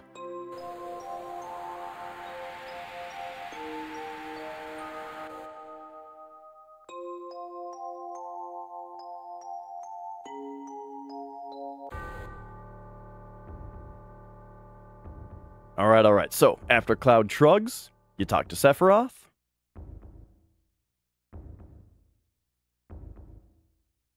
After Cloud shrugs again, you talk to Tifa, and at that point, you've got like a 15-minute break or something, 12 minutes or so, with Turbo. So, I will be right back.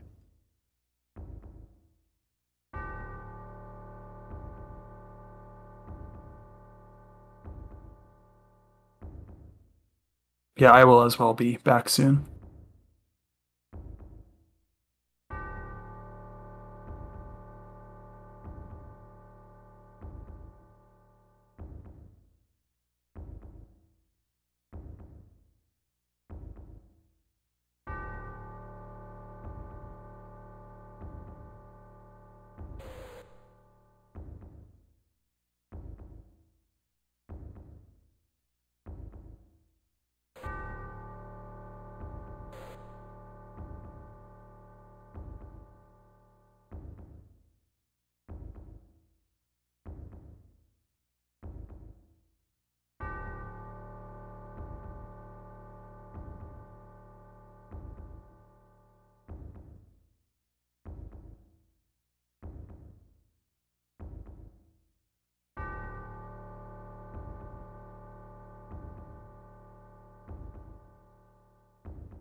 I'm back, baby.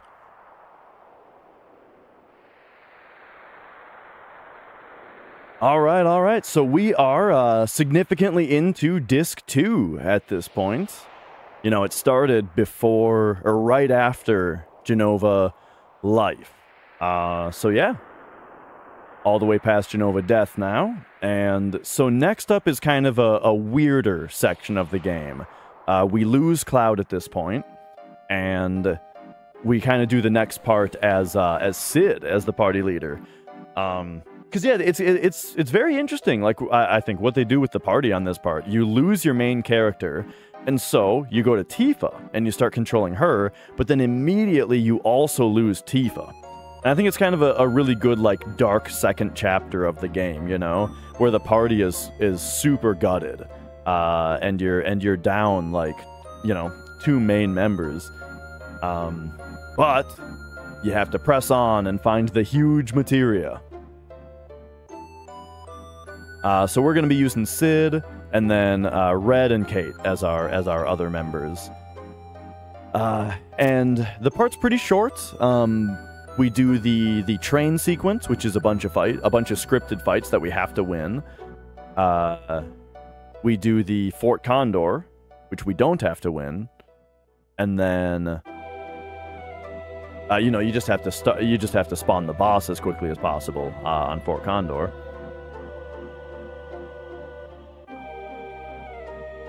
And then after follow-up cutscene hell, that's when we kind of get into the final act of the speed run, because at that point we'll get Cloud back, we get Tifa back, we've got our main party, and we kind of start on the last stuff.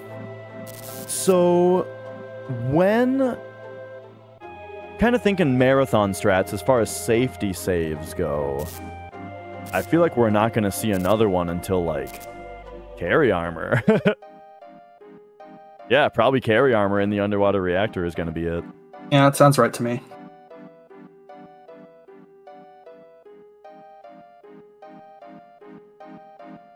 And all right, how you holding up over there, Ace? Pretty well. I think I'll probably use live stream to go to the bathroom. I just started a load of dishes in the dishwasher, actually. Ah. Yeah, Turbo's great. You got all kinds of time on this part, you know. Go to the bathroom, refill your water bottle.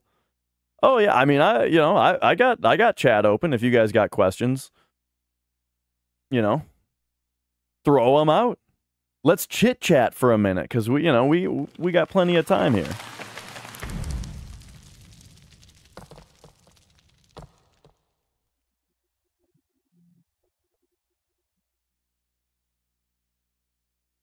But all right, here now is kind of as we were talking about. It's funny that you get the black materia back from Genova Death, because then right here once again, as well as the whole dark second chapter of the second act of the game, you know, is that like here, Cloud just immediately gives the materia back to Sephiroth. My favorite character in Final Fantasy VII is Yuffie. Yuffie's great. She's just really funny, you know? She makes all the cutscenes a lot more, like, lighthearted and funny. And she's really good, also. Like, Yuffie is a long-range character who is very fast and very lucky, so she gets a lot of critical hits. Yeah, she's great. Oh, and also her ultimate weapon is, like, insanely good. Because her ultimate weapon has, like, a gimmick that is just, like, really good with no downside, and then also is able to morph enemies for 100% damage, which is also really good. The only downside, I think, to her ultimate weapon is that it's kind of funny. I don't know if you know the weird thing where if you try to attack one of your own party members with Yuffie's Conformer, it does a weird animation and doesn't appear to hurt them, but it does tick them down 1 HP. But the problem is that that's actually kind of bad. Like, yeah, it protects from poison, but like, confusion. But sometimes you want to hit your own characters for a certain reason, and you can't do it with the Conformer, which is more annoying than it is good, I think. But why do I consider this game to have remained so popular so many years after? It's quite possibly the greatest game ever made. And I mean, I think that's all there is to it, you know? It's just, like, this game is just really, really, really solid. It tells an amazing story that is pretty timeless and, like, has always been a great story. With one of the best villains of all time, you know? And then the gameplay just super holds up really well. Just a great game to play. The materia system is really interesting. I think a lot of people would agree that, like, they've never done, like, a unique system that was as interesting as materia since then. You know what I mean? Like, Junction is interesting, right? Learning abilities off of items, like in 9, is interesting. The Sphere Grid is interesting. Paradigms are interesting, right? Like, I love that the Final Fantasy series does always do something weird, unique, and interesting with each of their installments. But, like, materia is so perfect. It's so good of a system, you know, that it holds up, you know. And on a smaller scale, also, I also think that this game just the controls are smoother than the other games, as in like 7 and 8. I'll say I think that, like, moving around fields in this game feels really good, and then in battles especially. One thing you might not have noticed, but is like a big thing prevalent to the feeling of playing this game, especially speedrunning it, is that the battle action is at 15 frames per second, yeah? Which is pretty low. But the menu chunk, the menu elements and section of the battle screen is actually at 60 FPS. So the menus feel really snappy and good, and they feel great to control, even though the battles are kind of a low frame rate. 7 and 8 did not do that. 7 and 8 have really choppy, kind of bad feeling menus, in my opinion, right? So like, you know, stuff like that, I think it makes a big difference that makes this one really, really hold up. Sorry, I keep pointing this way because on my stream layout, it's the other way around, the game and the camera, so I'm used to pointing this way. It's that way.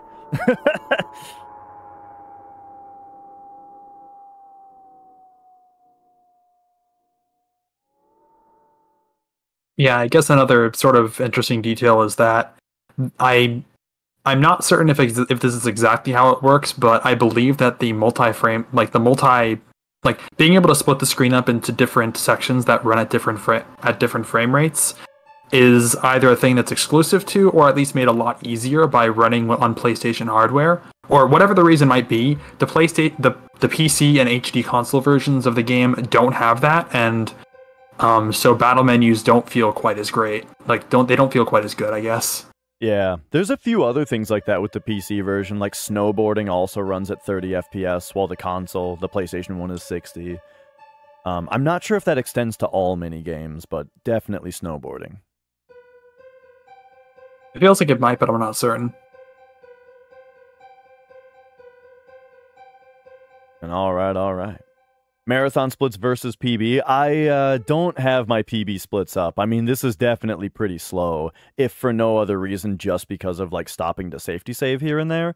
But also we lost like 45 seconds farming a right arm, and that schizo fight was very, very slow. So you know, we're a good few minutes behind PB at this point, as to be expected.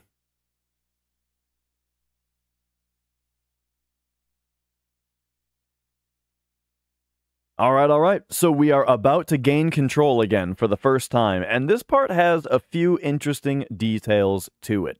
There's a trick that we do in this part that's gonna come back later. So the deal is, in this game, like just the way that like the engine works, you always have a player character in every scene, no matter whether they are controllable or even visible. They're always there. Right? And so that's going to become very relevant in a few minutes here, and then it's going to become very, very relevant much later in the game. But kind of keep that in mind. If at any point you see a shot of, like, the bad guys or something, and it's just like a scene with just them in it, there's a player character in there. They're just invisible and frozen. But like on this screen, for example, so we control Barrett on this screen, which is good and works. Right now, we're Barrett. Boom, we just got control of him. Remember that. Because when you come out that door, you spawn right here. And then if you're really quick, you can get in front of Tifa right there so you don't get stuck behind her on the stairs, like you do behind this guy.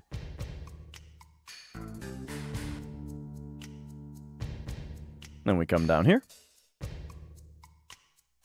And we get into the next little cutscene bit. But everything I just said is going to become very relevant very soon.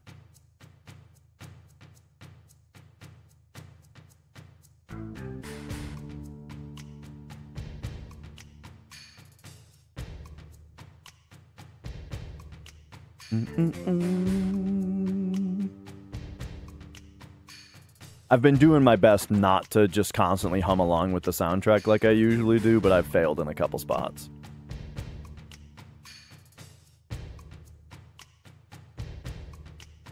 I guess actually, speaking of like what keeps this game so popular for so many years also, I think the soundtrack is something that's not to be missed as well in that discussion. This game's soundtrack is so good.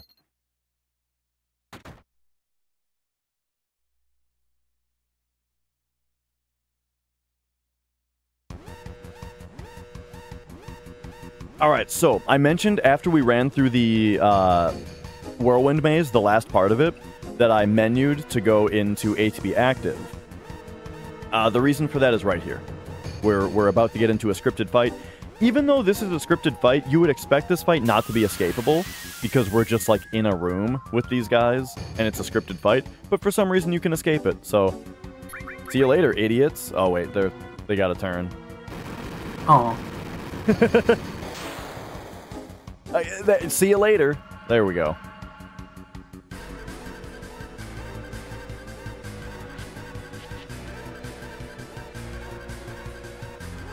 All right. So then, we come down there, and remember Barrett yanking on this thing. But okay, so this is what I'm talking about. Look at this scene. There's no player character here, but there actually is. They're just invisible and locked in place. As well as here.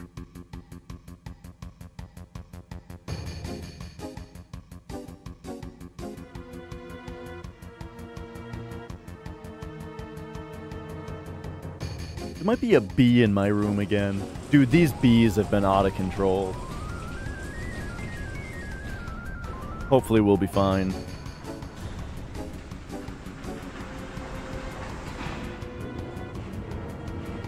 Oh, they might be pissed though. I think there's actually somebody coming to take care of the hive today. So if there's a bee in my room, hopefully it's not pissed.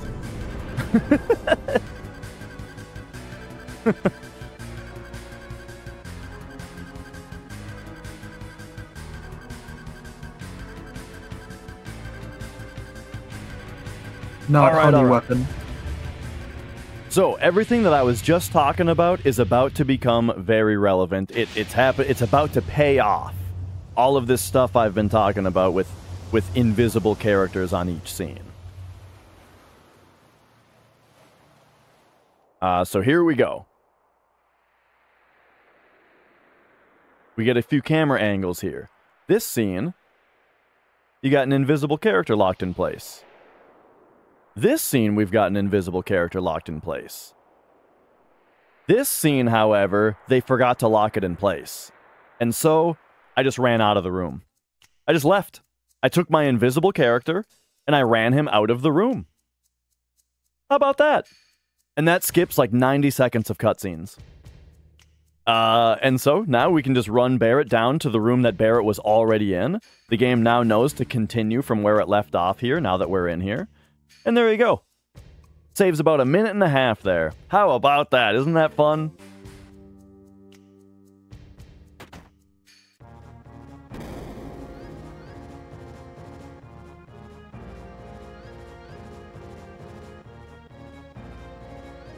And alright, now we just gotta escape this place.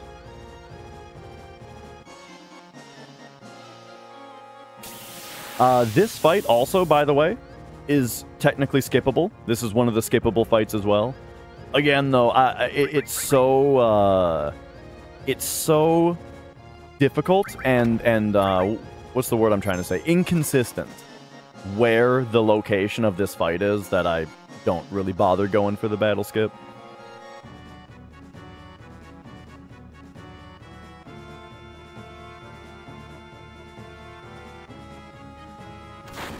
Alright, and here we go. So we are just leaving as quickly as possible here. Yeah, I think it was in a slightly older route mostly, but I know Zeal had a setup for getting an encounter in the brief area outside, like, in the brief little bit during June on FMV skip, I guess, and then setting that up for an encounter skip afterwards, though that would have been for a different route. Yeah. And I think some routes had an encounter, like some older routes had an encounter skip outside.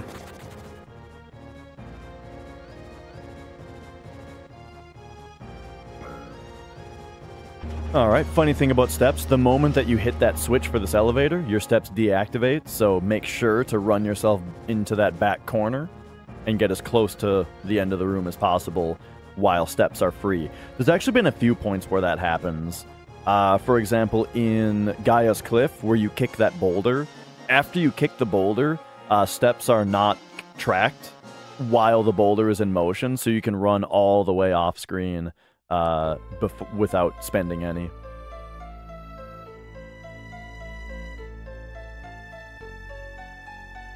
Commentary is Ace Zephyr is the guy with us. Yeah. Hello. So yeah, freeing Tifa from the gas now. Just a set of buttons you have to remember to press. Yeah, it's a little bit more complicated than I ever thought it was. I don't think I ever did that properly casually, but it's because, like, to get the key in her mouth, you have to hit legs and head at the same time for her to, like, do the move, you know? And then you gotta hit head and arm at the same time to get her to transfer the key to her hand. So yeah, I guess it does tell you try pressing more than one button at once, but still, I don't think I ever got it.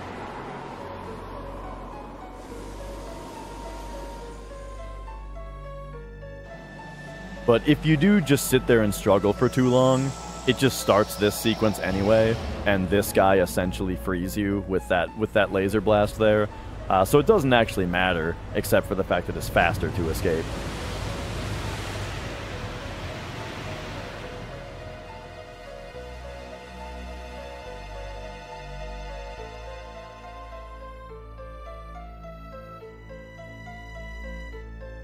And yeah, Van Corbin brings up a very interesting point. Very important question, I should say. Will we be winning the slap fight? Yeah, coming up here. Scarlet is going to chase us down to the end of the barrel here. Normally in this section, here, runners will not win the slap fight. They'll just get slapped and intentionally lose it. It doesn't really matter for progression whether or not we win or lose, but in order to actually win, you need to get lucky. In order to win as quickly as possible, you need to get lucky, whereas you can lose in just about the same amount of time without any luck required. So that's why runners usually will lose when going as quickly as possible, but we might want to just take out our anger a little bit. Yeah, you know, it's a marathon run, you know. We're not going for a PB, and it's tough to just sit there and let Tifa take it, so. Also, like a shout out to the anachronistic Sister Ray text. Yeah, I always thought that like wasn't a thing until they put it on Midgar, but I guess it's here right away. Alright, so all you gotta do here is hold circle, and hopefully RNG will, oh, so far so good. Ah, see right there, if Tifa gets slapped one time, this is now slower than just waiting to lose. However, oh, whoa, this is actually really bad RNG, but okay, we did it.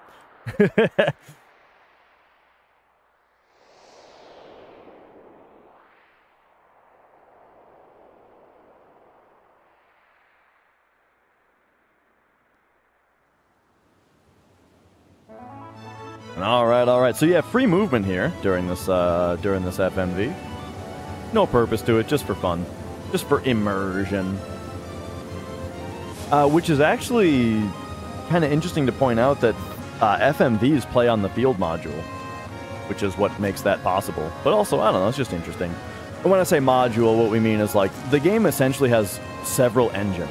You know, field is like when it's a pre-rendered background, you got your 3D little chibi models that you run around with, and you go through the doors and talk to people and whatnot. That's the field. Then you got your battles, which is like a whole different engine. You got your world map. You got the menu, and then you got the mini games. Which I wonder if you could even call the mini games different engines of their own, or if it's all one. I don't know. I think it sort of depends on how you do you consider it. I actually don't really know, to be honest, but like the thing that I would consider the module variable, which just tells like which module number you're in, does change to different values for different minigames, but I think that they might. I'm not certain if like they're all implemented with like the same rendering engine, for example. Gotcha.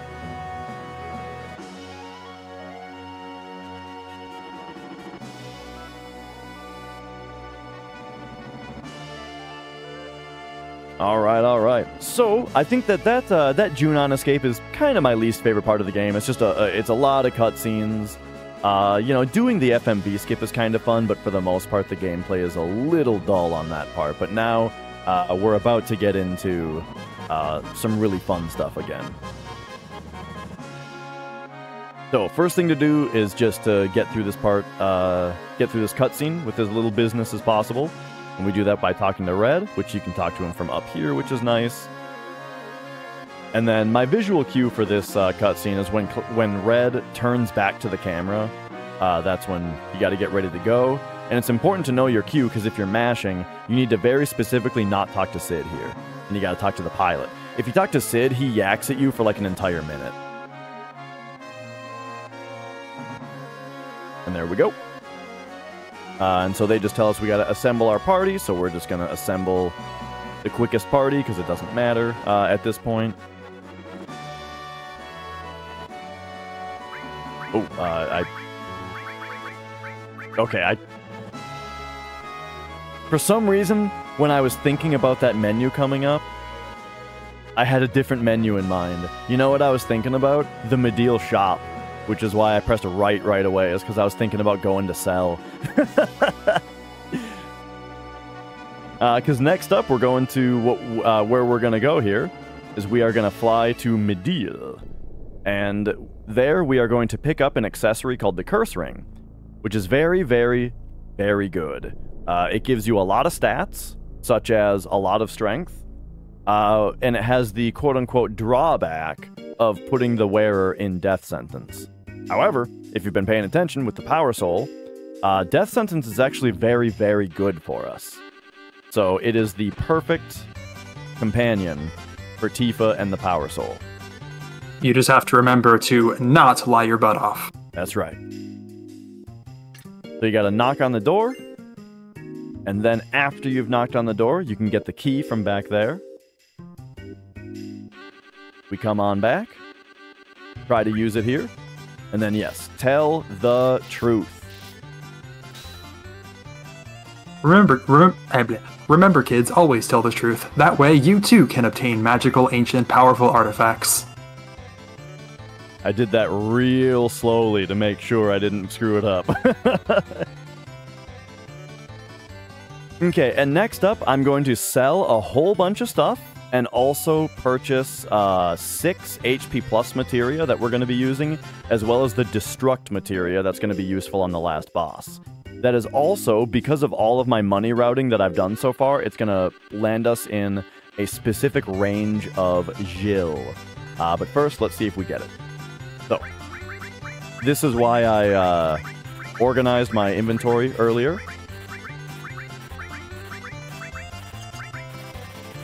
Is so that everything there was in the... Everything there was right all next to each other and easy to sell. And then also, I have 4,065, which is perfect. The amount that we want is anywhere between 4,000 and 4,399. And the reason for that is because the next thing that we're going to do is the Fort Condor minigame. And the Fort Condor game requires you to have at least 4,000 to begin the game. And then you need... but then it's easiest to have less than 4,400 because it allows you to just sell... oh, Tifa kind of stubbed her toe on the door there. It allows us to run out of money as quickly as possible, is the fastest way to say it. We want to start the game and run out of money as quickly as possible. And there's our boy, the Doc. You know, it just crossed my mind, it would actually be kind of marathon safe to sell the Fury Ring and buy high potions with it. Not a bad idea.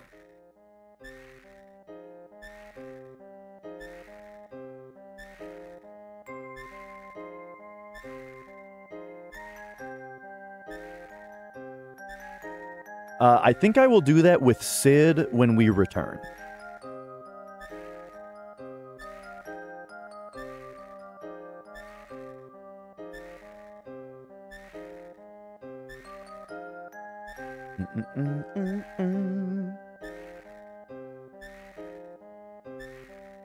So yeah, all of the shops and everything is something that's pretty closely paid attention to as we go through.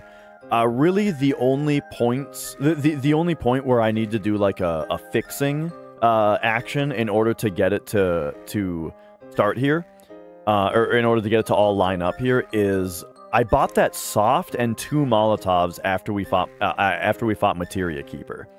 And so the reason for that is because when you fight Materia Keeper, you need to equip materia on your characters in order to get them at the correct magic and strength values, you know. But after that, we sell our green materia. So that means that the inconsistent amount of materia that we need to equip for that fight causes an inconsistent amount of gil that we have left over after we do that shop. And so that's why I look at how much I have, and I during the next part, I calculate like how many Molotovs and softs can we buy in order to get down to the correct amount. Because having extra Molotovs is nice, having a soft is safe for Demon's Gate, and then we get down to the right amount so that as long as I do everything else the same as I always do, then at this point, after selling all that stuff, buy those 6 HP pluses, buy that Destruct, boom, we're right in the correct range of money.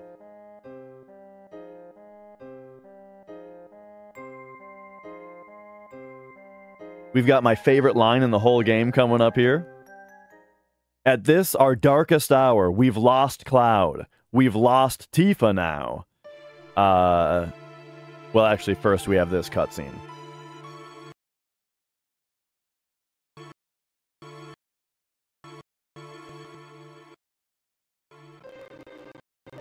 I was casually running this game. If you win the Fort Condor game, or if you lose the Fort Condor mini game, you know, like if you lose, then you just fight a boss, and if you die to the boss, then you lose out on the Phoenix materia and the huge materia. But yeah, you know, whether you beat the boss or not, everything's fine. Or sorry, whether you beat the boss or beat the minigame, you get those two things. So here's my favorite line in the game. After we lost Cloud, we lost Tifa. Barret discusses our new leader, wakes up Sid, and Sid's like, wow, what's going on? Because he's been sleeping the whole time. And Barret says, you've been chosen to be the new leader. And what he said is, pain in the ass, forget it. Which is so good. Like, Sid is easily one of my favorite characters in the game, because he's just so, like, just abrasive and crude and just an overall jerk, you know?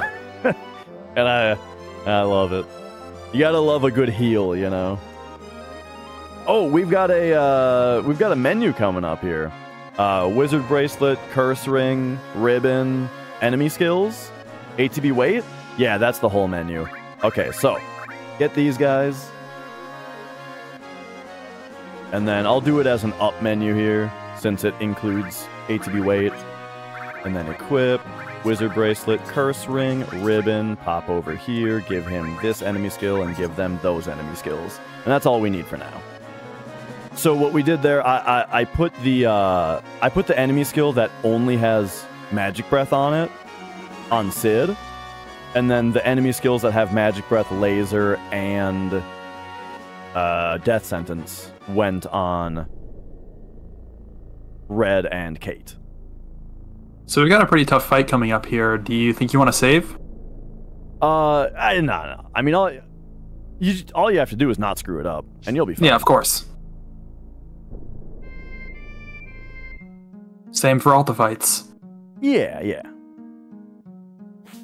Like, it's not really... there's nothing RNG on this fight. You just have to not mess it up, and you're fine. Alright. So first you gotta talk to this guy.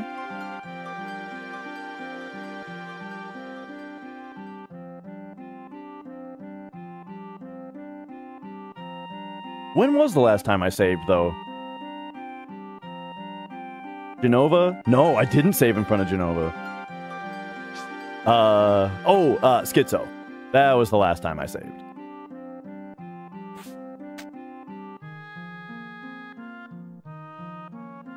Alright. This guy has a whole lot to say. Until finally... Enough! Alright. So, the whole thing about having very little money... or as little money as possible while still having at least 4,000 to start this game... pays off right here, where we just want to buy 4 Tri-Stoners and delete them.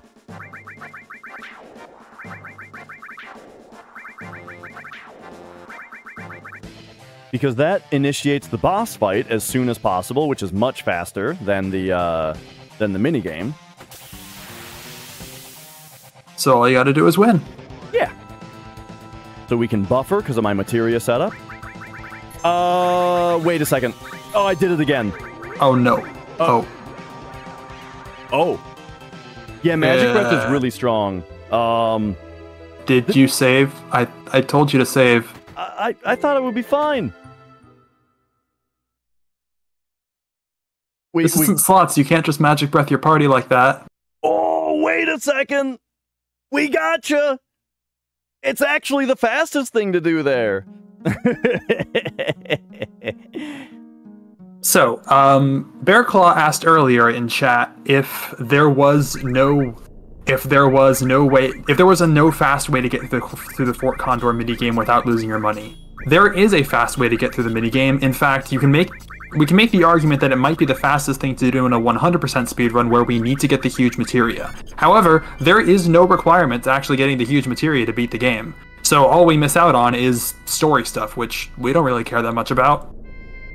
So essentially, the fast way to beat the game is to send down a bunch of soldiers. So it's like drop down a bunch of soldiers so you can drop a soldier right next to the one guy that spawns at the very beginning of the game, and then just kill it. And then once there are no guys left because the second guy hasn't spawned yet, you just win. However, that also means that you have to watch the cutscene of the Phoenix dying and being reborn, and then also collect the huge materia before leaving, which that is slower. 6 steps there.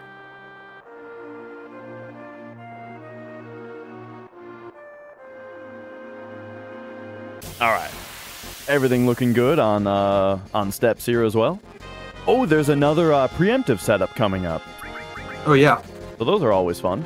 Not quite as crucial, though it is a nice one. Yeah.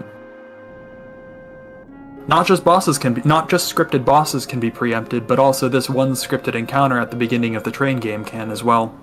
It's also worth noting that not every non-boss can be preempted. Like, because we talked about earlier how, like, what step ID you're on essentially determines whether or not a fight is preemptive, but there are many battle formations that will just not accept a preemptive state. 1, 2, 3, 4, 5, 6, 7, 8, 9, 10 and a half. I think our first chance for an S- is coming up right here.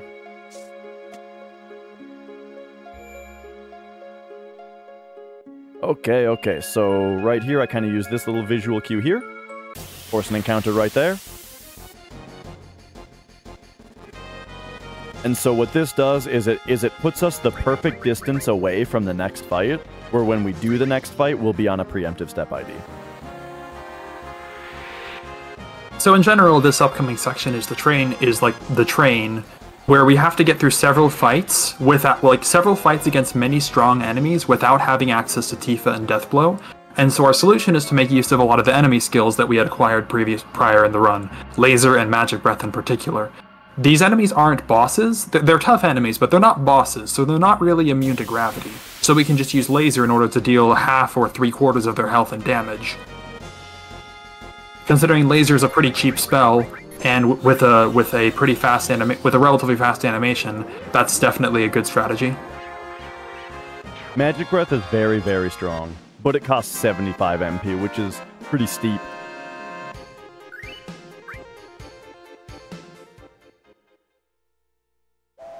So we kind of have to carefully route our MP. For example, on that fight, I specifically use Magic Breath with red, because it's a preemptive, so we can do the Magic Breath with anybody, and we'll always get the first turn. The next fight is a little trickier because the enemy is able to mute the party, which is very annoying. and we just have to deal with it. Because the following fight has 2 guys that can mute people. So I opt to use Magic Breath with Kate Sith specifically on that fight, because Kate Sith has the ribbon on and can't be muted. So for the first fight, we just have to deal with the chance that our character is going to get muted. And we have an echo screen for that, is the thing.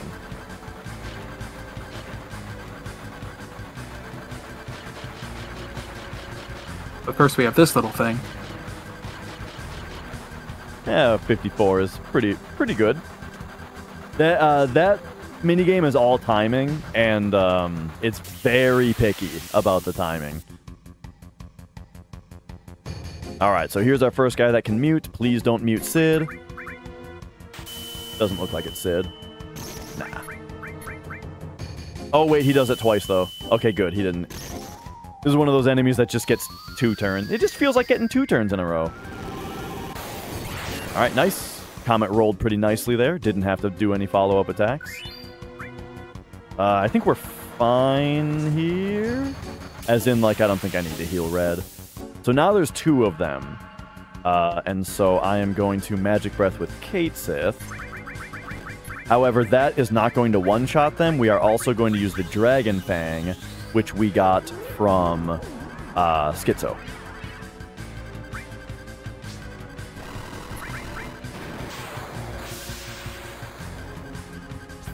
Oh, it underrolled both of them. Lame.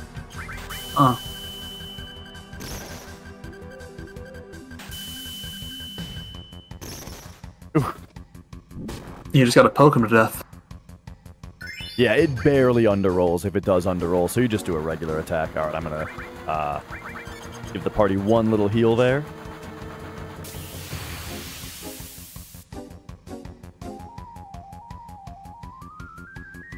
Alright, so this guy, as we talked about, not immune to gravity.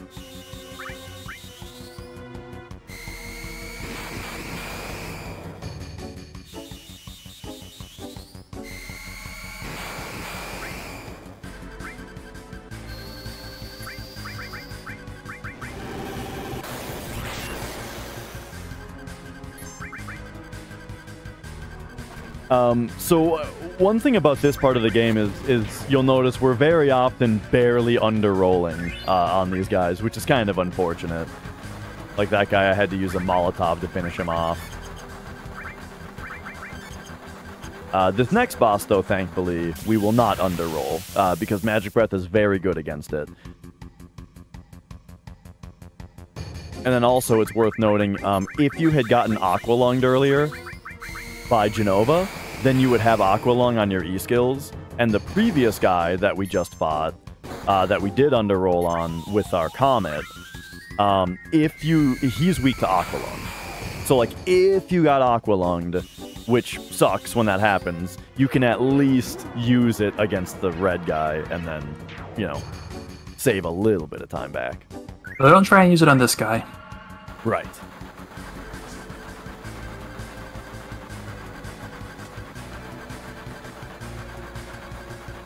Alright, and we've got one more little fight here. I did not see an S-Mine drop, so we're going to rely on Comet from Sid.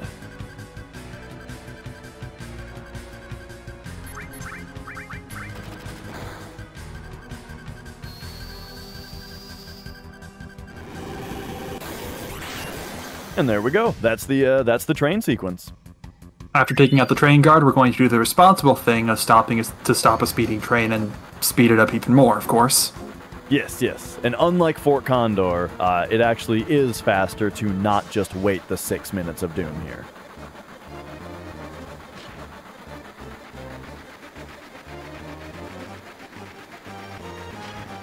Alright, and we're coming up on another paralysis dodge. This one is much more similar to Jesse Skip, where we do a paralysis dodge that allows us to, like, immediately just leave the room and come back. And when we come back, it will be in the state of after the cutscene is finished. But that menu, just like with Jesse Skip, when I used a menu to make sure that I could press 3 buttons at the same time, we're going to do the same thing, but that menu is also going to be used to do some menuing.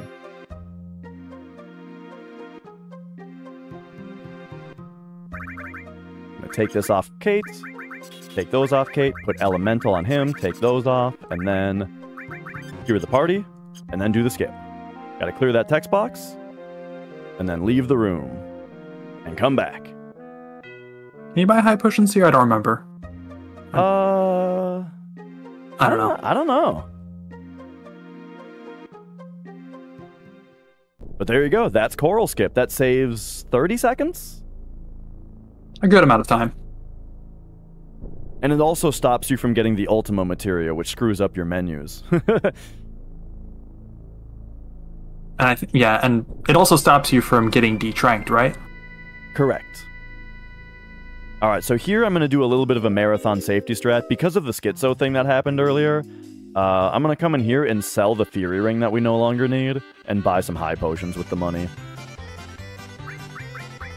So let's sell that, and then... we don't need money for anything, right? We can just... Yeah, I don't think so. Just buy a bunch of them, yeah. Buy more Phoenix Downs, even. Yeah, we'll be fine.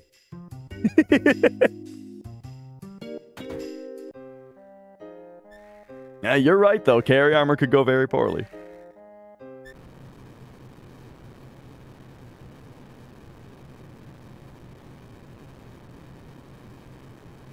But we'll definitely save before carry armor. Yeah. Didn't get nursed, also.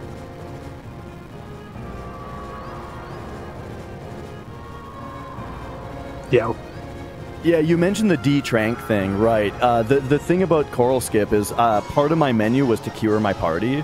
The thing is, if you don't do Coral Skip, your party gets automatically cured, but it also takes away your tranks. So you have to re-trank everybody, which is very important because this guy right here can just kill the whole party if they're not tranked. One thing that I did in the menu was I swapped my E-skill on Sid over to Elemental, and that attached Elemental... that actually attached it to his HP plus materia, which you wouldn't think does anything, except it does. It gives him protection from the hidden element, which protects him from the Ultima beam that's coming up here. So this is ultimate weapon. In this encounter, we just need to survive. Yep. And so after this move, he goes away, and you'll see it did 1,300 damage to Red, and it did about half that to Sid. And that's because Elemental HP Plus gave us protection from Hidden Element. It also works if Elemental is attached to, like, Comet, I think Destruct. It works on a few things. For the most part, things that by that themselves don't have an element. Yeah.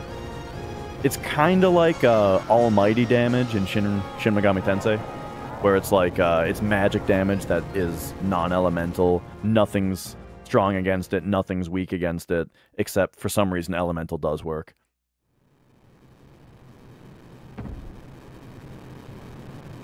Yeah, it feels like a misunderstanding of the difference between no element and the null element. Yeah.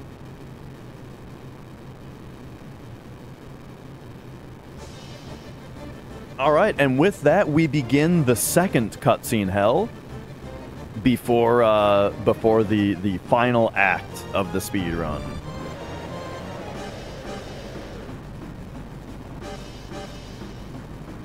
This one is a little bit more active from the player than the previous one was, though. At least for a little while.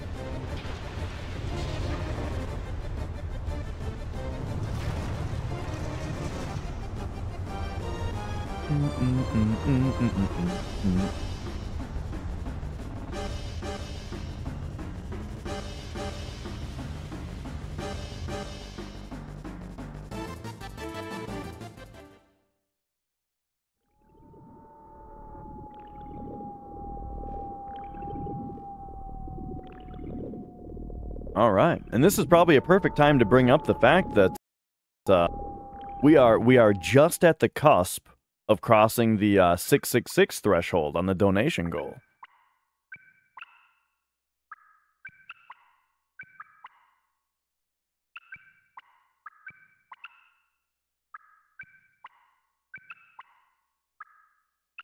All right, so here's where Tifa does her like weird awkward spin around where like the pivot point is off to the side of her, so she's doing like that weird motion, and then also it like staggers a bunch. I've always liked that.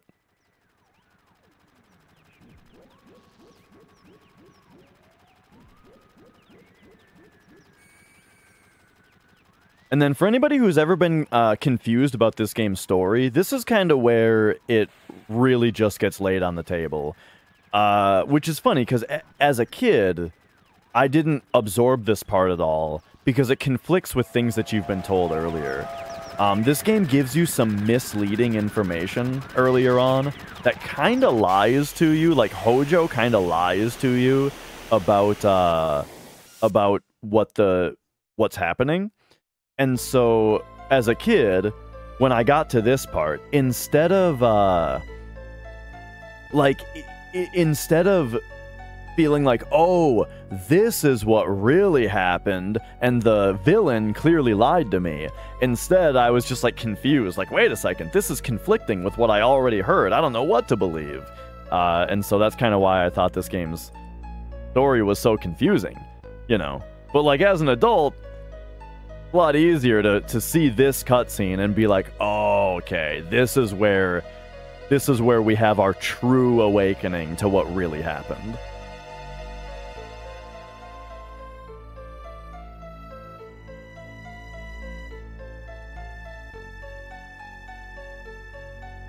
All right, all right.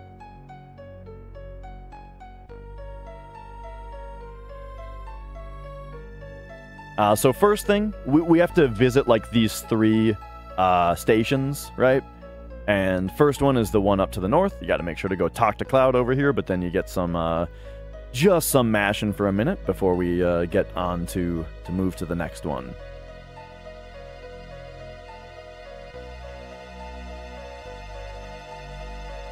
So here we kind of see the beginning of the awakening, right?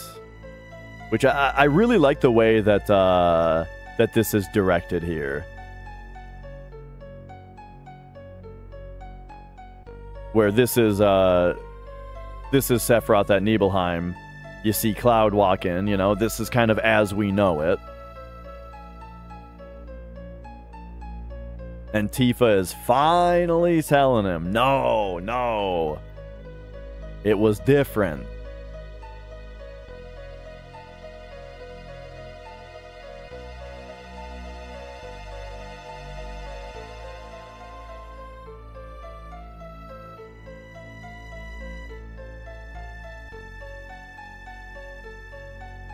And then, yeah, I just like the directing there, where just as this mysterious black-haired figure starts to walk into the frame, he's just barely starting to remember here.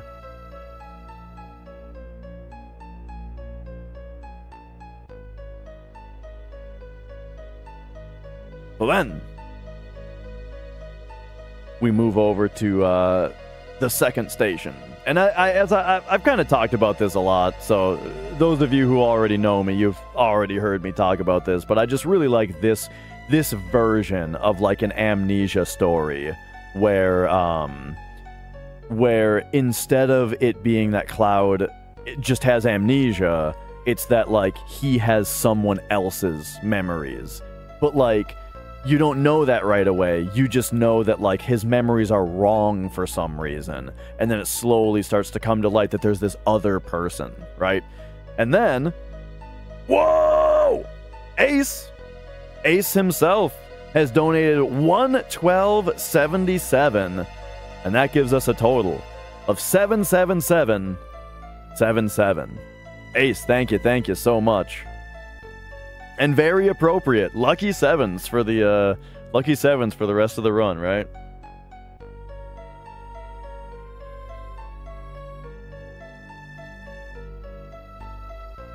All right, there we go.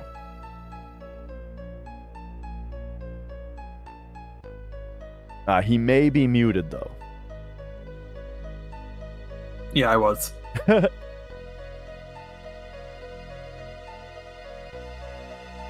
All right. Well, thank you for the huge donation.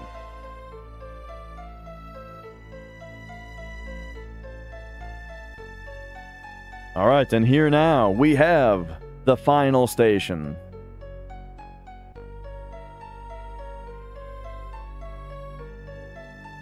We get this guy out of the way.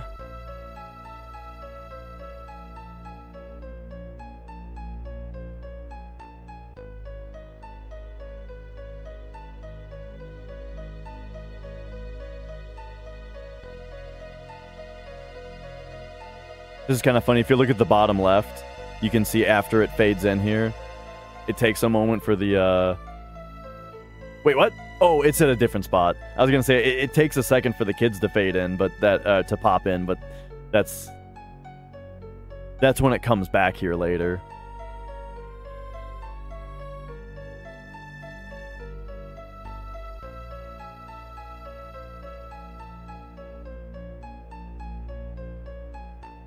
So now, before we can really have the true reveal, we get a little bit more backstory as to the real memories of Cloud.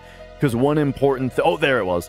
One important thing to establish is the fact that, like, the implications that you get in the story earlier is that Cloud didn't have a childhood. And he was, like, created, right? However, Tifa remembers young Cloud, right? So that can't be true. And so, before we put it all together here, we get the definite reminder that, like, yes, there was young Cloud with young Tifa before he went off to Shinra.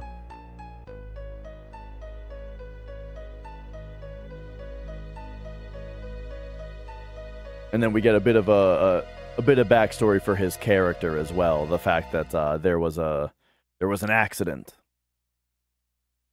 And as far as I know, this is the first even hint of this aspect of the story, right?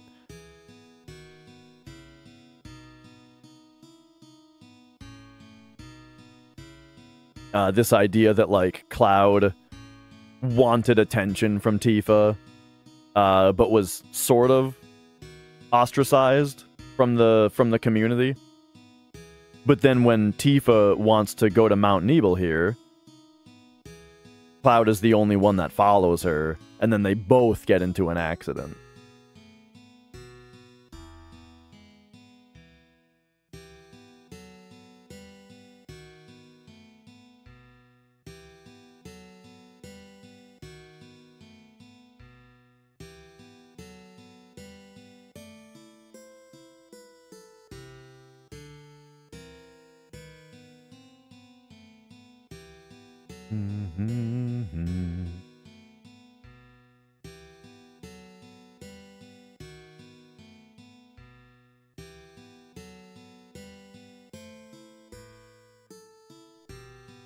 So yeah, as far as like a big reveal sequence goes, I really, really like this part.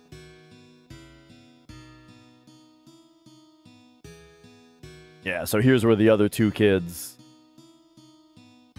cower away.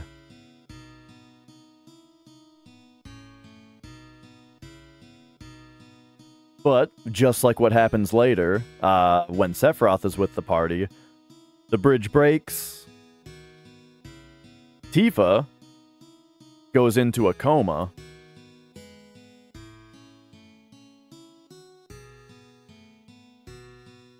And then Cloud is blamed for it, which is kind of the some of the reason for his, like, behavior, right? Is the getting blamed for this whole thing.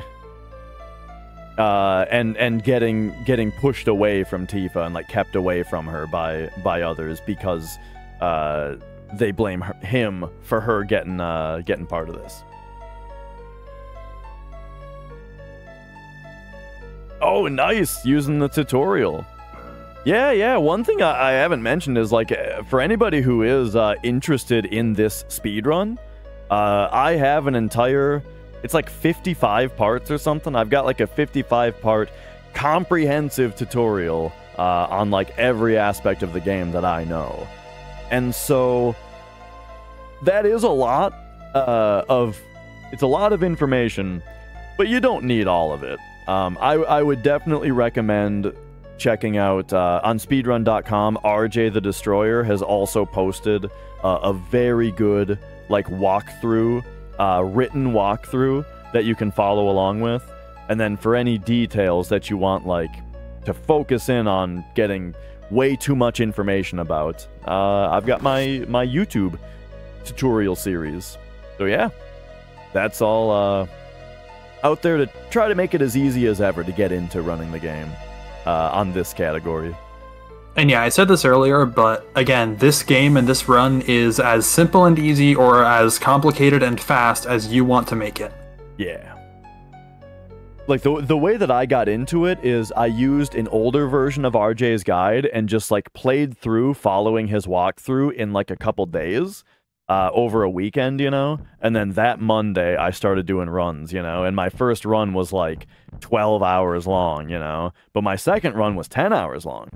My third run was 9 hours long, you know? And, like, the amount of progress you can make early on is pretty crazy. And then, yep, as you hone in every individual part of it, it's such a fun run.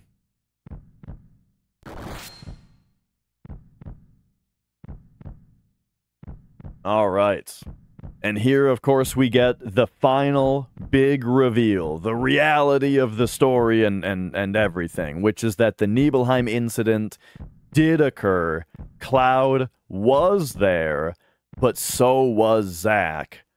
And Cloud was simply one of the Shinra grunts that was with them. Cloud never made first-class soldier. He just absorbed all of that from Zack. But it wasn't necessarily intentional, right? It's not that Cloud just like stole Zack's identity. It's that after this incident, I mean, we'll see the rest of this here, but Zack and Cloud are both gravely injured, and they are discovered first by Shinra and handed over to Hojo to be experimented on. And so after this incident, for the next 5 years, Hojo has these two in test tubes, experimenting with Mako and all that on them. And then they eventually break out.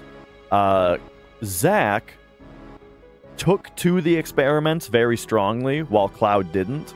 So Cloud was totally out of it with like bad Mako poisoning when they first get out.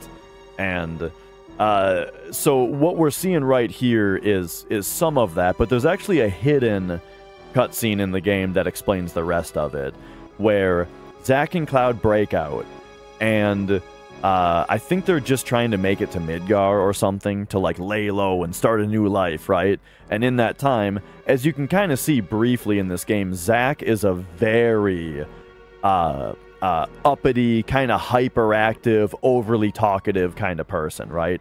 And he basically relays his entire life story and all of his dreams and wants and such to Cloud, while Cloud is sitting there with mush brain, just absorbing all of it, right? Until finally, Shinra finds them along the road, and they like in a truck, you know. And they pull him out, they execute Zack, and then because Cloud is so out of it, they just leave him there for dead. However, Cloud wakes up. Eventually, the poisoning kind of comes down a bit. He starts to come to his senses, and what he sees next to him, right, is the Buster Sword of Zack's, and all of this stuff that was told to him while he was in this crazy mental state, just kind of absorbed in as like he thinks that it was him now. And so that's what messes up his memories so badly, and that's why he did have a childhood. He did go to Shinra, but there's all this other stuff now that didn't happen that he thinks did, such as making Shinra first class and being Sephiroth's right-hand man for the Nibelheim visit and that kind of stuff. But here's where Cloud is gravely injured, as I mentioned. Sephiroth defeated Zack, but also stabs Cloud here. And while Cloud is able to throw Sephiroth down there and survive, Sephiroth not to be seen for years and years now after that, that is what leaves Cloud and Zack all injured and basically left for dead before Shinra finds them. And then the rest of everything I said is in a different hidden cutscene. So yeah, there you go. I don't know if any of you were confused about any of that, but a lot of people who like played this game when they were younger, and haven't played it in a long time. At least if you were like me, it's very unclear.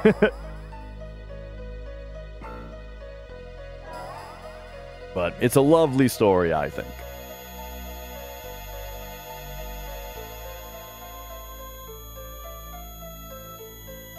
Oh yeah, and then a bunch of other FF7 stuff came out that changed all of it, but we don't talk about any of that. Genesis, Angeal, never heard of them. Geostigma, never heard of it. Always remember that Rufus does die. Mm-hmm.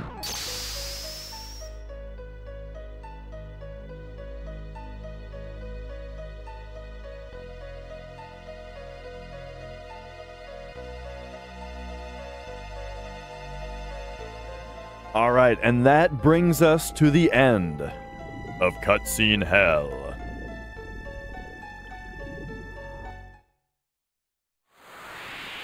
Oh yeah. They all live in the cat house in Wutai.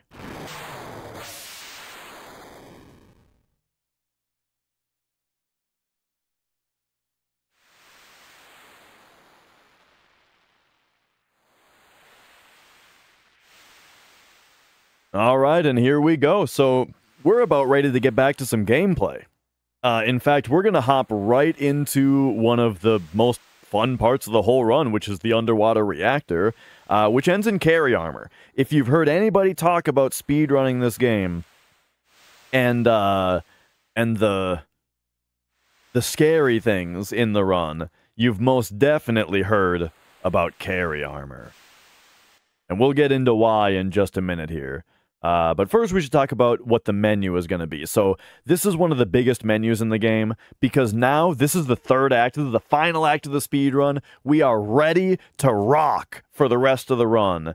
And so we got to set that up. First thing we're going to do is we're going to go to Cloud, put the ribbon on him, pop over to Sid, put the fire ring on him, pop over to Tifa, put the curse ring on her. Then I'm going to pop over to Materia and put enemy skill on Sid, and then take all of the unnecessary 5 materia off of him, and then do an arrange. Pop over to Cloud, give him HP plus cover, manipulate, enemy skill, all restore. Pop over to Tifa, HP plus, long range, death blow, added cut.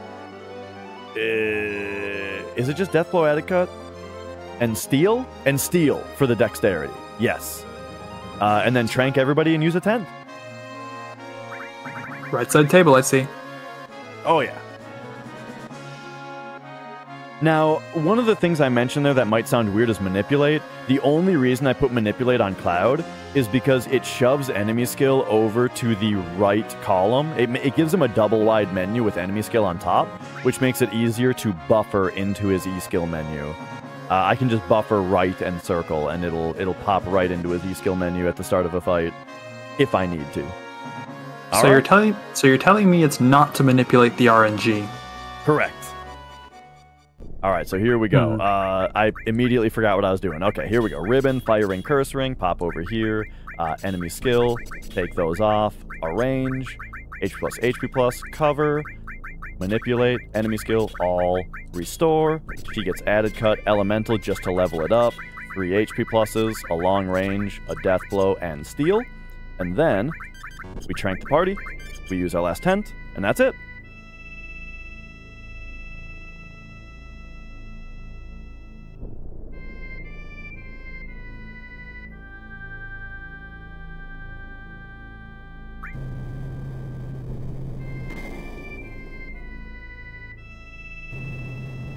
All right, and this part is super exciting. Partly because you get to finish a lot of fights here. I always think it's fun to actually finish fights instead of just running away from everything, which the train fights did for us, but, you know.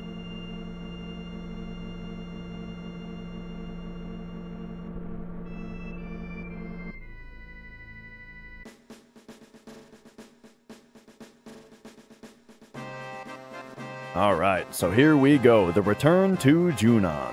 I think it's kind of silly that the gun model is on Junon when you come in here.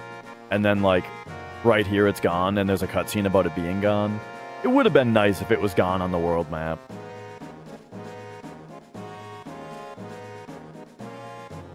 Sure hope someone got fired for that blunder.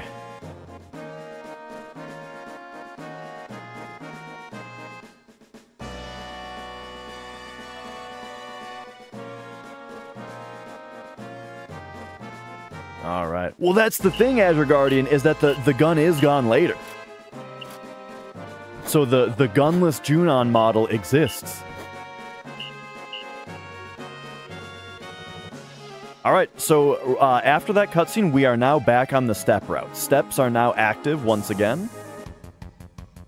And one thing we want to watch out for during these fights is whether or not an S-mine drops. However, Tifa's been rolling pretty low HP this whole time.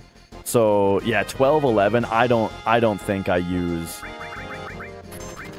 I don't think this is a S-mine run.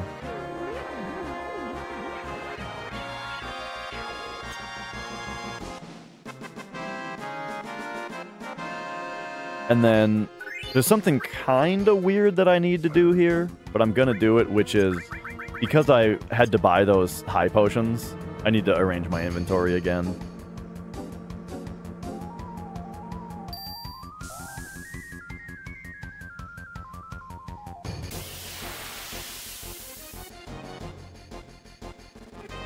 Alright, so here's the example. I can buffer right and circle here. Oh, I released it too early, though. Sometimes I do that because, like, the thing is you don't want to hold it for too long because you might accidentally queue something. So you need to hold it just long enough to open the menu without queuing an action. Alright, here's a little steps trick.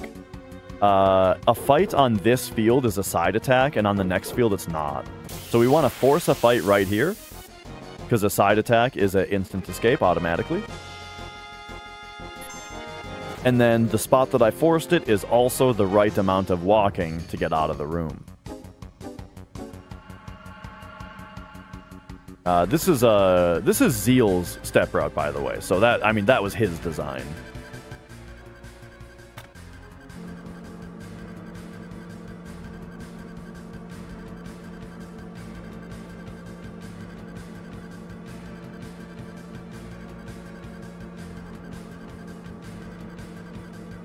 Alright, here we go.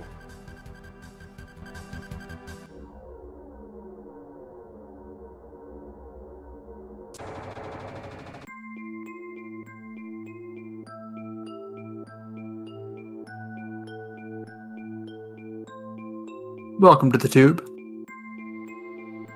We would be remiss not to point out that this is field ID 420. You know, it's got the bong tubes in it. Yeah.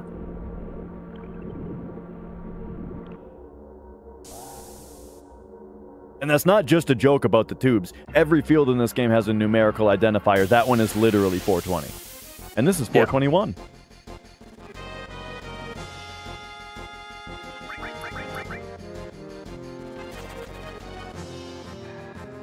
Alright, nice escape from that guy.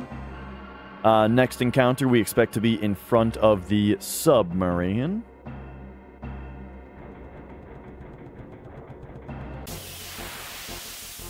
Just as we expected. And then it is time for our next safety save. So anybody who's nervous about how long it's been since I've safety saved, you can breathe a sigh. And then start holding your breath again, because there is a good reason why we are safety saving. Yep.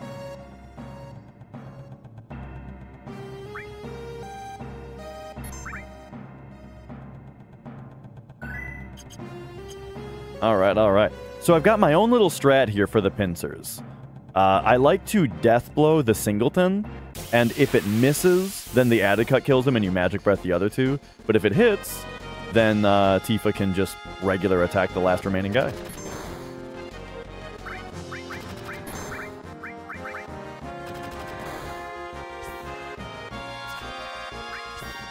There we go. It misses, so the added cut follows up, and then we magic breath these two.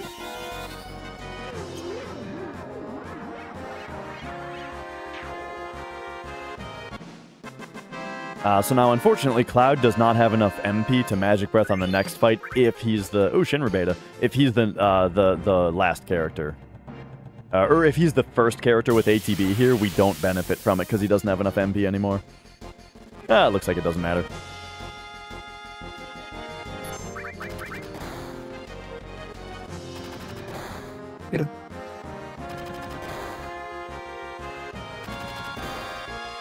These guys are particularly annoying because their single turn has them doing 3 separate attack animations.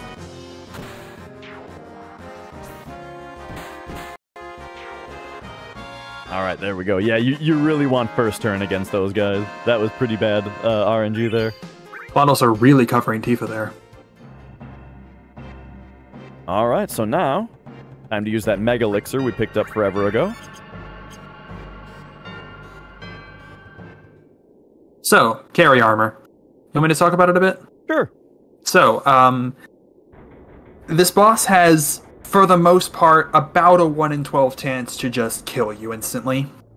It has a 1 in 3 chance to do what we call a sneak attack, to do a move called Lapis Laser, and a 1 in 4 chance to do that on its first normal turn. Lapis Laser does something like 5/6 of our health with our stats currently, and so 2 would kill us. In addition, its arms are independent entities that can also grab members of the party, incapacitating them until we kill them, and just hit them, which at low HP after getting Lapis Lasered can be enough to kill them.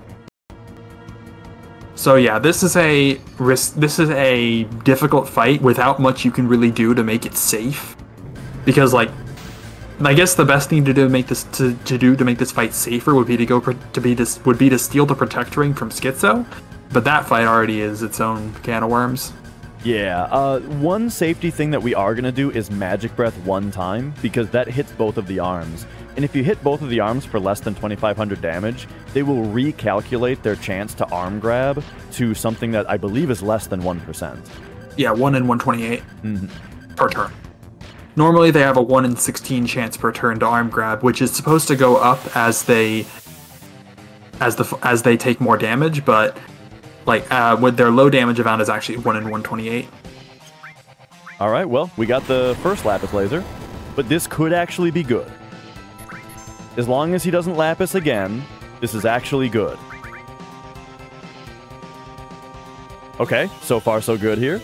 Single Lapis puts Tifa directly into critical HP, which makes that Death Blow hit for a lot of damage. So that's good. Now, I should have just put in that Death Blow instead of waiting for a Sid. Okay, now here comes the Magic Breath that takes away the arm grab chance. Pretty low strength roll, though. So now we are much less likely to be arm grabbed. Here we cure Sid as well.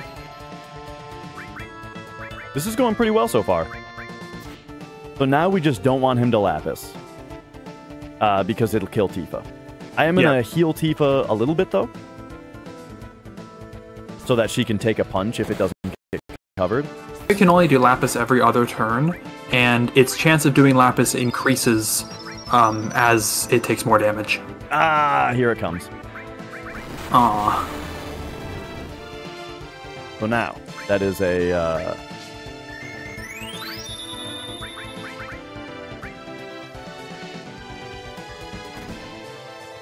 we do a Phoenix down. Big guard.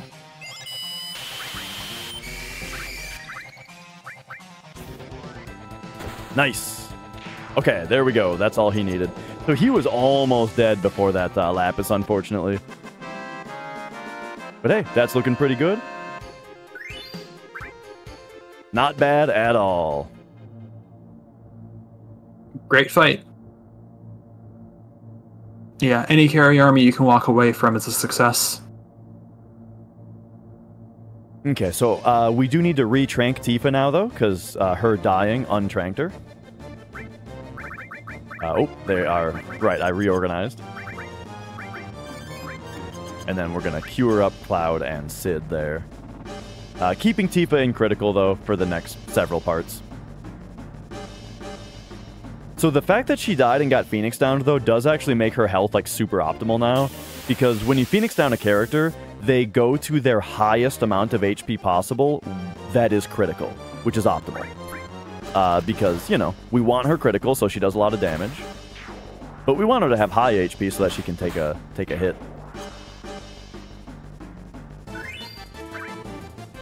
There's that S-mine. That's mine.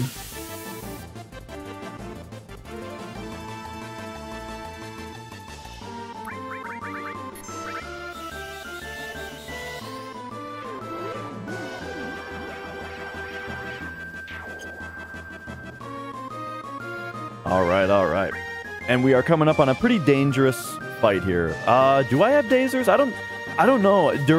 I don't think so, but during that part I was kind of distracted by the fact that I forgot to give Cloud a limit, so I wasn't really paying attention to the loot. We can check here, though.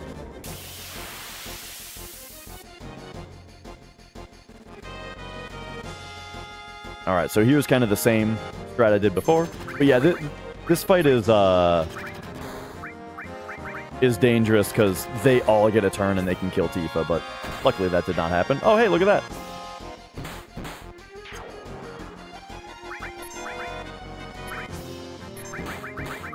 Dasers. No dasers.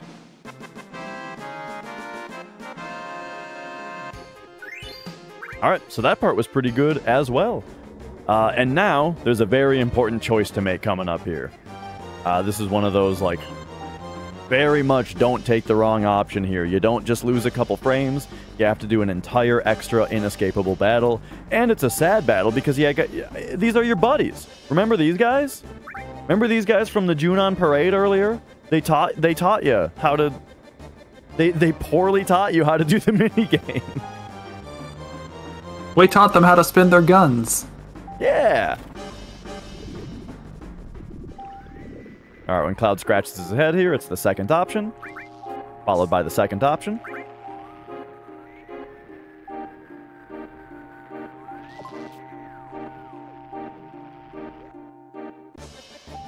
And then this minigame is kind of funny because they just spawn you in, like, the exact optimal tactical position. They spawn you in right on the tail of the dude you need to kill. Like, you could not be spawned in a more tactically advantageous position. So yeah, very easy minigame, no problem. You press the shoot button and you win. I mean, it's a little bit more complicated than that, but not really.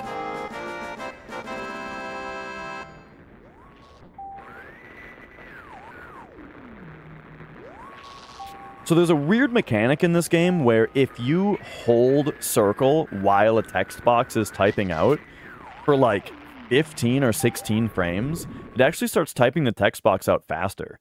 However, with maximum text speed, that almost never comes up because almost no text boxes take that long to type out with max text speed. However, this is one of them. Technically, this types out faster if you're holding circle. However, then you have to release circle and repress it, you know, in order to actually close the text box, so it's debatable whether a human can really save time there by doing that.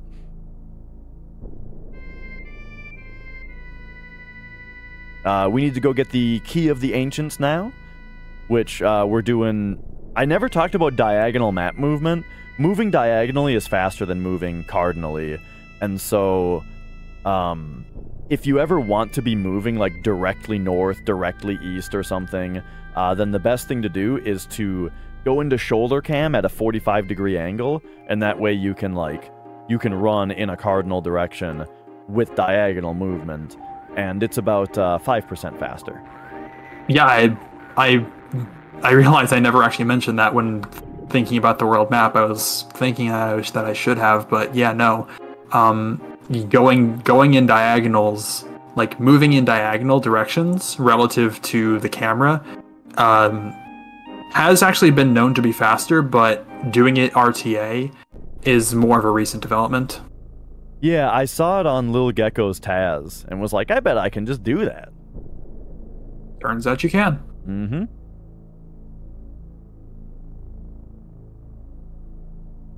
The sub here, though, I think this particular shot is really hard to line up, though. Actually saving time on this part. You save like 2 seconds. Like, it's much more important in parts where you're saving battle checks to, like, a lot of the time diagonal movement actually makes it less likely that you'll get into a battle because the game has fewer chances to check for a battle if you get there faster, right? And that's what I'm actually concerned about. But hey, you know, the submarine, you save 2 seconds.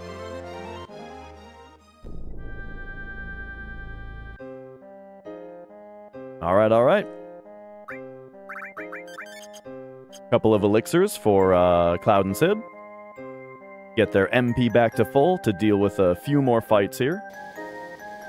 And then we're, like, the run, I've been saying, like, it takes off at this point, you know? It's almost non-stop action until the end of the run. We still got a couple bathroom breaks. Takes off.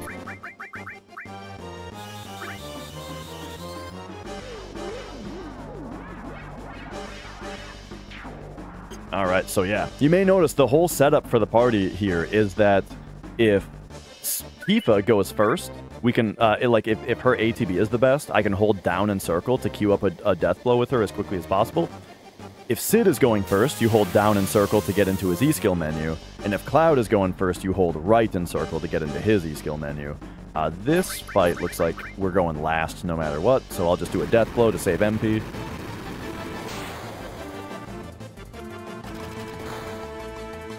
Because Tifa is faster than these guys, so even if this death blow hits, you can just wait trick a regular attack from her, and they still won't get another turn.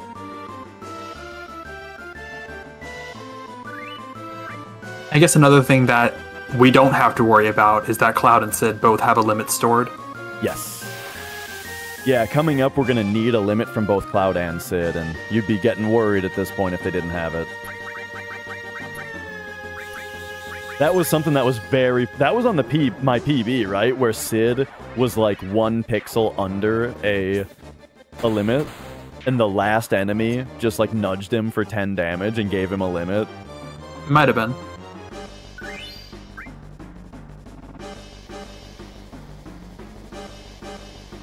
That was either on the PB or the run that we don't speak about, where I was on 635 pace and got supernovaed. No, I don't think... Actually, no, on the PB, you had to summon, I think. Yeah. I think you're right. So that must have been the supernova run.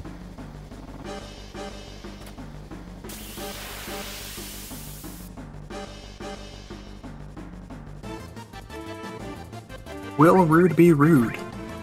So yeah, Tifa can one-shot Rude with a death blow if it hits.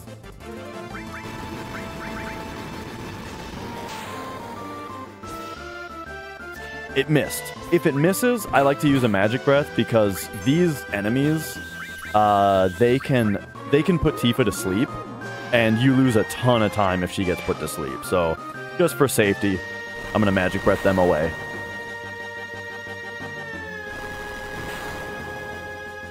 And then unfortunately, we lose a bunch of time to Rude taking his sweet time for his turn.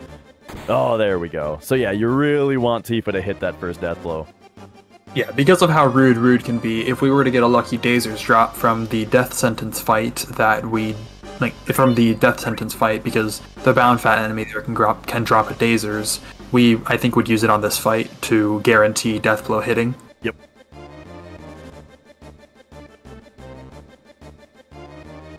And this is the enemy I was talking about. On one of my runs, Sid had a sliver left before getting his limit. And it just so happened to do that kind of attack to Sid, not get covered by Cloud. Oh, it was perfect.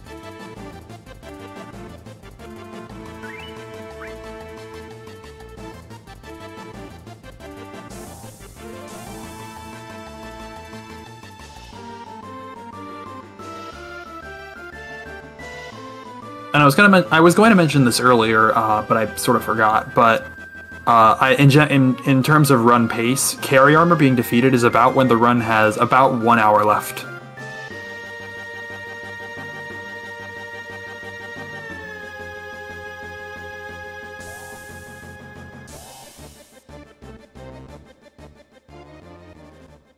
All right, and we are coming up on my last bathroom break here, and I am gonna need it.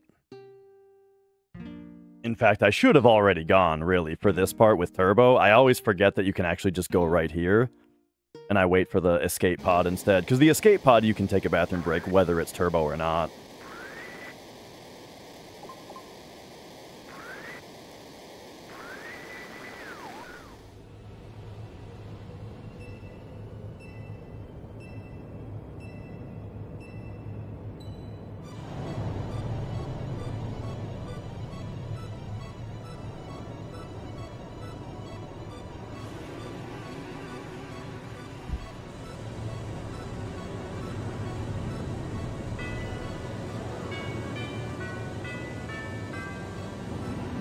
I'm feeling very good about this run, and you know, I'm pretty normal and relaxed. However, I'm a little nervous about about doing like events and stuff, you know, and so I think that's why like every time that there's been a bathroom break today, it's been an emergency. I think that's just what my body does when I get kind of nervous.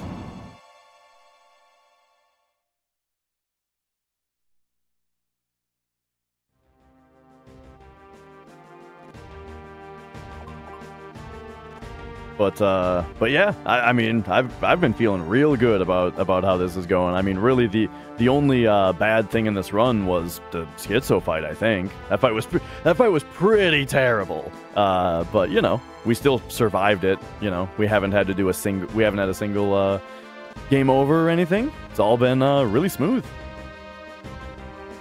I feel like this game has had a history of generally playing pretty nice whenever it's at an event. With the exception of ESA 2019, where they all happened, I don't think we've had a carry armor death. What happened at ESA 2019?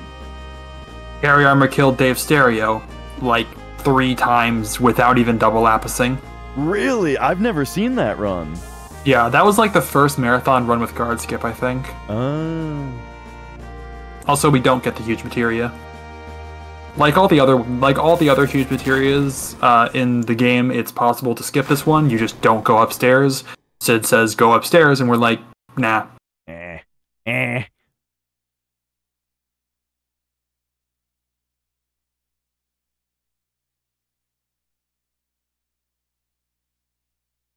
right, I'm gonna be dashing to the bathroom as soon as possible here, and then we should be good to just finish the run after that. This part always kind of confused me because it's like they didn't do the original launch because the thing needed to be fixed, right? And then it just sat around stagnant for so long that like the town, all that. What I'm getting at is they never fixed it? The tank that they needed to fix, and that was what delayed the launch? They never fixed it? Okay, anyway, I'll be right back.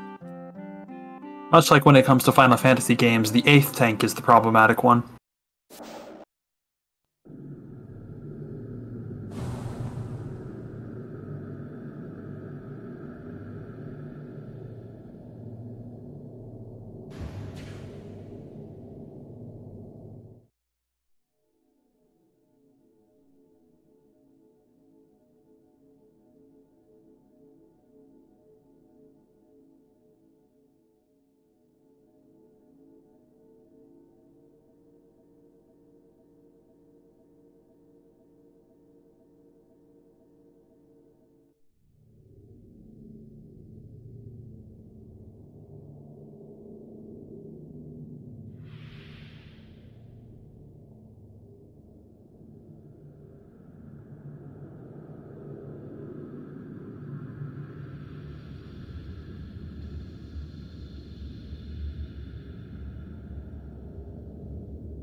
Okay, I've returned.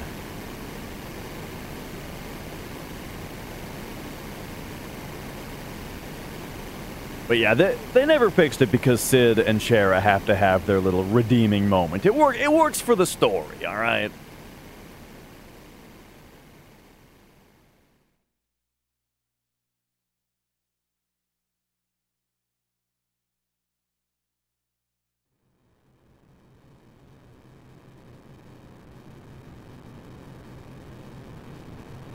And all right. So this is kind of the last big break before the whole rest of the run is pretty fast paced.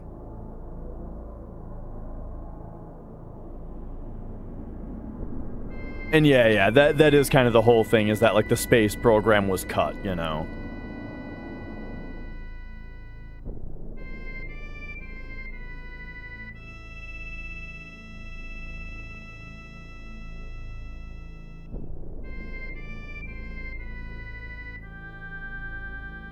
All right, so do you guys remember before Bone Village, I was talking about the way that this game's RNG works and how there is a RNG incrementation value that decides how many positions in the RNG table you jump every time RNG is called, which effectively just reorders the RNG table, is essentially what it does. And that incrementer only changes a few times in the entire run. And the last time that it changes in the whole run is when we visited Bone Village and we dug for the Lunar Harp. This was like 3 hours ago. When we went into Bone Village, I left my menu at a certain in-game time, and I said that the reason for that was to set that value to something that we want that's going to pay off in 2 or 3 hours. Now is when it pays off. The reason that we wanted it at a certain value is because at the very end of the game, there is the final descent, which is where just in front of the last boss, there are 13 stones that we jump down, and each of them has a random chance to give you a battle. However, on the current, there are many positions that give you 0 encounters on that entire trip. And on the current RNG incrementer that we're on, the current stone value, there's a big window of zeros. And so we set it up to the ordering of the RNG table that gives you that big window of zeros.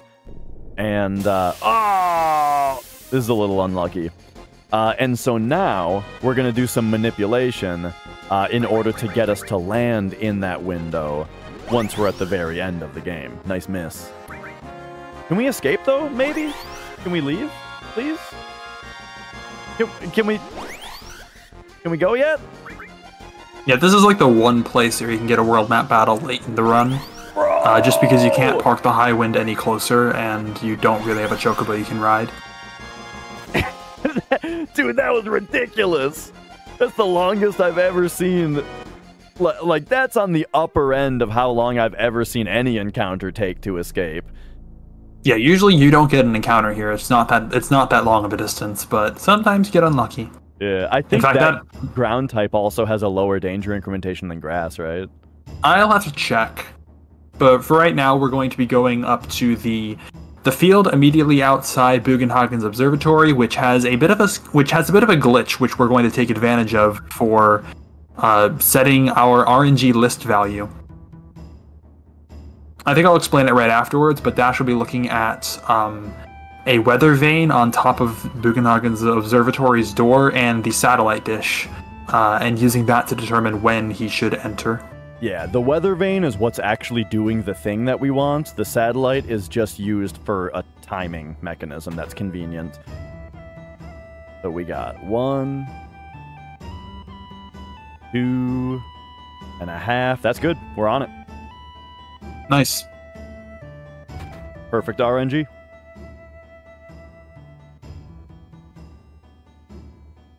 So essentially what happened there is, as far as I can tell, the weather vane is supposed to have a 1 in 4 chance to do each of 4 different, like, shake patterns, I guess you could say. And so it it generates a random number. If it's 0, it does one of them. If it's 1, it does another. If it's 2, it does another. And if it's 3, it does another. The problem is you'd expect the random number it generates to be somewhere between 0 and 3, but it turns out the number is between 0 and 255. So 99% of the time, the number isn't going to be between 0 and 3. And so what happens then is it just goes back to the beginning, generates another random number, and keeps going until it gets 0, 1, 2, or 3. As a result, you basically, the RNG table, the RNG keeps being incremented every single frame until finally it hits a value that generates a 0, 1, 2, or a 3. And so that effectively just jumps us forward to one of 4 different spots. And we can tell which spot we ended up at based on how long it takes for the weather vane to start shaking, because one of its patterns, the pattern it gets when it generates a number 2, is to wait for like 3 or so seconds or something like that, or like 5 seconds, I don't know how long exactly, but a long time, the longest out of all of them, and then do 2 shakes. And we saw because it waited long enough that it would have done shakes if it had generated any other number, then that means that we're definitely on the one that generated a 2. And on this stone, that sets us up very nicely to land right on the large window that has 0 encounters, if we can keep our RNG manipulated through the City of the Ancients, which is the next area that calls RNG significantly. And thanks to some nice setups, it's pretty easy to keep your RNG going here. Actually, the hardest thing about it sometimes is just mashing through the text fast enough, but we're on turbo, so that part of it doesn't need to be worried about. But yeah, the movement here is you just hold run and right until you're right behind this crystal, at which point you start going down and right, all the way until the camera starts moving itself up, where you switch to down and left. Then you switch to up and left when Cloud stops himself and you mash the text box, and there you go. That should have put us in right in the correct window of frames. You only have a few, it's like a 4 or 5 frame window right there to get on the right RNG value, but if you do that movement, you'll get it every time, no problem. And I didn't mention this before, but the only field of these that we care about that actually generates RNG, or that uses RNG and therefore causes it to advance, is that one that we were just on. None of these other fields use RNG. Yeah, so like mashing on this field, for example, doesn't matter. Except for your overall time. Doesn't matter to the manipulation.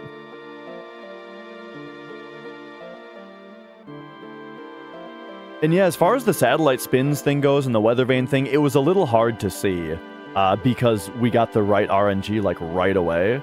But yeah, essentially what happened, and the reason we went right away, is because the number of satellite spins that you can get out of the weather vane at its 4 different values that it lands on is something around 1, 1, 2.5, and 4. And so when I saw that it spun more than 2.5 times, I knew that we were already on the big one. Because otherwise, like Ace said, it would have jiggled at that point if not. But otherwise, you have to wait for it, right? Like, sometimes it spins once and it wiggles. And so you're like, okay, gotta wait again, you know? Then when it stops wiggling, you start counting the satellite again. And then it always goes in that pattern. 1, 1, 2.5, 4. 1, 1, 2.5, 4, you know? So you can also kind of use that to be predictive as well. If you see 2.5, you know that the next one is going to be the 4, so you can kind of anticipate it a bit. And even save some time as well. Because you don't have to wait for the entire 3 spins if you know that you're on that one, because you just saw the 2.5. So yeah, there's some nuance to it, but none of it really mattered there because we got the correct RNG right away.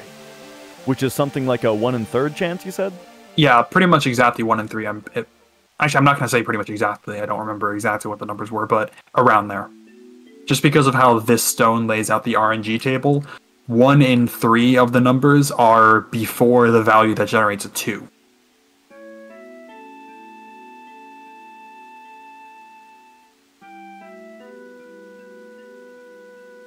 All right. And I really enjoy this manipulation as well because it makes this part a lot more exciting. Like this part that's just cutscenes. When we ran in here, I had to do that that specific movement, you know? But that's not the only specific movement. On our way back out as well, we're going to have to move carefully also. So it brings some excitement to this part.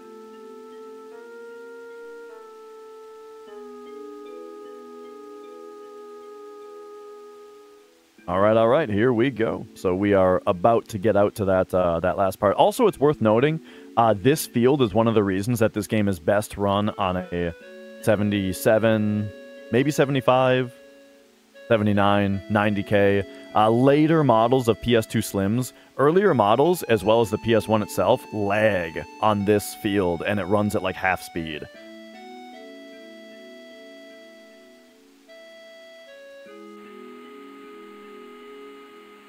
All right, so this is so now we're back to the field where RNG is advancing. So this is the part where the text mashing has to be fast enough to keep up with it. There's some quirks to the way that mashing text boxes work in this game that makes it a lot easier than it sounds, though. Just because the text boxes are generally pretty forgiving if you hit the circle button within the last like 3 frames of the text typing out. It'll give you the frame perfect text close. So yeah, that makes it a lot nicer.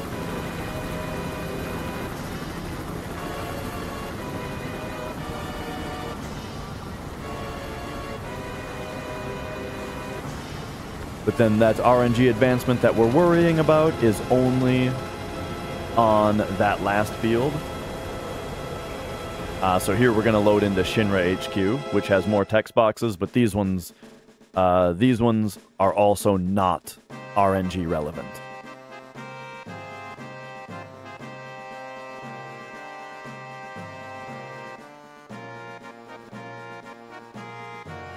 All right. And then finally, we need to exit optimally. So now it's just a race to the finish to not screw up the manip. So movement here is pretty specific to be as fast as possible. I think I pretty much nailed it. And so we should be good. Because RNG doesn't move out here, and it's not going to move again for quite a while.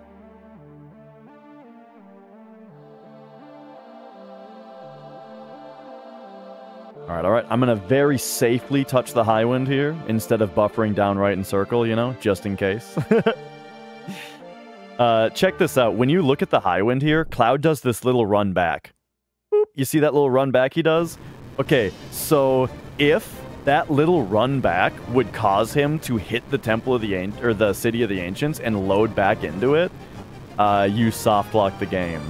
Because it interrupts this cutscene of Diamond Weapon spawning, and then when you come back out to the world map, it doesn't trigger it again, and the game is then impossible to continue, because Diamond Weapon doesn't exist. Yeah, there are multiple ways to just delete Diamond Weapon that all are useless, because they prevent you from continuing. Yeah, it's almost like Diamond Weapon wasn't finished by the time the Japanese release of the game came out, and then still wasn't quite finished for the American release either.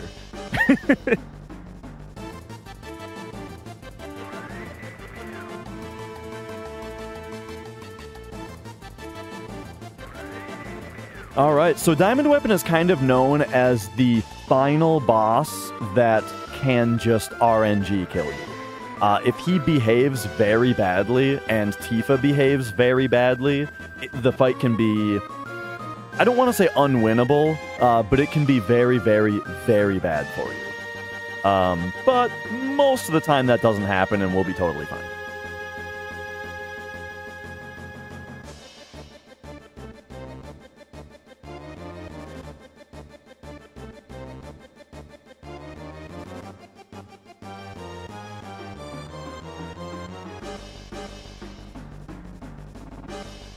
So first I'm going to need to menu before the fight.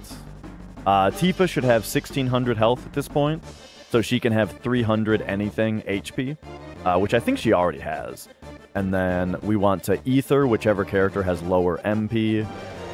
I don't need to put on summons because we already have limit breaks. And we need to lower the battle speed. So that means it's just Pure Cloud and Sid. Oh, by the way, here's our Chocobo from Calmscape. Remember this guy? Let's let him go. What a buddy. We came back for him just like we promised. Okay.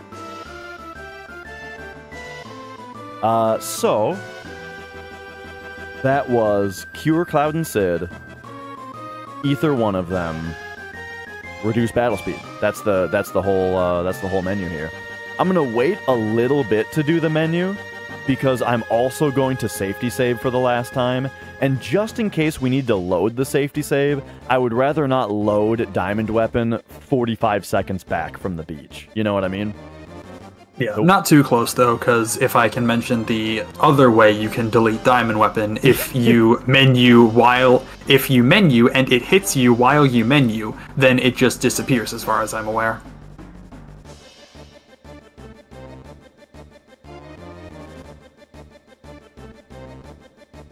And by that I mean during the fade in while the menu is loading. Diamond Weapon does not move around while menuing, so even though we have to wait all this time, how fast you menu does actually kind of matter. Yeah.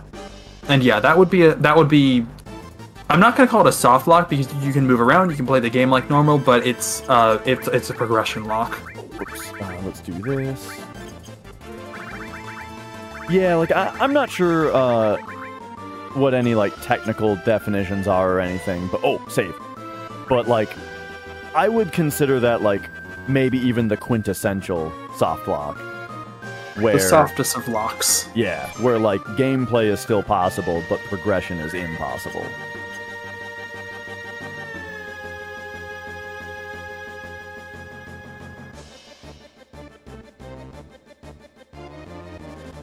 All right, here we go. So if you use 2 limit breaks we need to use 2 limit breaks on him, which will open his chest up, and then Tifa is gonna go to town. Uh-oh, I forgot to give her 1 potion, which would have been good, but we can still do that, actually.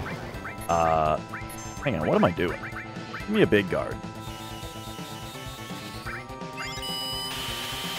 And then, so I'm purposefully waiting for Cloud's ATB to empty here before I put this limit break in. That's because limit breaks are kind of weird. And if you put it in too early, and so it needs to freeze everybody's ATB in order to prioritize the limit, it makes the other person's ATB not go up. So I waited there to make sure that we could queue the other one. Okay, I'm gonna potion Tifa once, just for safety here. Nice. So Tifa also, by the way, she needs to hit 2 death blows out of 6. With proper weight tricking, she's going to be able to get 6 death blows in during this phase here. So we're already 1 out of 2 here.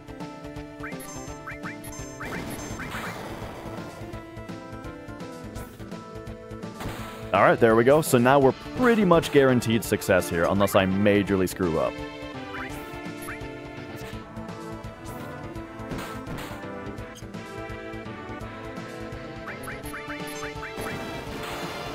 Alright, he's hitting Tifa, that's fine. We don't need to bother curing her because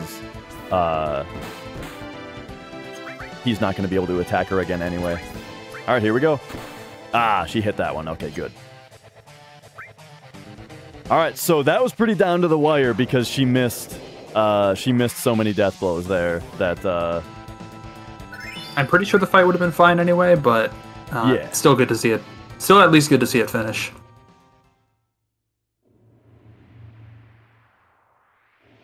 Alright, so now that means I want to give Tifa 3 potions. And, well, actually, I think we can give her... I think she has 2,500 HP now. I think we give her a high potion now. Because she was down to double-digit HP, right? Yeah, she was at 93. Yeah, so I think that means the next menu is going to be high potion Tifa, cure the other 2, and then raise battle speed.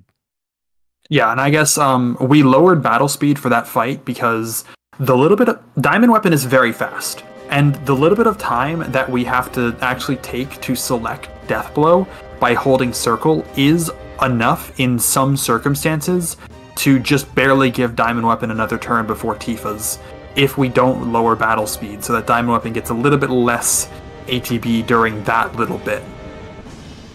As far as I'm aware, that's why lowering battle speed there is necessary. Yeah.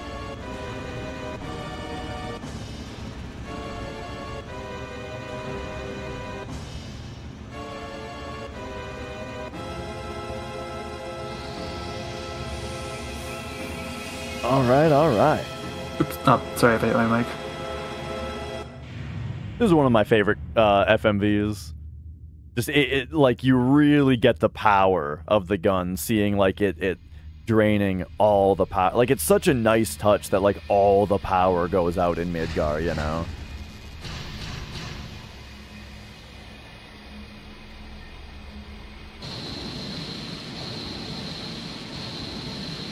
Now that's how you restart a router. Oh yeah, we were joking about that the other day. Now everybody's internet works again in Midgar.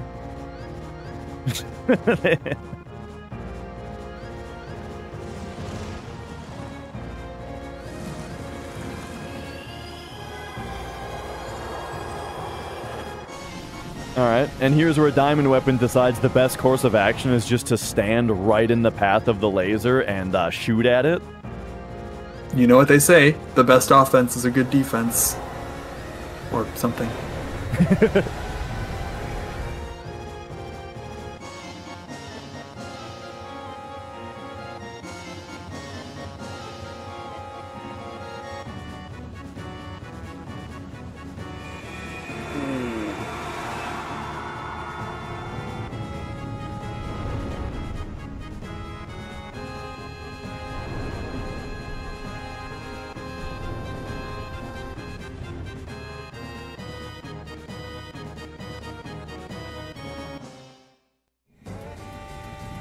Alright. Oh, and then, yeah, here's where, or actually not quite. I always get baited here into thinking that, like, that it's over and we're about to load into, like, it's menu time. I always forget about this follow-up here.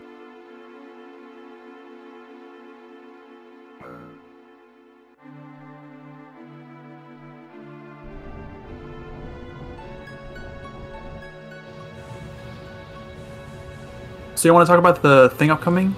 I guess still there's a bit more still. Oh yeah. We'll do the menu here real quick, and then that's pretty quick to explain since we already talked about it earlier. All right, here we go. So, just like we talked about,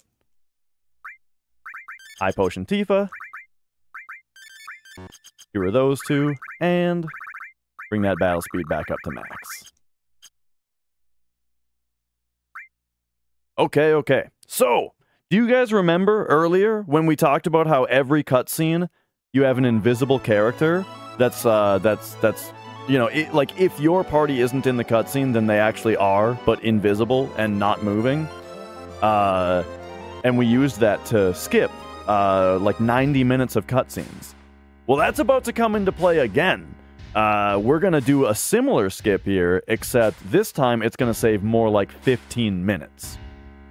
The entire return to Midgar, we are going to skip that entire sequence because the game is about to load over to a map with Hojo on it. The map where you go confront Hojo later in the game and you know, fight him. You run up to him and trigger the boss encounter and fight him. Well, we're just going to trigger that boss encounter right now. Because for one frame, your invisible character is not locked into position here. So it's the easiest skip ever. You just hold right and run. We did it.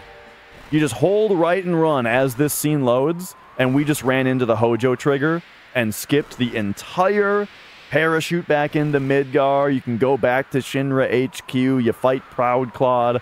All of that is gone. With one kind of funny side effect, though, where for some reason it kind of bugs the music out. Like there's no music on this scene, and then when you fight Hojo, for some reason it plays Final Fantasy VIII music. I'm not really sure why.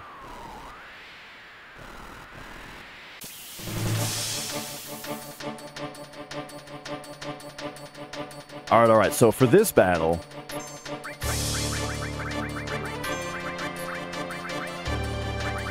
this is that vaccine that we picked up earlier. Hojo does a lot of status ailments, and so we want to put the vaccine on Tifa, which protects her from those ailments. But specifically, we need to do it after we big guard. Ooh, nice death blow. Because the vaccine would actually prevent Tifa from gaining haste if we put it on her first.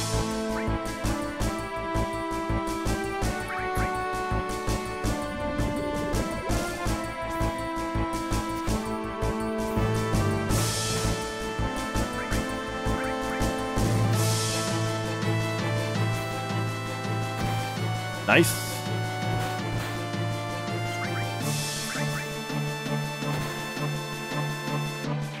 Tifa's hitting like all of her death blows. This is insanely good.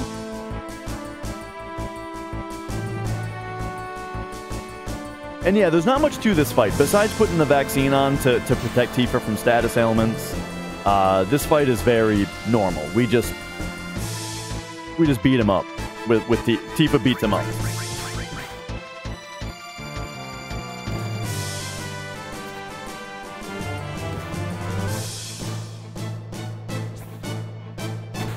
Yeah.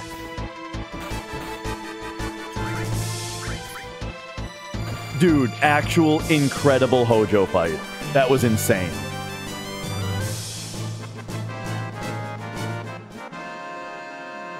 Yeah, really great.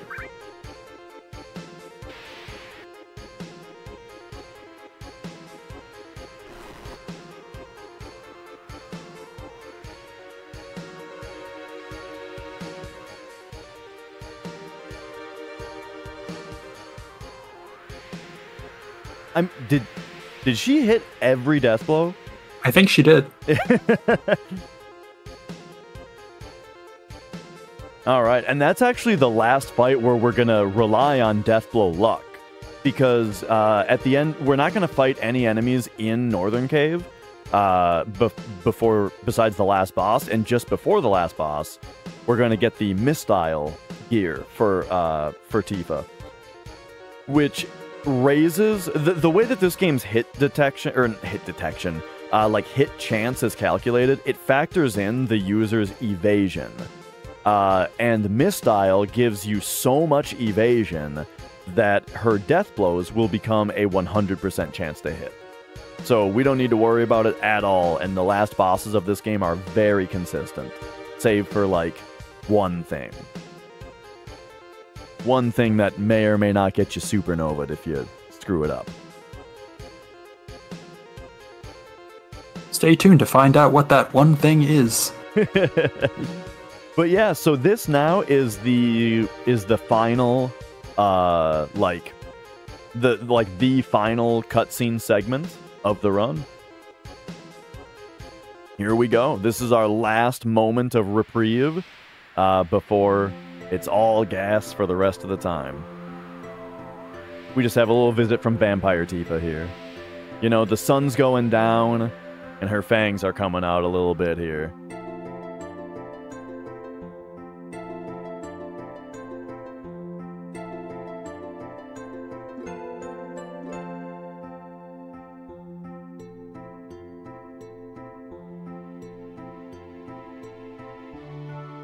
But yeah, how you guys feeling on this run here? Are we, have you learned anything? You got any burning questions remaining? Did you go pog crazy for that Hojo fight?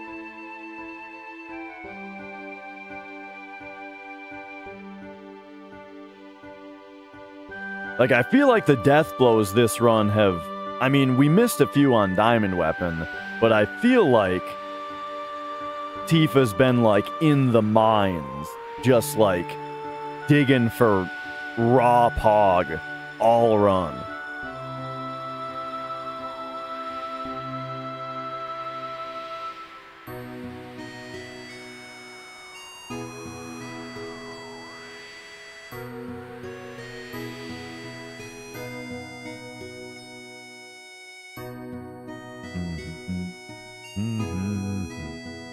Are we gonna get supernova?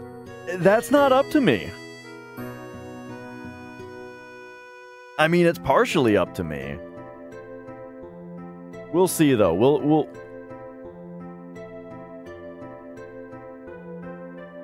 We'll see how Sephiroth feels about it.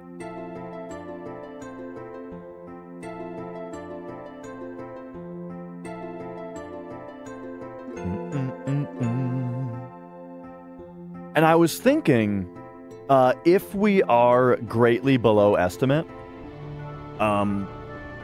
we could... I have a 100% save file that we could very briefly show the Vincent Mug glitch, because that's very fun.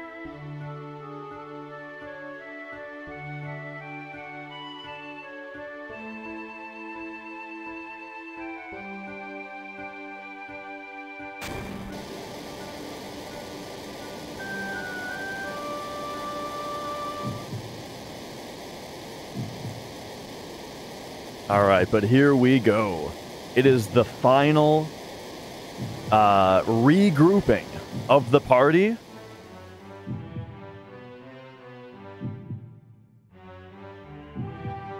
Ready to take it home. And it's time also for Disc 3.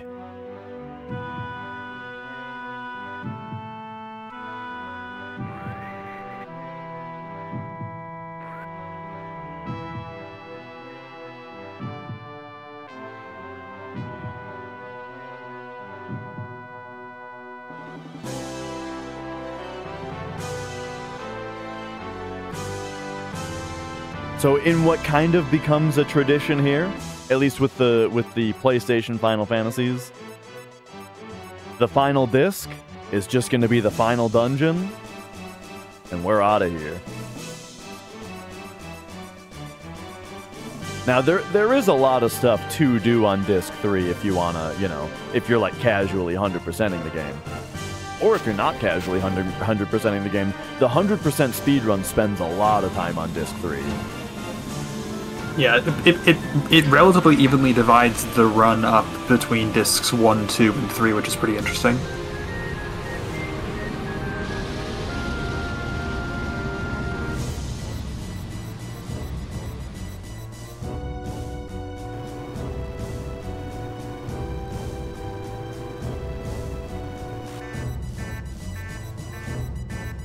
Alright, here we go. Disc 3 time!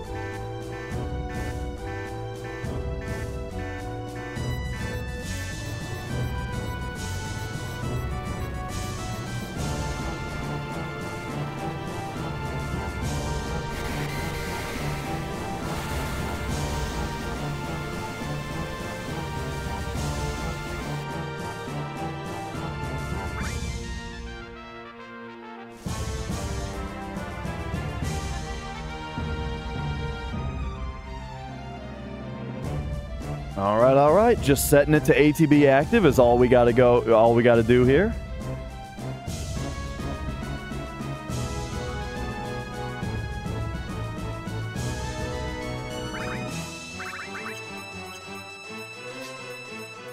Alright, and it's time for my favorite Northern Cave music. Let's do it.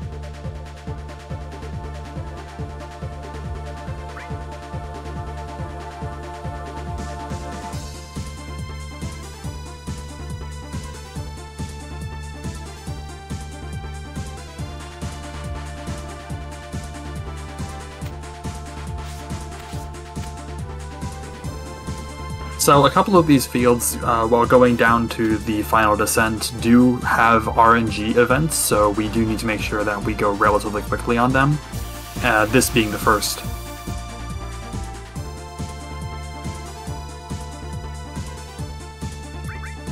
Five and a half steps after this fight.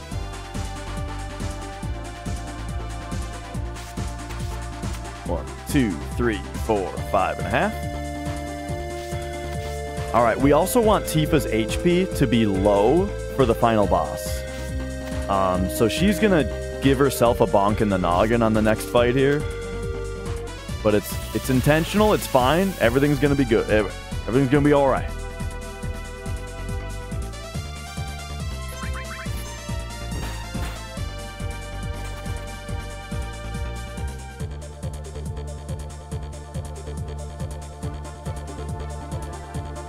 Perfect.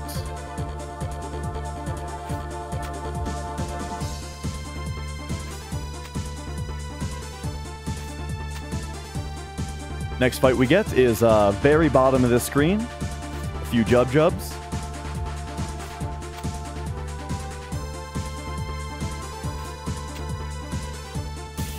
We're looking okay on steps. I've seen better, but this will be totally fine. Oh, it's only a couple of them.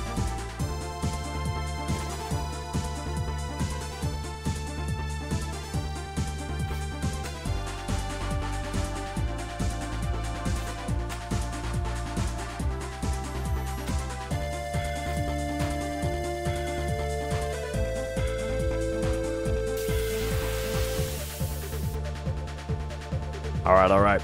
And then I want to say this is the second to last fight, random encounter in the whole run. All right, so here we go. The final steps that we take. Oh, no, it's not the final steps. It's the penultimate steps. 1, 2.5. All right, so we're going to do another paralysis dodge, this one involving the save crystal. They actually patched this out of the HD console version of this game, funny enough. So we use this save crystal and hold circle, which grabs the vine and initiates this cutscene. When it tries to do the first text box of the cutscene, it glitches out. That lets us move during the cutscene. And then we can say, we're going left, Barrett goes right, Tifa goes right, Red goes right, Kate goes right, Sid comes left with us, and we can immediately leave. That saves us a bunch of time. What up, P-Town? We send both of these characters down now.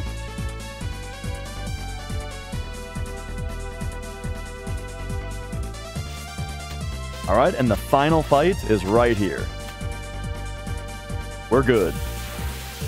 And so now, after this fight, we take the final steps, and we will not get into another random encounter.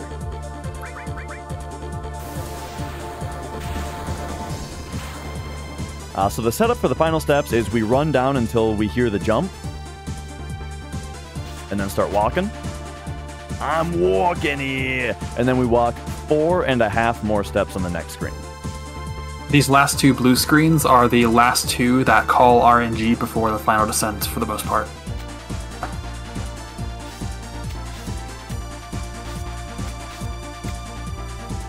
All right. This is the final screen of the step route.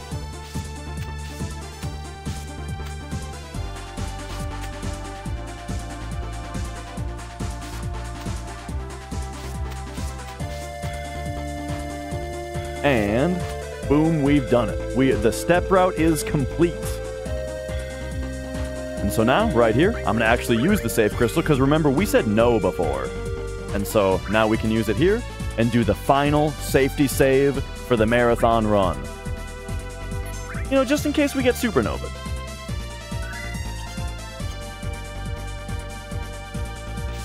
All right. So because we sent Tifa to the right and we went left, she now delivers the missile, because it's in a chest that way.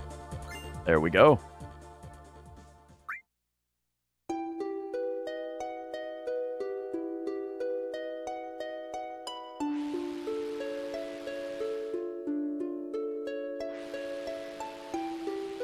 All right. And now we need to start talking about the final menu as well. So there's a lot of finals coming up. I mean, this is the end of the run here.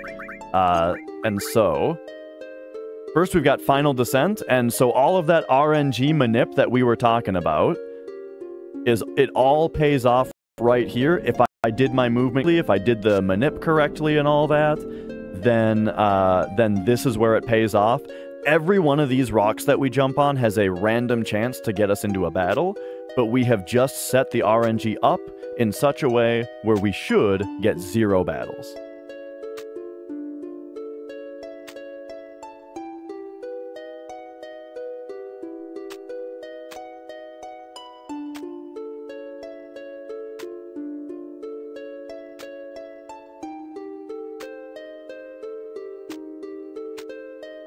Success.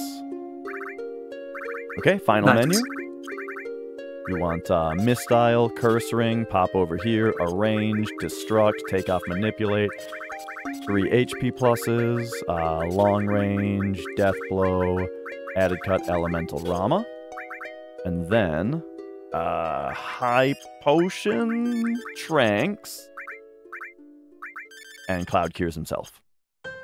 Alright. And that's that. That's the kind, well, it's kind of the last menu. Technically, there's one more.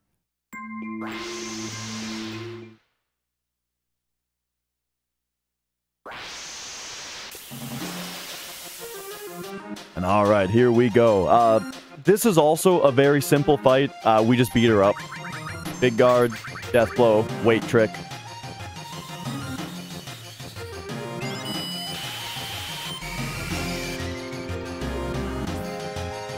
Five rounds of death blow and added cut should be enough to kill.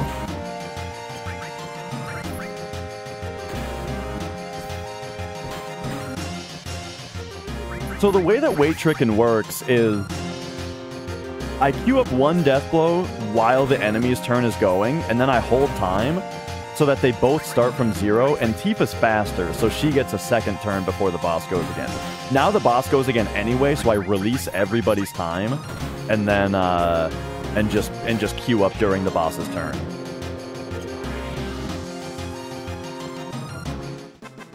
Quote Genova Synthesis. 5.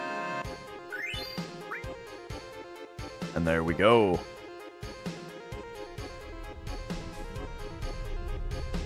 But yeah, that's generally the main idea of weight tricking is during the boss's turn, their ATB meter is full, and it's stuck full until their turn is over.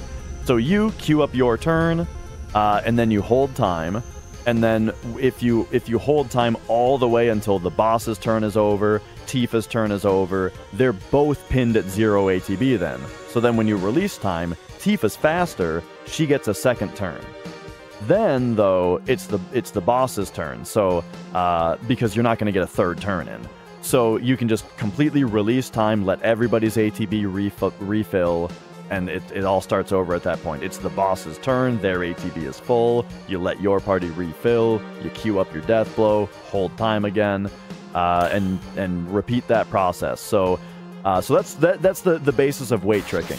When the enemy's ATB is full, you let time flow and you benefit from it. You get as much of your ATB as possible when the enemy isn't. And then you only allow time to flow when it's benefiting you.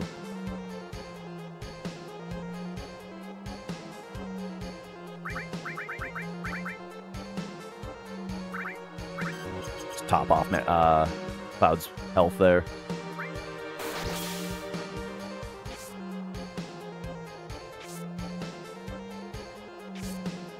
Alright. If you thought something felt off about the music on the last fight, get ready for this one.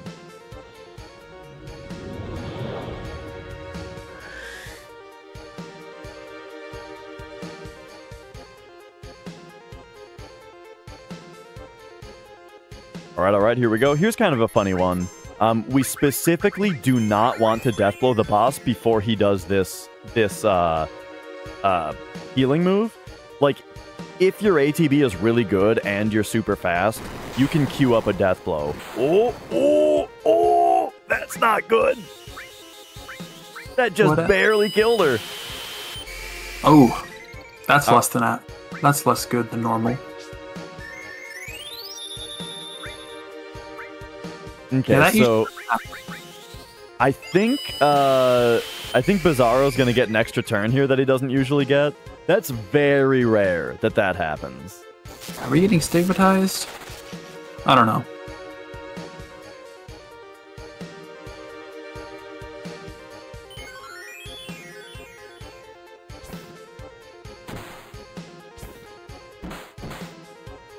I guess now I know to give her 600 health.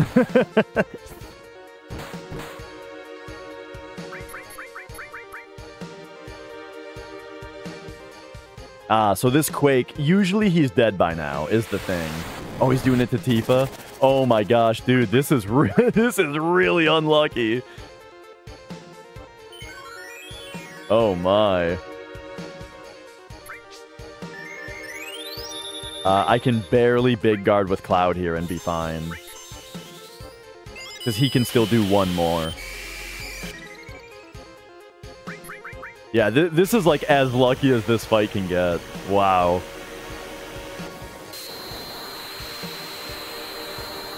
Real talk, I don't know what this move does. I've never gotten hit by this move in a fight, in a run before. It looks like it slowed Cloud and Sid, but it did not slow Tifa.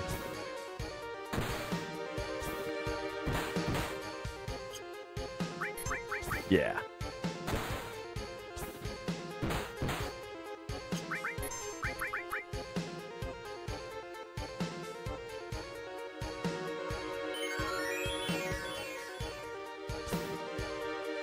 Alright, he's donezo. Okay, so that was very, very unlucky. But, you know, we just barely have the MP and the Phoenix Downs to handle that. Oh boy.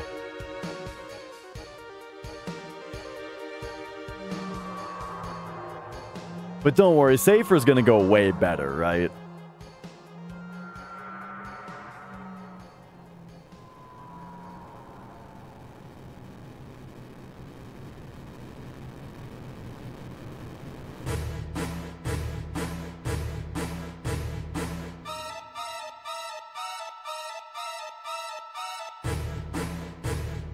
All right, here we go. Ooh, this looks like some good starting ATB.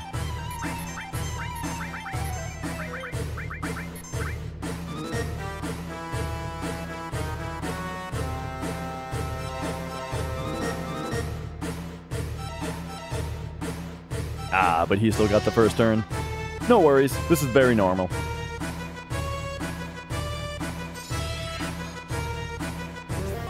Alright, so Tifa does her first death blow. He did barrier though, so this one only does half damage. But then we're gonna use D-barrier while we wait trick Tifa's next turn.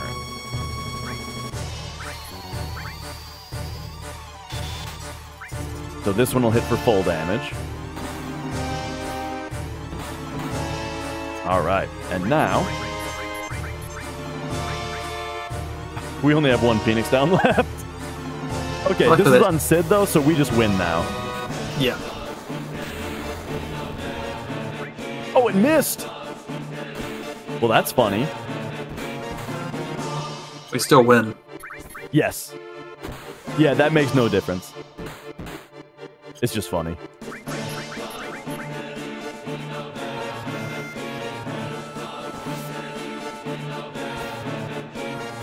And there we have it. Oh yeah, and he always attacks the person with the highest HP there. Yeah, his attack also has a paralyzing effect to it, but Cloud has the ribbon on, so it was perfectly safe to hold time with him. Good run! Yeah, there we go. That was it. Though I shouldn't be saying that quite yet, because it isn't over until it's really over. That's true.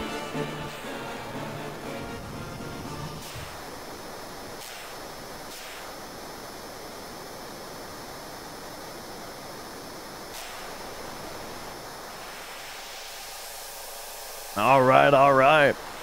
But there it is. No game overs. We came a little close a couple of times there.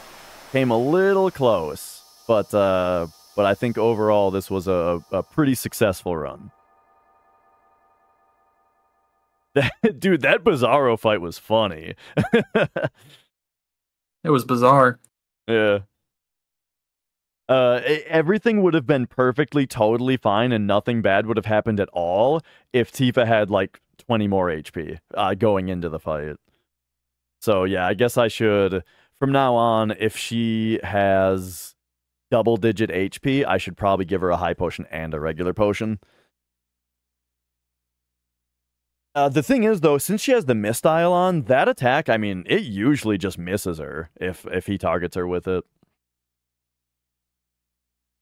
Funny thing is, he even attacked her with Bolt, but because we leveled up the elemental materia and connected it to Rama on her armor, that's why Bolt did 0 damage to her. So it's good that he bolted Tifa, but it's also funny that he targeted Tifa with every attack.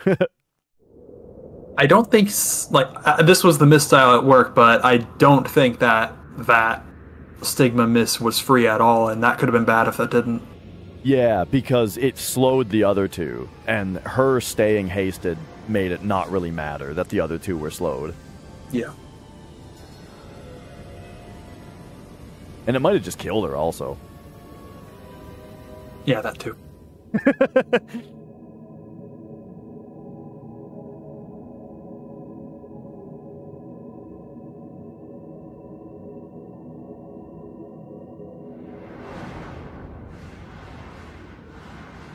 All right, but here we are. You may have noticed time has not stopped yet, and that is because we have one final encounter with Sephiroth. Now, this final encounter can go one of a couple of different ways. Our favorite way for it to go, though, involves a very flashy special attack that they give you just for this fight if you didn't already get it in the game normally. They give it to you for free. They make it your only option. Here it is. It's Omni Slash, baby!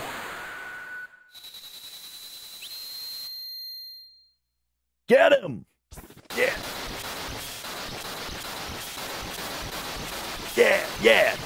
Yeah! And time finishes on the last hit here, by the way. Boom. Time stops there. Sorry, I forgot to warn you guys. But yeah, the last hit there is where time stopped. And there we have it. That's it. That is Final Fantasy VII. Any percent no slots on the PS1. Congratulations on that run. It went really well. Yeah, I'm very happy with it. Thank you guys for watching. Ace, thank you so much for commentating. Thank you for running. Yeah. It was a pleasure to be here. So I suppose we should talk about the... we are a bit more than 10 minutes under estimate, so if you guys want us to just wrap it up for setup, I can do that. Otherwise, there is one fun glitch that we can show off that'll take 5 minutes, as well.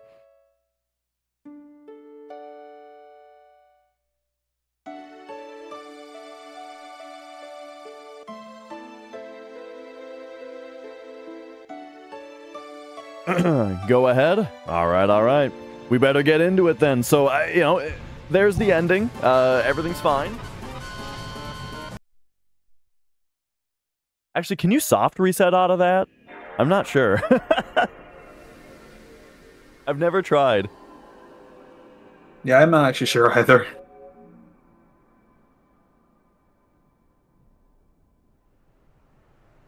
All right, so on this memory card, we have also done, that took a while. Is my PlayStation being silly? No, okay, great. On this memory card, I've also got some save files that were created during 100% runs of this game. And in 100%, you do things such as recruit Vincent, get the death penalty, level up a steel materia so that it has Mug, get Knights of the Round, and all of these things are very specific to a certain thing that you may or may not have heard of, a very funny thing in this game that is very, very, very useful in the 100% speedrun, which is the Vincent Mug glitch. And so real quick, let's pop into a different save file here that has all of these things. Okay, we're looking good here. And let's just do this. We will give Cloud Knights of the Round here. We will give Vincent Mug. And we will get into a fight. Suppose I could have put Enemy Lure on, but I think this will be fine. So you guys know of Knights of the Round, right? The summon that takes about an entire minute to go through its animation. if Vincent mugs in this game, and it's followed by certain actions. Oh, we just Knights Arounded the Cactuar and it's dead. And that's it. That's the Vincent mug glitch. The entire Knights of the Round animation just happened and killed the Cactuar.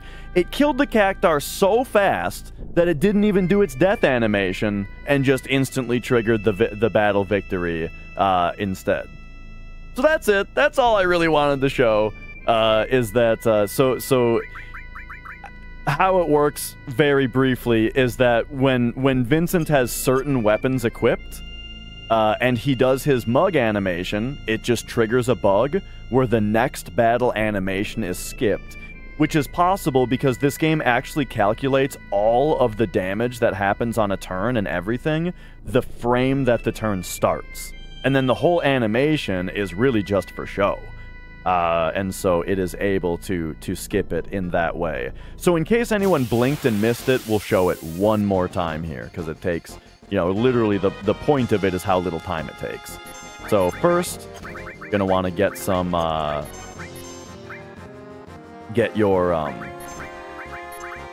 okay, so here it comes. So Vincent does his mug, and Knights of the Round just happened and the battle's over. We beat him.